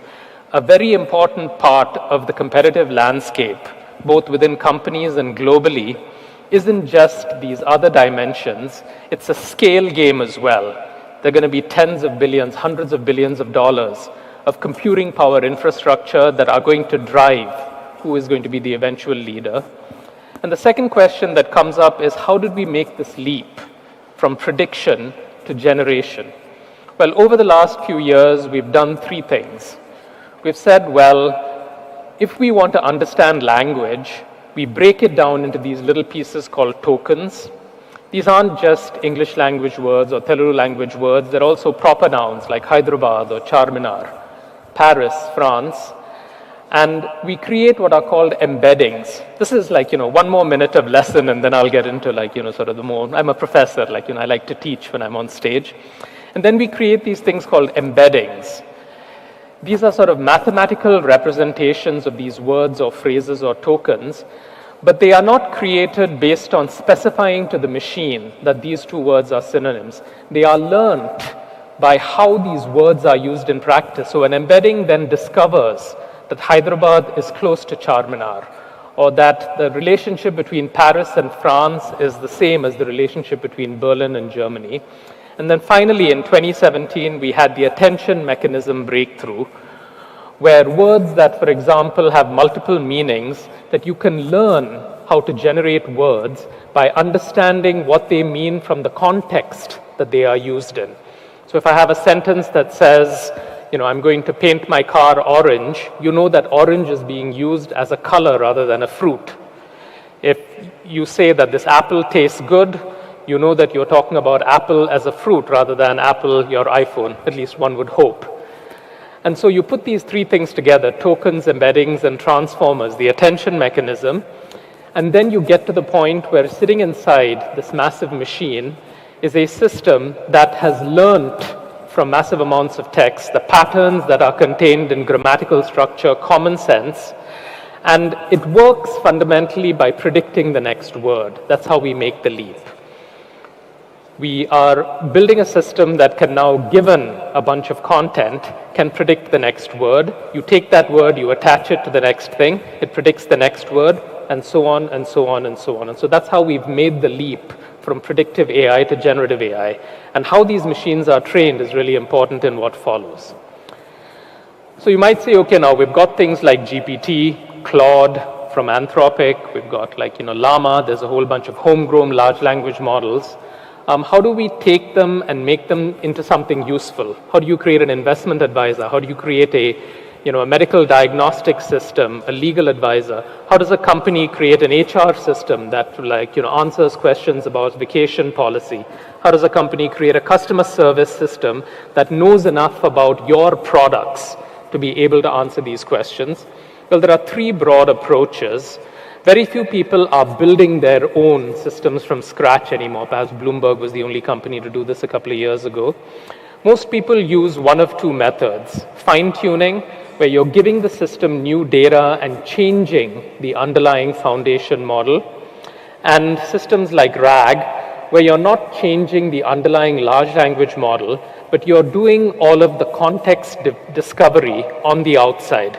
You're saying, well, I'm going to build a separate search system that figures out what document I should provide as context, and then I send this to a generic large language model. So that's the state of the art today. Now let's take a glimpse into the future. Where is generative AI going? Some of you have already used image generating systems. Some of you perhaps have seen the early examples of video generating systems. But that's certainly on the horizon. Over the next 5 years, we'll have increasingly sophisticated AI systems that can generate video on demand based on specifications. That's a very exciting development. Another development that doesn't receive as much attention in the popular press is that generative AI is revolutionizing drug discovery. I told you that we have tokens and embeddings of language from which you can use that to find out, you can learn grammar, to learn word usage, to learn common sense.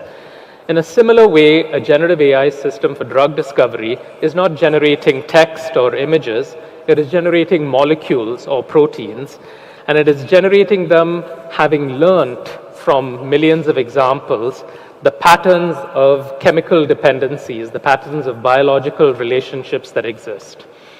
And so this is perhaps one of the most exciting frontiers for generative AI. And then if you think about human intelligence or species, living things intelligence, there's certainly among human intelligence, language is a very big distinguisher. But our ability to navigate physical space on our own, to learn how to move, is another distinguishing intelligence characteristic. And to me, that's another really exciting frontier of generative AI. Of course, we have seen